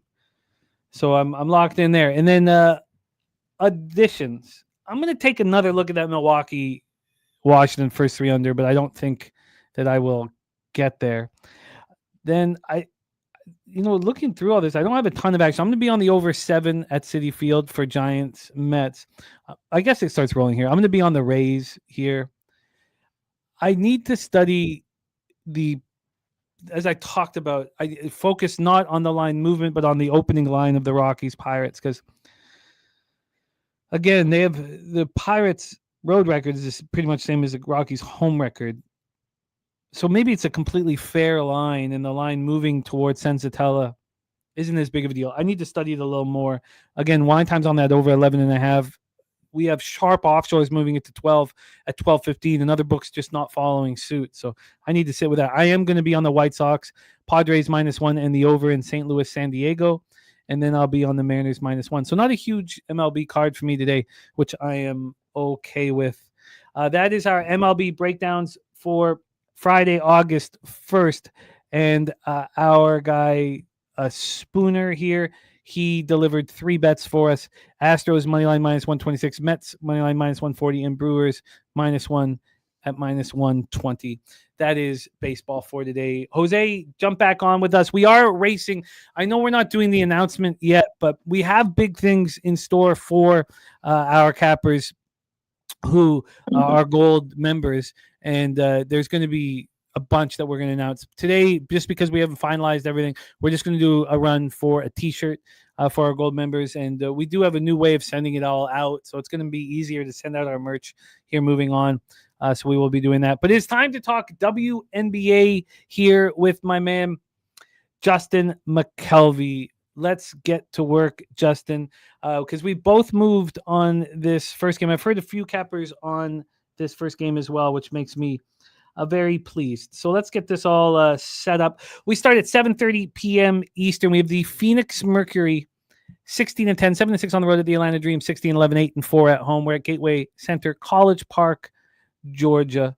Let's pull up the line history here, as well as the cash flow for our first WNBA game on the board. I have a bad record, but I am on a 9-game winning streak. We have Justin Mcelvy delivering the goods here. It was unfortunate. He could have swept the board. Yes. you've had some bad. You've gone 4-3 in your last 7 bets here in WNBA, and you could have easily been 7-0 on them. You've had some bad breaks, which is a good sign. I know 4-3 is not good enough, but it's a good sign that the losses that you have been receiving have been bad breaks. It's a very good sign. We have Phoenix right now -4. I see some 4.5s on the board. I got 2.5. This opened at 1.5 at some books. A lot of books open this up at 2.5 or 3. And issue being Brittany Griner was doubtful as of last night. Jordan Canada questionable with the sickness. And usually I've been trying not to have bets in beforehand, but before we get to the show. But here I have moved. We also have a move towards the over. This opened up 163 in the afternoon, opened up at 165 at night, and now we're at 167.5. So we have a move towards the Mercury and a move towards the over. We take a look at the cash flow for our first game on the board. Oh, God, this is so annoying. I should just get this out of here. But here we go. For our first game on the board, here we have 50% of the tickets on Phoenix, 77% of the cash. I like that very, very much. I was hoping that people would think this was a deal on Atlanta. Atlanta is playing their 4th game in 6 nights, and they're exhausted. Absolutely exhausted. 73% of tickets on the over and 85% of the cash on that over. No team knows the Atlanta Dream better than our Justin Mcelvy. I just want to talk about a couple of things here. As we've watched the Dream very closely over the last little while, and you have your finger on the pulse of this franchise, Justin, we've seen them in pretty difficult spots, and they've not handled them that well. I was surprised that the Valkyries, with all the injuries that they were dealing with, still, really, really played them tough, got the win. I did not want the Dream with you guys on Wednesday, when they went into Dallas and beat them 88-85. I thought it showed a ton of character. This team is full of character. They also beat up on Phoenix in Phoenix 90-79 back on the 23rd. So we have 2 teams that they each played on the 23rd. Then the Mercury played on the 25th at New York. The Dream had some time off because they were about to have 3 games in 4 days and 4 games in 6 days. So since the 27th, the Mercury have played at Washington and at Indiana on the road. Since the 27th, Atlanta goes into Minnesota on the 27th. On the 28th, they fly home. On the 29th, they play Golden State. As soon as that game's over, they fly to Dallas and play Dallas. On the 31st, they fly home. And now they're playing. Now, this is just too much to ask for. And now we've seen Griner out. Well, Ivan, you can give us the latest update because I had her as doubtful and Jordan Canada sick. Take it away for us here, Justin. Game 2 on the board. Game 1 on the board, Mercury Dream. Yeah, I'm not sure. You said we both are. We're on the same side, but I'm not sure I sent this to you because I didn't post it on Extra Line. I got the same line as you, but it moved. So I do have 4 other plays outside of this, so it's not that important. But I am on the Mercury, and I did get -2.5. And like you said, I follow this Dream Team very well. It's a bad spot for us. Like, they're ping-ponging us back and forth, 6 on the road, 1 at home, then go back on the road, then back at home. And one time you do want, and I tell everybody, I'm a Dream fan, but I'm a Mercury better. And Mercury coming off that loss to the Fever, this is a good spot. I got -2.5. If I can't get that, I have a same game parlay that I will make official if I can't get the 2.5. Yeah, those lines are they are long gone. Alyssa Thomas, what number? Alyssa Thomas, what number can you get for her assist? Because I actually bet this. I got 7.5, I think. Let me open up a couple different books here. Let me see what I can get you here. What did you get? I got Alyssa Thomas over 7.5. And the Mercury money line, I think I got +138 in the same game parlay. Oh, so by the way, if you wanted the the -2.5 is -142. The -3 is -131. It's Well, you said -142? Yeah, No, I can't do that. Yeah, it's expensive. but from a prop perspective here, I've Alyssa Thomas. No, Yeah. they've locked up her assists here, which is a good sign. Means that The people real- can bank Yeah, I on already that. bet it. So, well, I still got 4 other plays, so I don't have to make nothing official in this game. But I Oh no, am. we can still find it at a different book. It's just I've Okay. always found when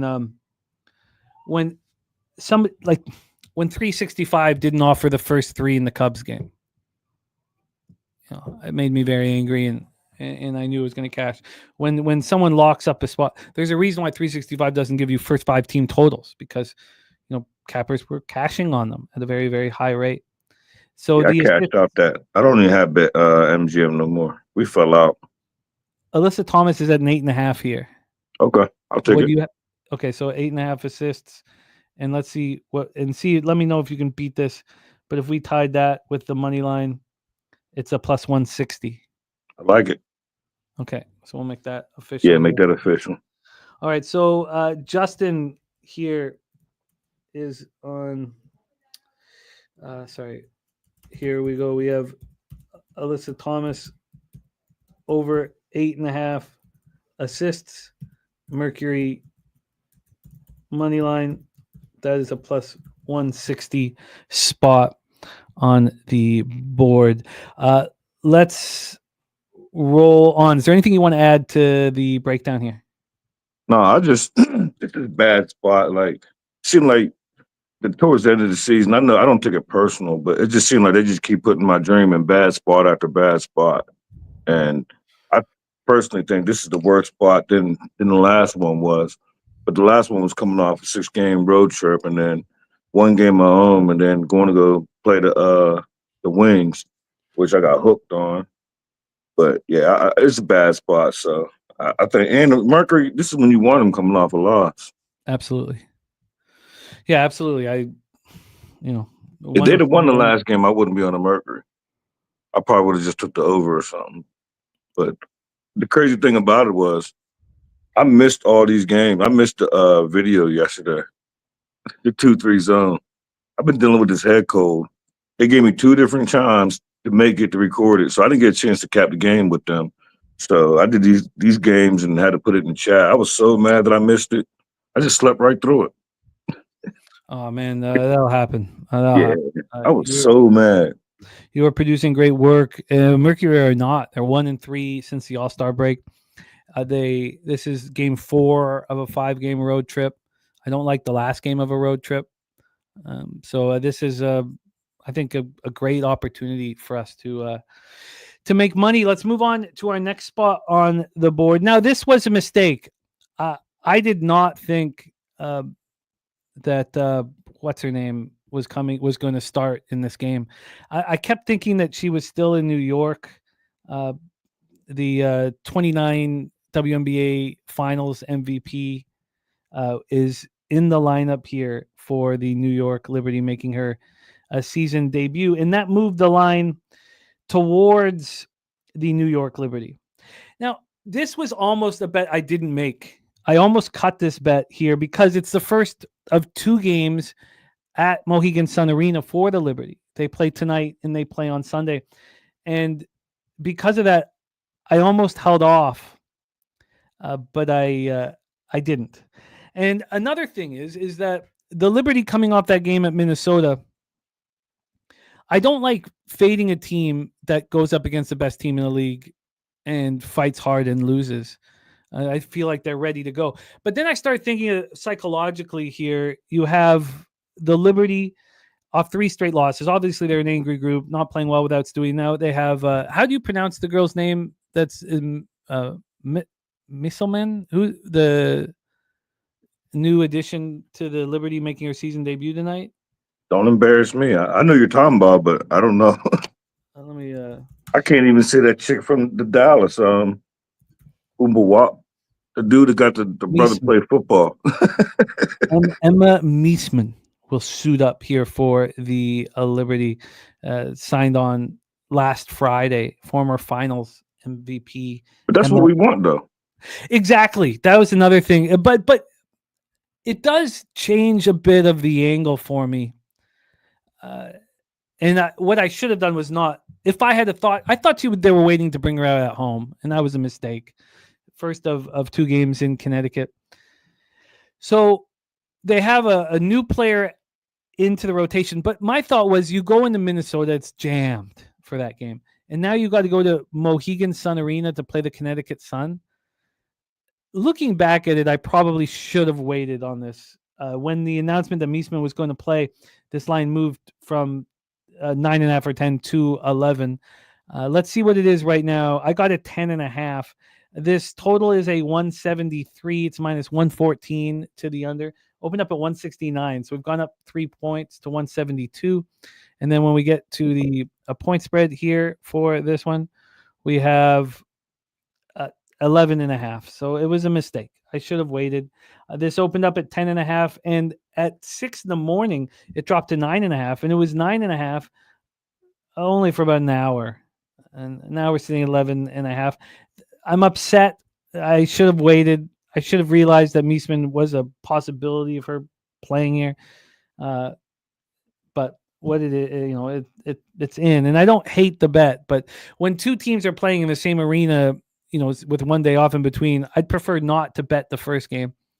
66% of the tickets on New York, but just 53% of the cash. Connecticut's playing their best basketball right now. And I know they're expected to be the worst team in the league this year, but they're playing their best basketball. Mabry's back, they're playing well. 53% of tickets on the under, 73% of the cash on that under.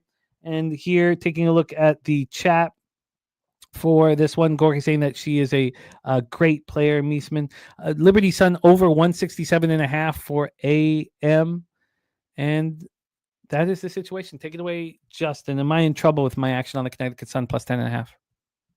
No, I don't think you're in trouble. I'm on the same team, just a different bet. I'll make it official. If you get a better number or worse number, I'll take it. I'm on the Connecticut Sun team total over 79.5. And I do like the Sun.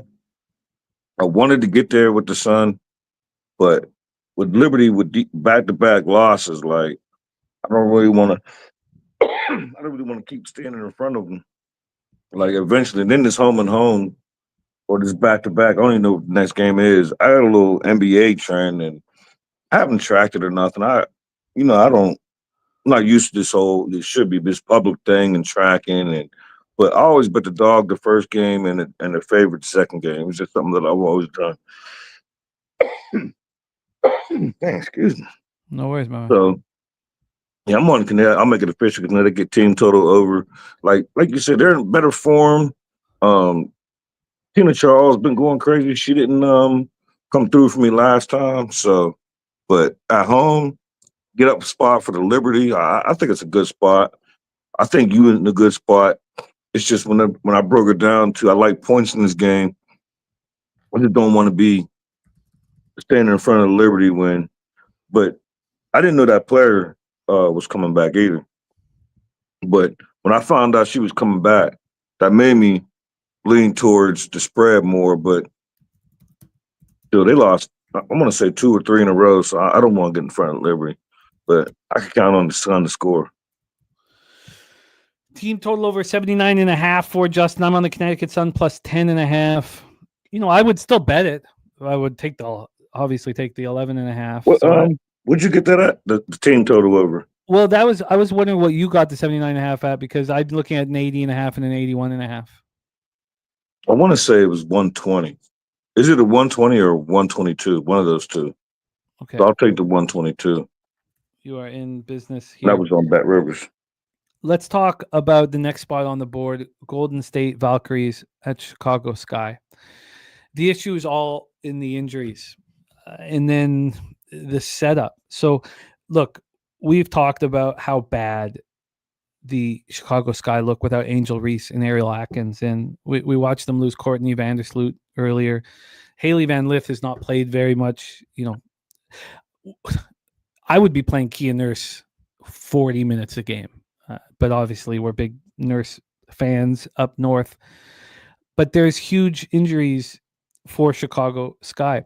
The issue is Golden State's dealing with the same issue, not quite as well. Yeah, the same issues. I mean, you have Kayla Thornton out, Monique Billings is day-to-day, which means that they're going to get their star, the Italian, off the bench in the lineup here because she missed yesterday's game. I was curious to see whether, she would be in the lineup here. But this is not a good spot for the Valkyries. I mean, they're on the second half of a back-to-back after going into Washington and beating them. This is their third game in 4 nights, both wins in very difficult situations. If you look at this last while for them, it's been extremely strenuous. They open up the post-All-Star break on the 25th. They play at home versus Dallas. They beat them by 10. The next day, they fly to Connecticut. The next day after that, they play Connecticut, and they get destroyed. They lose 95-64. That was their first game. It was second game without Kayla Thornton. Then next day, they fly to Atlanta. Day after that, they play Atlanta. They beat them 77-75, show a ton of heart. You called that game perfectly. Then they go back to their hotel rooms. The next day, they fly to Washington. The next day after that, they play Washington, and they play insanely well and win 68-67, completely shut down the Mystics defensively late. They had problems scoring late. They have no finishers without Kayla Thornton out there. So then they fly right after the game to Chicago. That's a lot to ask. As much as I want to fade Chicago, I felt like that might be just too much to ask here. And so I didn't move. Drewski on the under 153.5. AM is on the over 156. Oh, it's Messiman. Thank you, Messiman. Thank you, Gorki, my man. Gorki joining us for CFL. He'll be on right after this. So I just felt like there was too much to ask and wanted to see what the market did and hear from Justin on this one. As much as I want to fade this guy badly, I also think that the no market move is a telling sign. Now, yes, the Valkyries have opened up at -5 and moved to 6, but this move to 6, back to 5.5, back to 6, back to 5.5.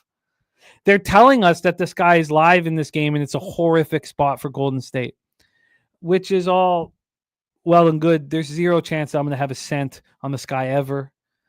This total opened up 156.5, is now 154.5. And when we take a look at the cash flow for our spot here on the board, cash flow wise, we have, here we go. We have 50% of the tickets on Golden State and 95% of the cash. 95% of the cash. And look, I'm not saying those big bets are dumb bets because Chicago's trash, but the market does not care. 94% tickets, 93% cash on the under. In fact, this would actually lean me towards betting the sky is something I'll never do. Take it away, Justin. Golden State Valkyries, Chicago Sky, Wintrust Arena, Chicago, Illinois. Yeah, I'll start off by saying I have no action in this game yet. But the reason why is because I'm a Valkyries first half better. And I love betting the Valkyries.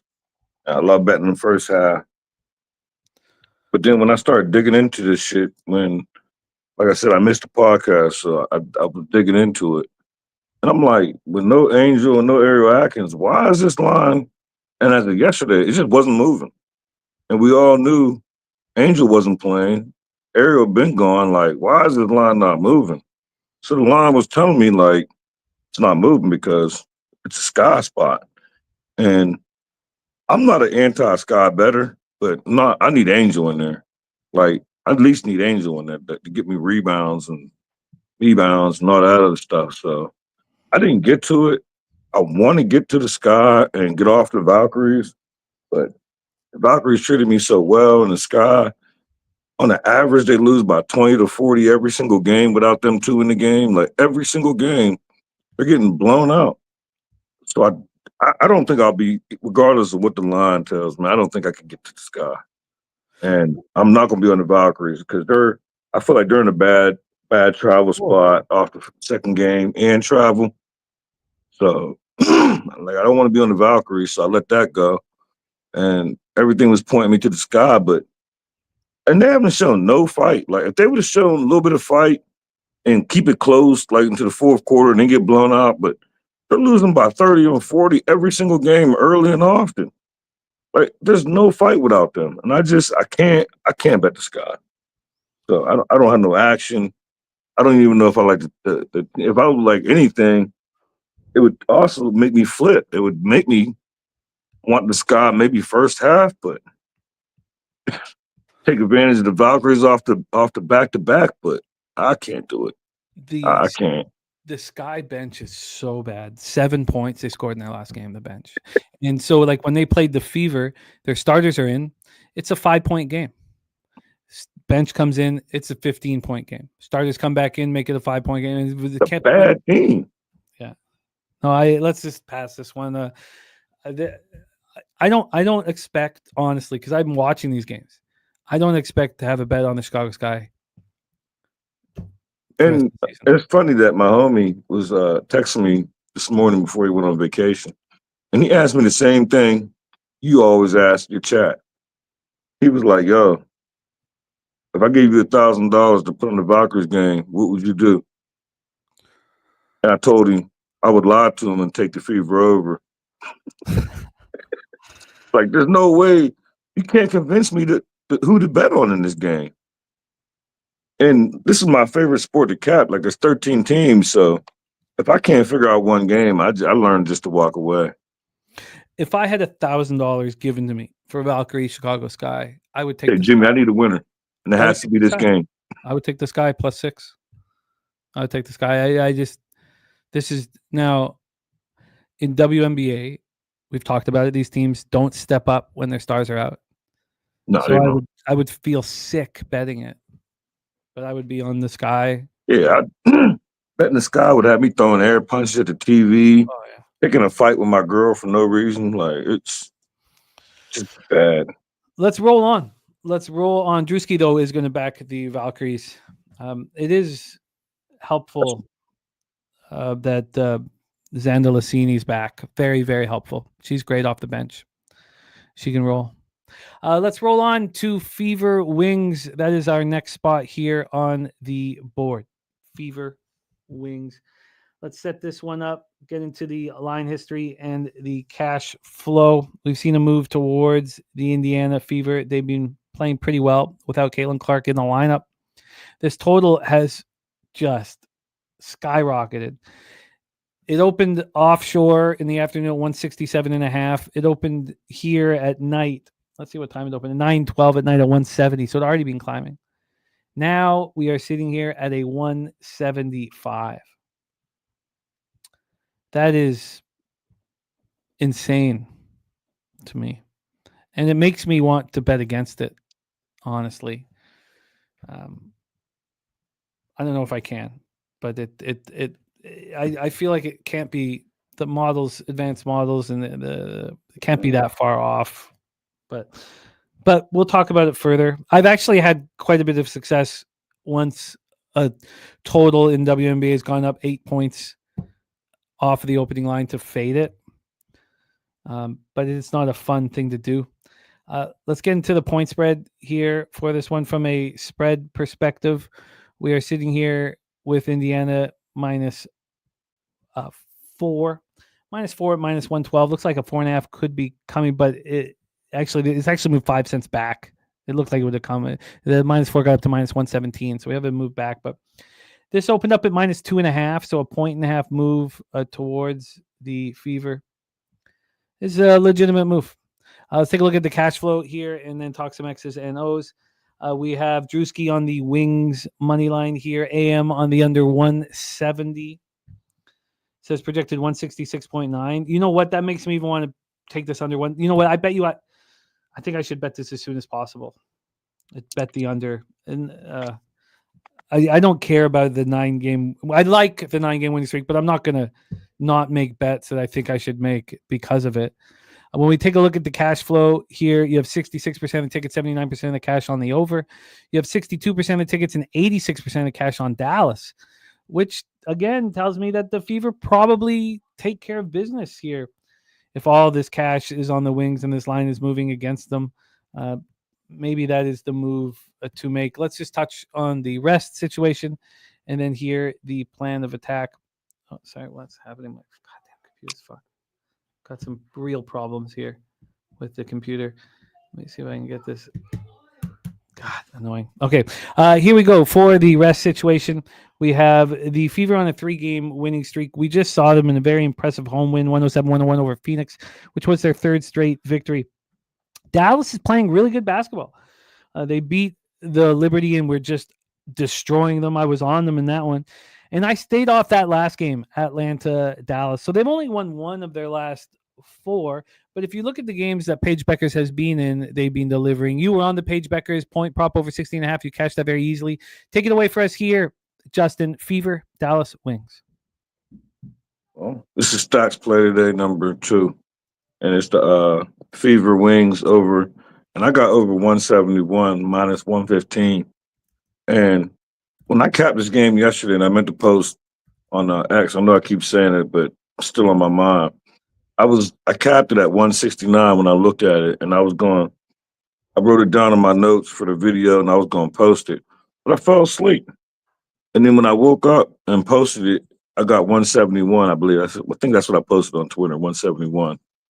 But now it's got this high. I swear it reminds me of the Sparks and Aces the other day.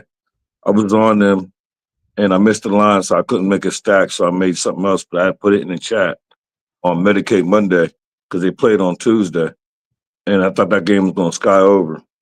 And the line just went up and up and up and up and up and up and up, and it didn't come close to going over. So by this line opening up so low, like the lowest I heard, you said 67. I thought I didn't see a 67. I see 169, but I heard it was a 167.5. And look at this number now. Like, outside of injury, the books ain't make that much a mistake. Like, I might be on the. It makes me nervous. I'm the opposite. When a line move this heavy in my favor, I get nervous.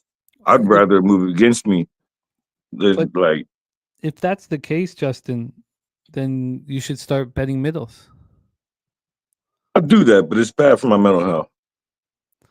Yeah, but if it makes that means I can't watch the game because, and I really that's what helps me cap these WNBA games. I actually watch this shit, and it's boring, but it helps my cap. And having an over and an under and watching this game, it'll drive me insane.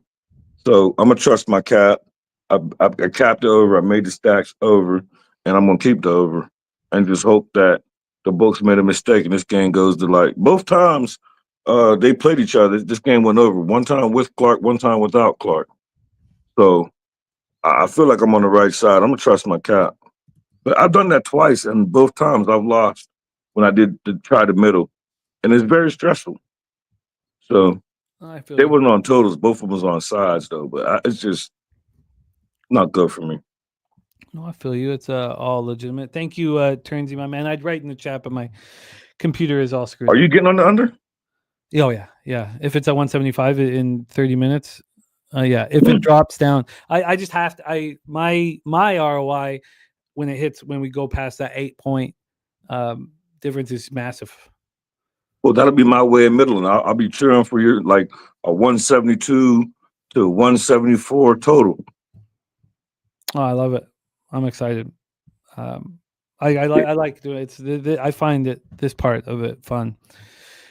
And I don't have action on that game anyway. So let's roll to a spot we are both on as well. Our final WNBA game on the card. We have Justin Mcelvy rolling with us here on Pub Sports Radio. Climate Pledge Arena in Seattle, Washington. I mean, this is why I was telling myself, don't be afraid to get in early. This didn't make sense to me that this was a 6.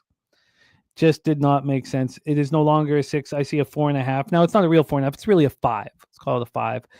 This opened up here offshore at 6 at 9:12 p.m. By less than an hour later, it was a 5. Then it got back up to 6. So it was 6 for a while. This even was a 6.5 at 6 in the morning. I didn't know that. Then it got down to a legitimate 4.5 at 8:41 in the morning. This was a straight 4 at 9 in the morning. It's a 4.5 right now. This is the best bet on the board, I believe, here on the Sparks, who have been playing very good basketball. And we're in a horrible situation coming back off a road trip and bringing back Cameron Brink in that first game at home. You have Seattle Seattle is a real Jekyll and Hyde basketball team. By the way, this total opened up at 167. It's up to 170. It's a very Jekyll and Hyde basketball team, Seattle. We have AM on the over here. Drewski taking the Sparks money line. I love that. Okay, so let's set this up a little bit better for you. But I'd like to know the cash flow here just to see if it really is the best spot on the board. We have, it might not be because it's public. 72% of the tickets, 90% of cash on LA. 72% of tickets, 93% cash on the under. So it might, but from an X's and O's standpoint, I think it's the best spot on the board. The Sparks failed to menace in their first game back home. That, you know, we've all faded them in that situation. It was a terrible spot for them. Now you guys got me there. I shouldn't. You and Brizzy got me on the Aces. I thank you guys for it. It was a very extremely helpful for that win, and that was all you guys, and it made perfect sense. I think that they bounce back here. You also have the Storm, and I was looking at this road trip. I was like, how would the Storm as players feel about this road trip? And then I realized they feel pretty good. They don't think of it like we should have gone and swept this Eastern run against the three worst teams in the WNBA, which is what they should be thinking. They destroyed the Sky. Remember that before they left, they'd lost to Dallas by 24 points at home. Then they leave. They go to Chicago. They beat them. They destroy them. They beat them by 38 points. They go into Washington and lose like teams do in all forms of basketball. If you win by 30 plus, you don't play well in the next game. We talked about it last night, you know, why I couldn't back the Mystics. It was because I watched them play their best game of their season. And then they came back and had to play again the next day. I should have faded them, but I didn't. Then they lose to Washington by 11, and then they go and beat up on Connecticut.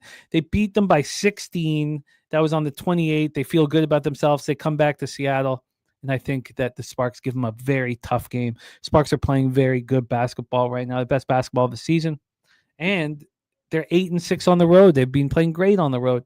I think they bounce back here. I got the 6. Take it away for us here, Justin, our final WNBA game on the board, Sparks Storm. I'm right with you, but more importantly, I'm right with Drewski. Best number you get, I'll take the Sparks money line. I love this spot. When I had already bet it when I retweeted your tweet early this morning, and that just gave me even more confidence. Like, I was worried that everyone was going to be on the Storm. Like, this is the same spot we talked about. We talked about Brent coming back. The first game was a bad spot to mess up the chemistry. Now this is game 2, coming off an embarrassing loss. And you got a 30-point loss revenge in this game. In current form, I think the Sparks is a better team. They believe in each other. They got their star back. It's the second game the star back. And the Storm team is not very impressive, but what got me on the money line, I bet them both, actually, and I put a unit on both of them. And I also got the over, but I'm not as confident as that to make it official, but I'm confident enough the Sparks money line to make it official.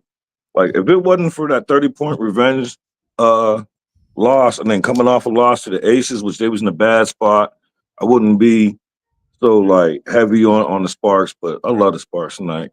I don't care if they're public or the only thing I worry about is, do they need one more game with Cam? But she played 14 minutes. She played 4. I mean, she's a non-issue to me.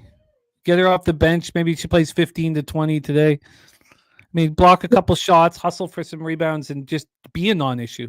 And they believe in each other, though. Like, they believe they got a chance to make the playoffs. So they believe in them. I believe in them. Like, go out here and punch on the Storm. They are a bet-on basketball team. Yeah, cash these tickets. Like I said, if they didn't lose by 30-something to this team earlier in the season, I wouldn't be so heavy on them.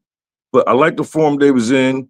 The Aces game doesn't change my mind about the form that the Sparks is currently in. That was just a bad spot. And add into the star player coming back. And add in the fact that Aces were playing off of revenge. So just a bad spot for them. This is the spot we want. This is the spot I want. So whatever, what number can you get? Because when I bet the money line, they was getting 5.5. Plus 186. I'll take it. Plus 186 for the Sparks. Money line on the Sparks plus 6 minus 113. Stacks play today number 2 is the over 171 at minus 115 in Indiana, Dallas. And, I respect I hate that it happens, but I respect, having to give out the line when you wake up because you Well, fell asleep. I'm gonna start like especially WNBA. Like I'm more confident in my WNBA than baseball. Like so, while WNBA, there's gonna be a lot more WNBA stats compared to baseball.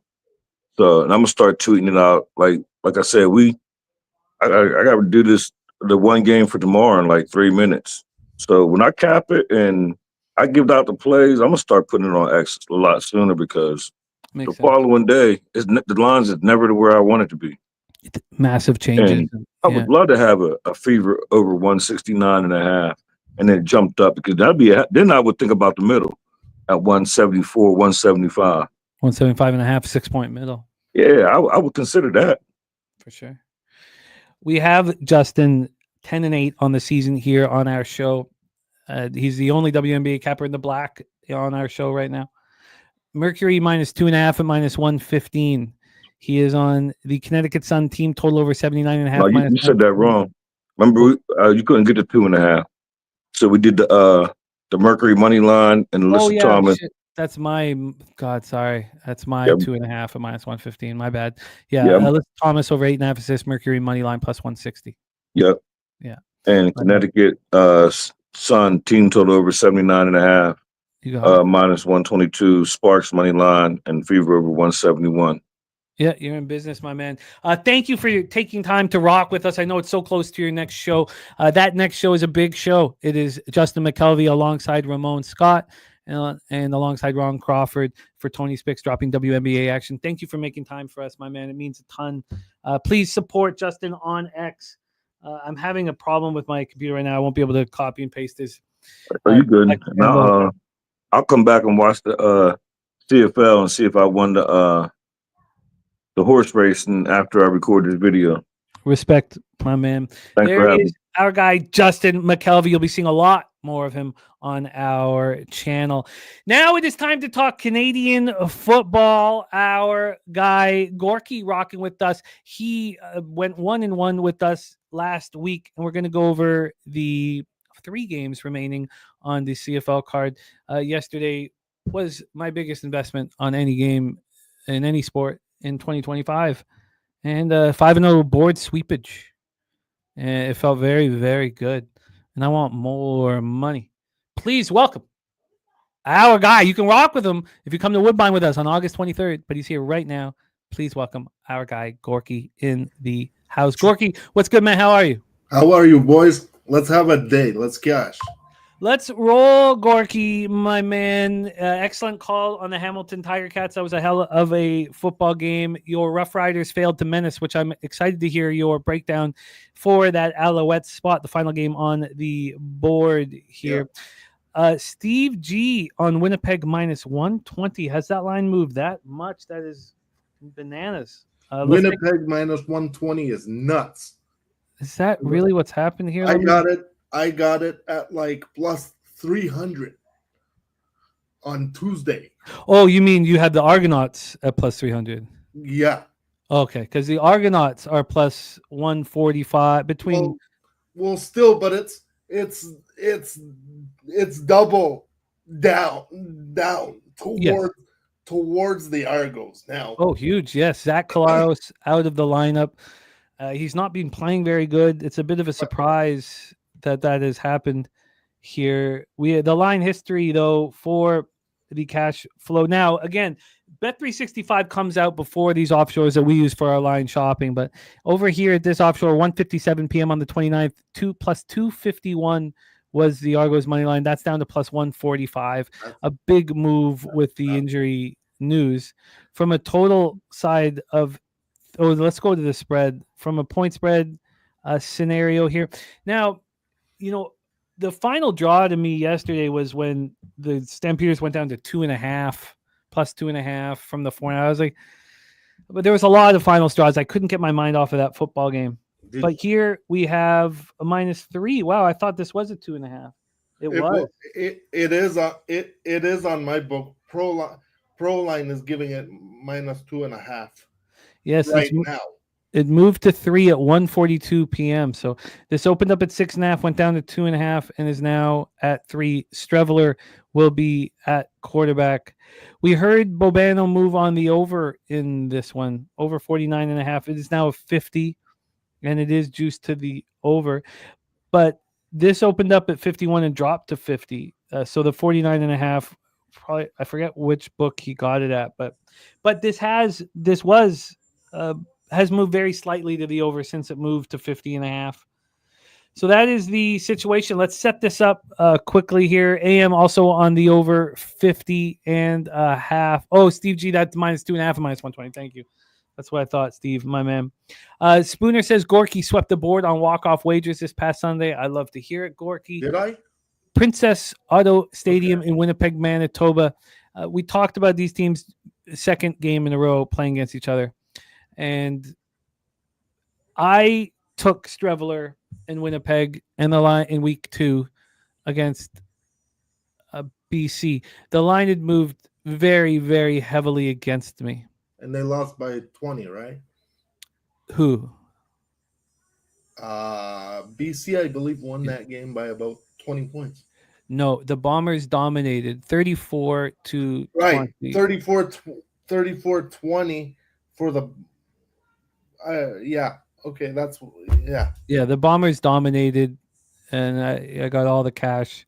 Nice. But it was an embarrassing line move against me. The line moved so heavily against me. And I had like Lucas Ryan and guys in the chat because I was so confident on the overreaction from the Lions game 1. And I believed in Streveler. And I felt sick all week. Like I kept checking the line. Like the school was still on. I was still at school because it was early in the season. She had a performance, a musical performance. And you were there watching your phone, yeah. Well, I took a look at the line at the half of their performance, whatever, and it had even moved even further against me, and I felt sick to my stomach. This is a little different here. I haven't moved on it. Jose Perez in the house. Great to see you, Jose. So these teams just meant the 31-17 Argos victory at home. I was on the Argos. Arbuckle looked great, 22 of 31 for 316 yards, 2 touchdowns, no interceptions. DeMonte Coxey looked phenomenal. He looked electric. 6 catches for 145 yards and a touchdown. Now, Streveler, you could say he looked better than Coleros, but he didn't put points on the board. They scored 6 points in the second half, 2 field goals. Brady Oliveira ran 13 times for 82 yards. I spoke on the show. Oh, Gaussman is announced for pitchers. Wow. Yeah, Goldman was there this morning, Jimmy. Yes, but then he was pulled. He was pulled at all the books. There was a blank space at all the books. So, but back to open. I'd like to hear that. So Brady Oliveira ran 13 times for 82 yards. We talked about with Bobano how when Streveler is a quarterback or when there's a mobile quarterback, how the running game explodes because there's generally a spy on the quarterback, and if he moves 3 yards to the right with the ball and then throws it back to the left side, it creates an opportunity, a great opportunity for rushing. We see that whenever Trey Ford's the quarterback for the Elks. We see that whenever Streveler is the quarterback for the Bombers. Now, his rush props at 84.5 yards, so the books aren't giving you any discount. Winnipeg's lost 3 straight. They've lost all those games by 14-plus points. They've given up 36.3 points per game. The whole world is against the Bombers, and as Gorki knows, that's when I want in. And Gorki, I know you're on the other side. Take it away, Argos Bombers. Look, my handicap is based on the fact that Collaros played in the Grey Cup game, right? Collaros. I was on the Winnipeg Blue Bombers. Collaros is out of this game. The Argos just saw this guy. The Argos know that Arbuckle has these guys' number. It's crazy, but crazy shit happens in this game. Crazy shit happens in sports all the time. Let's go. That's where, in my opinion, that's where the value is. This is a value play.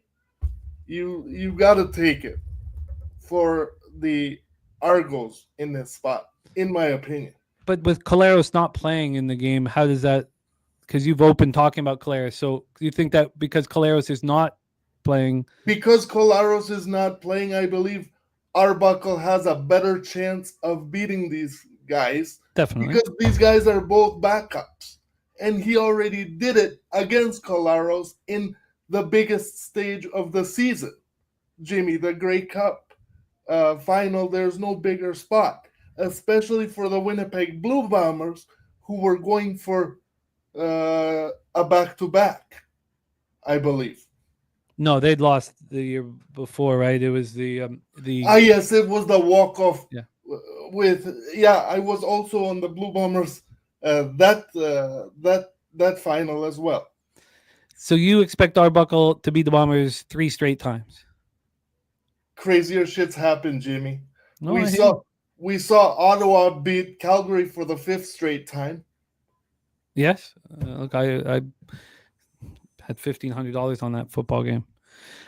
For me, I know for some cabbers that's not a lot of money, but for me that's a lot of money. So did you tweet out the line that you got, Gorki? I don't, Jimmy, because I just put out plays the way that I do. I don't tweet out lines or nothing like that ever.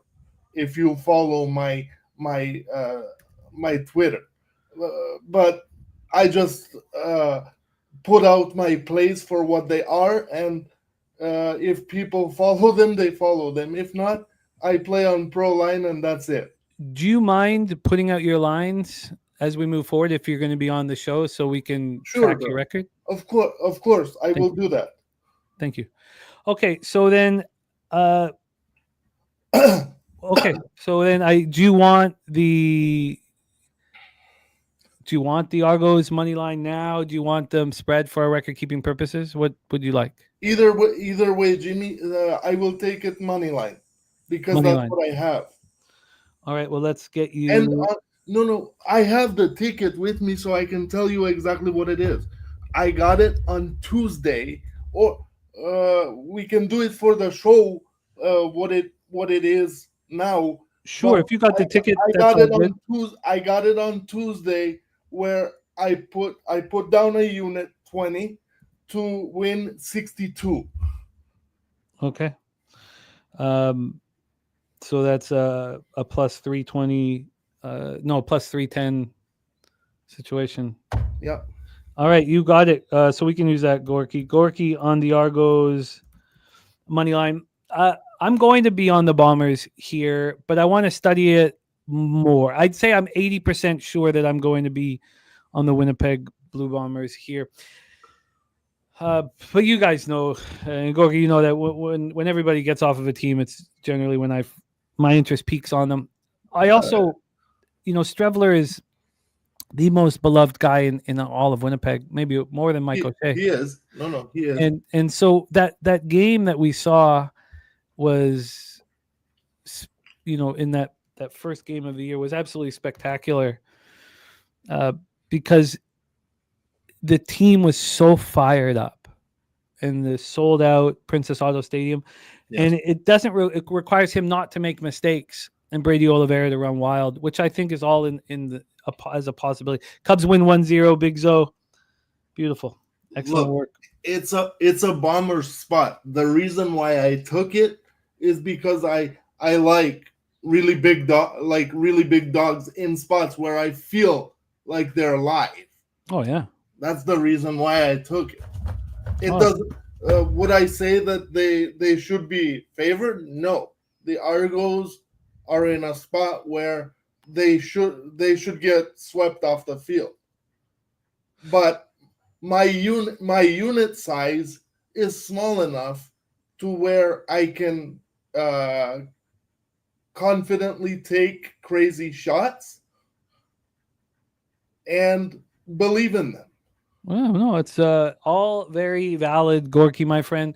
Let's roll on to Tiger Cats, Elks, Commonwealth Stadium in Edmonton, Alberta. Beautiful day in Edmonton on Saturday. This game takes place at 3 p.m. Eastern. Bobano gave us the over 54.5. He also gave us the Elks plus 4.5, betting against his hometown squad. Let's take a look at the line history here for this one. God, it's so annoying. I might have a problem getting there. We'll see with my computer issues here. Do I get there? And I do. Okay, we're good.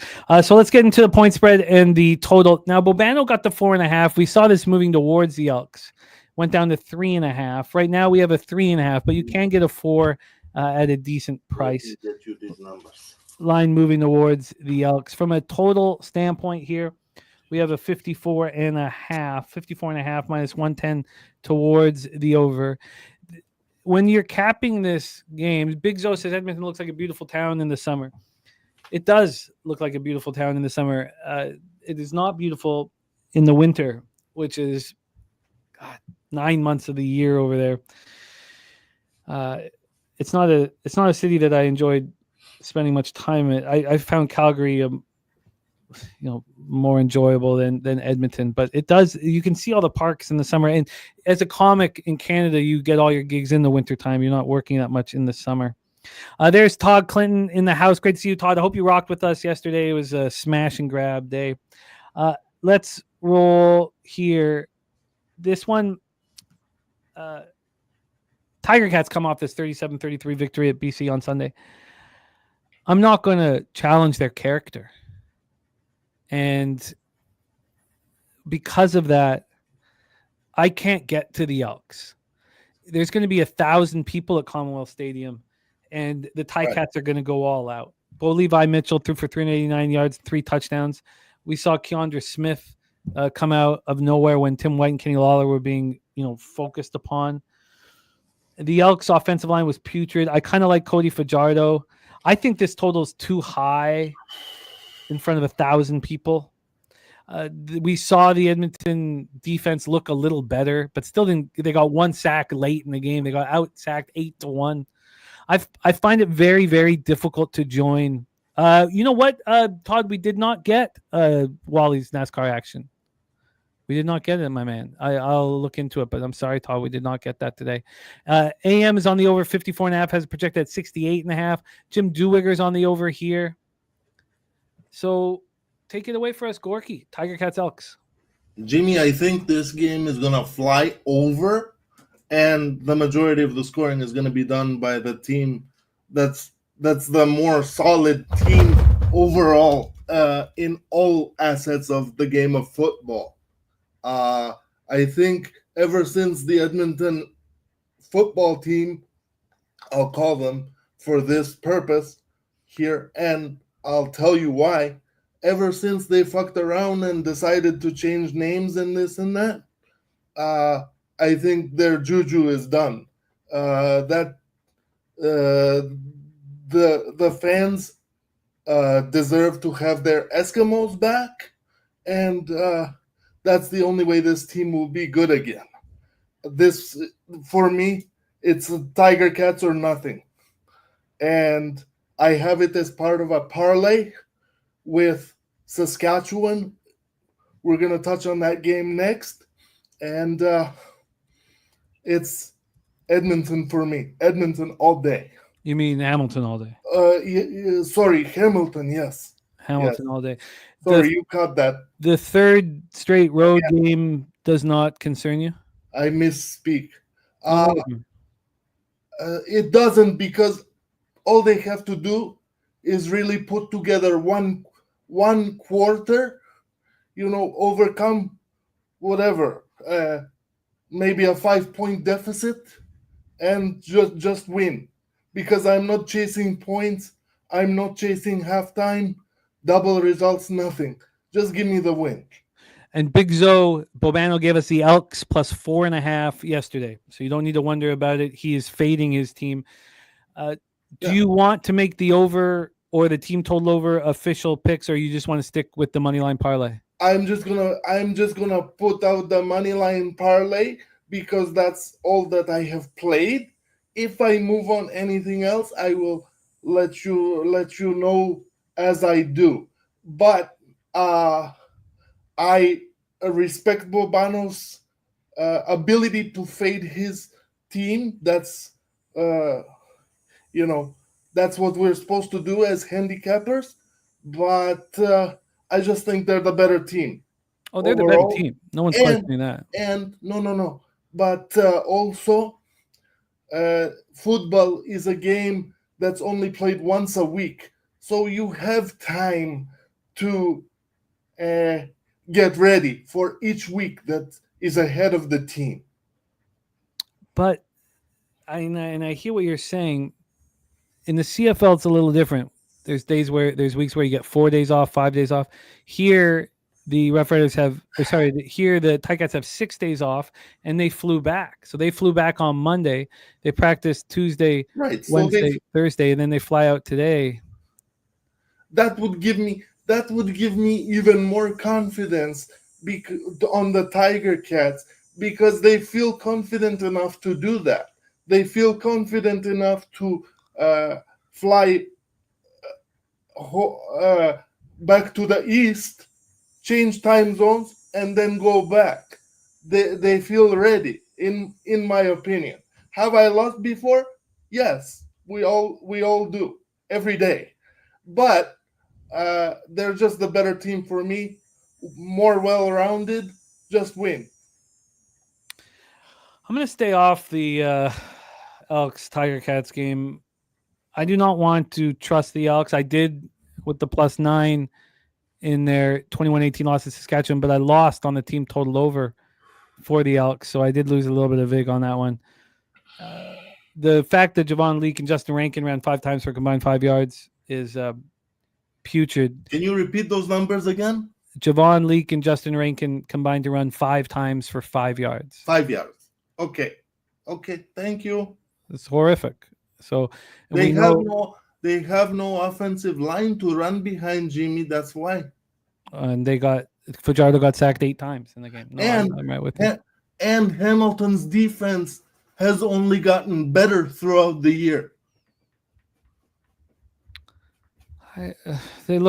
Hamilton's defense is a serious problem, but I don't think it gets exasperated by. But when they play a healthy Winnipeg team with a healthy quarterback, Zach Collaros, that can be exposed. Here, even if Cody Fajardo tries to throw for 3,000 yards, how much can he actually do? Because with that offensive line. No, I'm right with you. But I've never bet a team on the third week of 3 straight road games. Right, and in my entire life. I respect that. That's fine. But I get it, and I will cheer you on, my friend. Let's talk about the final spot on the board here. 7 p.m. Eastern on Saturday night. The Saskatchewan Roughriders 6-1, 3-0 on the road to the Montreal Alouettes, 5-2, 2-1 at home. We're at Molson Percival Memorial Stadium in Montreal, Quebec. 77 Fahrenheit, cloudy, 8-mile-per-hour winds. We didn't do the full breakdown here on our show. We can now. Yes, we can. We didn't get to do it with Bobano. We were kind of in a time crunch. We have this total right now. We see 50s and 50.5s on the board. I'm still looking at a 49.5. The 49.5 opened up at -111. It's now -118. 7 cents of movement here. Let's get to the the spread here in this one. We have a 2.5. I'm looking at a lot of 3s. If you want the Rough Riders -2.5, it's -117. So that's taken 8 cents of movement from -109 to -117. Let's take a look at the X's and O's here. Mr. McKelvey back in business with us. We have Rough Riders coming in off that ugly 21-18 home victory over the Elks. Trevor Harris was very upset with how the offense looked. And it was a surprise that they looked so weak against the Elks' poor defense. Trevor Harris was 25-33 for 268 yards and 2 touchdowns. The Owls come off a very impressive 23-21 victory at Calgary last Thursday. And McLeod Bethel-Thompson was 30-40 for 280 yards, touchdown, and interception. And Tyler Snead caught 7 passes for 103 yards. Jim Duwiger on the under, and it's something that I love when the Alouettes play. I was on the under against Calgary. Unfortunately, I was on the first half under as well, and that was the one I was most confident on. This is a full game. Well, the full game under cash. The first half under didn't. But Montreal unders, they just cash for me. They cash for me, and I'm interested in going back. But note that I have not yet at this point. I also like to back Montreal at home, and I've been hesitant to do that because they're coming off a huge victory on the road, and the Rough Riders are very angry with how they played. if we talk about who's got the advantage of quarterback, there's no question that Trevor Harris is a better quarterback than McLeod Bethel Thompson. There are questions whether the rest of the team is better, but they're 6-1 and 3-0 on the road. Take it away, Gorki. Rough Riders Alouettes. Brother, for me, thankfully I only parlayed it, so I only play it once with the Hamilton spot. But I feel like this game could go either way, especially with Montreal being able to come back in the fourth quarter on Calgary last week. That was not something I was expecting, but certainly you cannot handicap for injuries, which is unfortunate. So here I would tread lightly, but Saskatchewan, for me, is the better team. Now, let's talk about the fact that Sam Emilus probably doesn't play here, so I need one of the receivers to step up and be a reliable target for Trevor Harris, who will sit back there and sling it no matter how many times it takes. Yeah, I mean, this Montreal defense is I didn't really like the Rough Riders wide receiving group with a healthy Samuel Emilus. Right. I don't disagree. But again, because Montreal doesn't have their number one guy, I will allow a 40-year-old McLeod Bethel Thompson to beat me if he so does. God bless him. The oldest quarterback on the field is not McLeod Bethel Thompson. Right, but he's one of those guys that you think he's 40 when he was 20. You know what I mean? Like Trevor Harris, the way he plays, he can play for another 20 years. Trevor Harris has never played 18 games or even 17 games in the CFL season. That's fine, but God bless him, Jimmy. He's playing tomorrow, and yes, but he's a China doll. I don't know why you have faith in him. I mean, he's never made it through a full season as a starter. I don't disagree. That's facts. Yes. But you think he's going to play for 20 more years, Gorki? No, but I love his style of play, his ability to sling the ball. You know, he's made for the CFL. He's been phenomenal this year. Look at all these athletes, like even Trey Ford or the backup in Calgary, PJ Walker. Guys come in and they make 7 passes throughout a day. That doesn't work in the CFL. Yeah, it's a throwers league. There's no doubt about it. Like Anthony Richardson wouldn't be able to play in the CFL. Lamar Jackson, the same thing.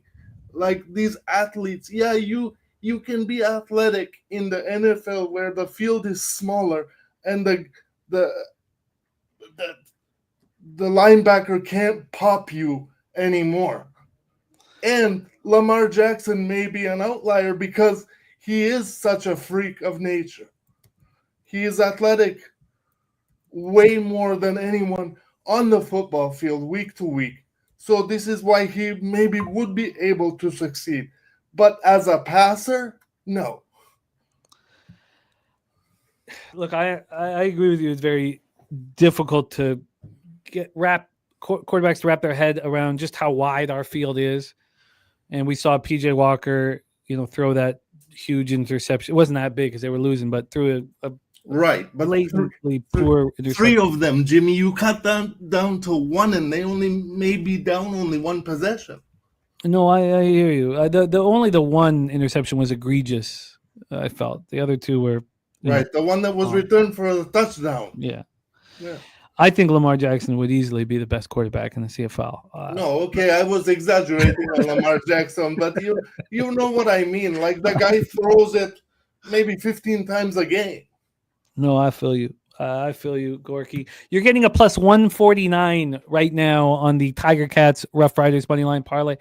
You know, I'm nervous with AM on the over 49.5 because I want to go back to the well with the under. And the reasoning is that if you looked at the Rough Riders defense as a whole throughout this season, you'd be like, Corey Mace, what the hell are you doing? This doesn't look like your defense. But the 8 sat, we saw something against a weak Edmonton team. Yes, they're a weak Edmonton team, but Cody Fajardo is a professional quarterback. Hey, man. All these guys are professionals. As bad as they may be on a given team, all these guys came from somewhere where they want to prove themselves. And these American players, they are gutted to be in the CFL. Like, it's a slap in the face to them. Like, all these guys want to make videos so they can get to the NFL or the USFL. The UFL, sorry. They take it as a slap in the face to be here. So I'm going to use that to my advantage. Yeah, I hear what you're saying. I don't really. I find a lot of the Americans relish the opportunity to continue their football careers, and that's fine. But most of them want to be Cameron Wake, Jimmy. Oh, they don't want to be here long term, making $600 a season. No, I hear you. I hear you, and I see it a little differently. But your angle is worth the exact same as my angle, my friend. So what's your angle? Tell me, brother, because we. I just did. I believe PJ Walker is so thankful that he has a chance to continue his football career, and many Americans that come north are so thankful that they get the opportunity to not only show that they're capable football players, but continue their football careers. But they would like to put film on tape and to make it back to the NFL. That's their end goal, is to be in the big league. Correct or no? Like, if you got a job to be, I don't know, in Las Vegas somewhere, MGM, let's say, for example, you're taking that. I would hope. Yeah, money talks. No one's ever going to say that it doesn't. These players had a dream of playing in the NFL, not in the CFL. So I completely get what you're saying, my man. But I love the CFL brand of football. Like, it's much more quarterback driven and offense driven. The NFL, on the other hand, was made to be offense driven now, with all the rule changes and softening of the brand of the game. Like, if a defensive lineman breathes on Patrick Mahomes, it's a 15-yard penalty. Yeah, I mean, I think you can make legitimate. You can have issues with both games. Correct, but that's all sports. Yeah, no, I'm right with you, Gorky, my man. I'm right with you. Gorky is on the Argos money line at plus 310. And then he's got a money line parlay, Hamilton, Saskatchewan at plus 149. Big plus action for our guy, Gorky. And Jimmy, we can use the number that's there today. According to your book, that's fine. Because all that matters to me is to get the wins where I can. Not numbers, brother. I have the numbers in my pocket anyway. Oh, I hear you, my man. And I respect it. Gorky, thank you so much for rocking with us. Congratulations on crushing it on our big Sunday show as well, my man. An extra play, if you guys want to follow me, WTA tonight. Karolina Muchova is a underdog against Belinda Bencic. I feel like she can pull the upset. I have the ticket in my pocket. Plus 110. Go get that cash, Gorky, my man. That is our CFL breakdowns for Friday, August 1st. I expect to move on the Bombers, and I have interest in the under in Saskatchewan, Montreal.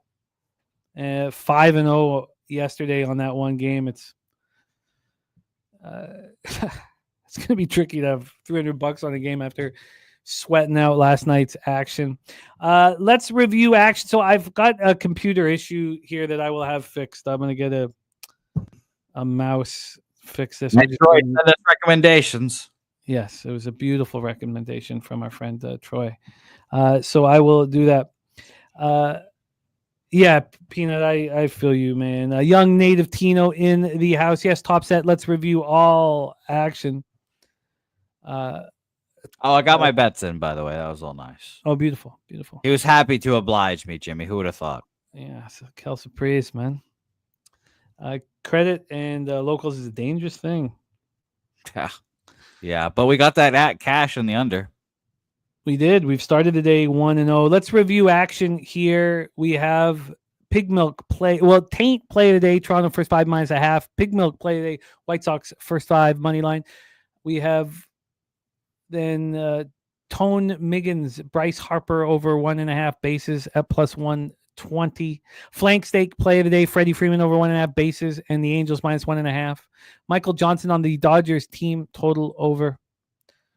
So Jerry Davis says, my guy Keon Hatcher definitely appreciative of being in the CFL. Yeah, there's different ways of looking at it, but it feels like these players are pretty thankful to be playing football. But I can understand different ways of looking at it. We just broke down CFL. I've hit 9 straight in WNBA. The Sun plus 10.5 has gone against me by a point. Mercury -2.5, I think, is beautiful. I'm going to move on this under if it's still 175 as soon as the show's over in Indiana, Dallas. And I think the Sparks +6 was the best bet on the board, but so does everybody, which is a bit of concern. At least if this closes at 4, I'll just be waiting to cash. Let's go over MLB. Jose Bouquett, your MLB action for today, my friend. Yes, I also just realized I double bet something, so I have to send that lovely text to my bookie. Hey, could you cancel one of my bets, please? And he does it because he likes me. So shout out to him. So my action here today, I am on the Miami Marlins +143 full game money line. I am a junk man. Rays money line +115 as the market, obvious play today of the day, I guess, as well. My favorite play, I guess.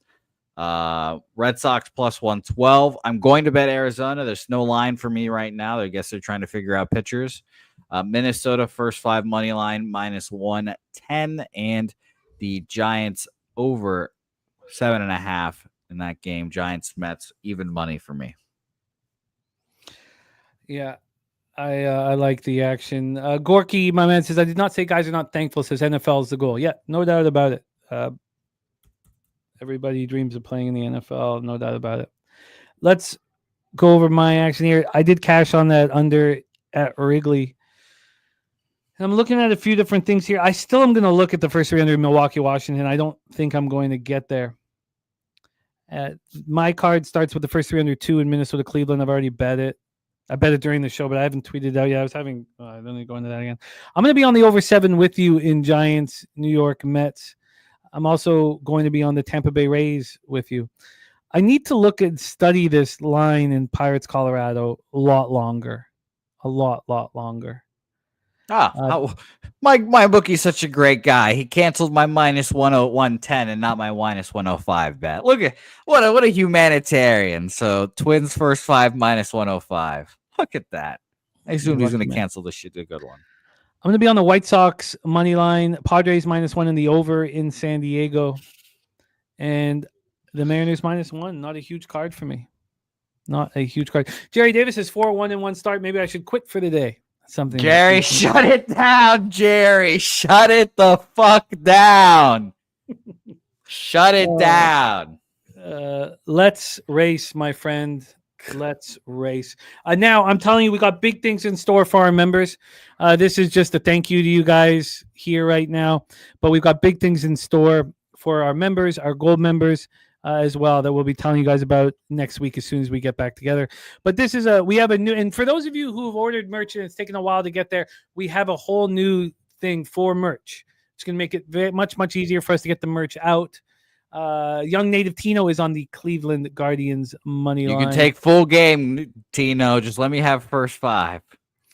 Let's race here. How many gold members do we have, Jose? 72 gold members. So shout out to you guys as well. By the way, look, Zofe agrees +3 units before dinner. Come on. Come on. Shut it down. But these horses are starting up here. Julian Cesario, Coin, all take. God, I miss these equine athletes galloping on my screen here for a beautiful little gift box here from Pub Sports Radio. You want it, you need it, you gotta have it. And look at old Jimmy the Bag pumping those legs up to the top. Terrence Fed at the bottom. Jimmy the Bag puts his neck in the lead. Oh no, what could happen, Jimmy? Oh no! I can fire back again. Here comes Crystal Craig and Bubberito. King Ooh also making a move. We got Joseph Thompson up top. And there goes Helga. Helga making a power move late in the race. King Ooh, Helga, Gerald Jones, Joseph Thompson all trying to get there. Nasty Nate moving in the wrong direction. Oh, here comes Nate. Here comes Nasty Nate. Now that we're not paying cash today, maybe Nate has a chance. Oh, this will infuriate him. But there goes Nut Flush Allen. And Nut Flush Allen is rewarded with Pub Sports Radio merch. And we're going to be able to get out very fast to our friend Nut Flush Allen. The winner here, Mr. Nut Flush Allen. Congratulations on all your successes, Nut Flush. We miss you. And we congratulate you for your tremendous success. There we go. Mr. Bouquett. Well, I've got action to bet. I got bets to make here. It's been a very You'll have to find a new way to do it. Well, he's just going to have to trust me. That's all. Well, he saw the family. He'll trust you. Like I said, you're a family man. You wouldn't lead him astray. No, I wouldn't, too. He's going to have to trust me today. I got to get this fixed, though. This is a real terrible issue. You're going to have to go walk down to your, off-brand technology store. Yeah, Canada Computers. Yeah. Yeah. It's going to be good. Guys, I need a wireless mic. I have a Mac computer. Help me. I need a mouse, right? A wireless mouse. Yeah. Easy. But you need one, ideally, that just plugs in because you won't be able to Bluetooth it because you can't click. No, on your I need shit. to plug it in, yeah. Oh, it's all my fault, man. And you need ports to plug it into, so I hope you have one available during the show. Yeah, I got them available. Okay, well, there we go. See? We'll see. Thank you guys so much for rocking with us here on Pub Sports Radio Friday, August 1st action. Go out there and get that cash. It is 9 of my last 10 days have been winning days. The one day that wasn't was 2-2. Lost a little bit of VIG. Moving in the right direction. Yeah, I wish you luck. Yeah, those even days scarred you, though. Well, no, I ended up in the black on those days, but yeah, look, this is they scarred you. It's a horrific battle that we fight each and every day. And we're not here for a long time, but we're here for a good time, Yeah, so appreciate you guys. Shout out to everyone in the chat here. Top set. Shout out to you, my man. Appreciate all you guys. I'm about to pee my pants, so let's leche a los bookmakers.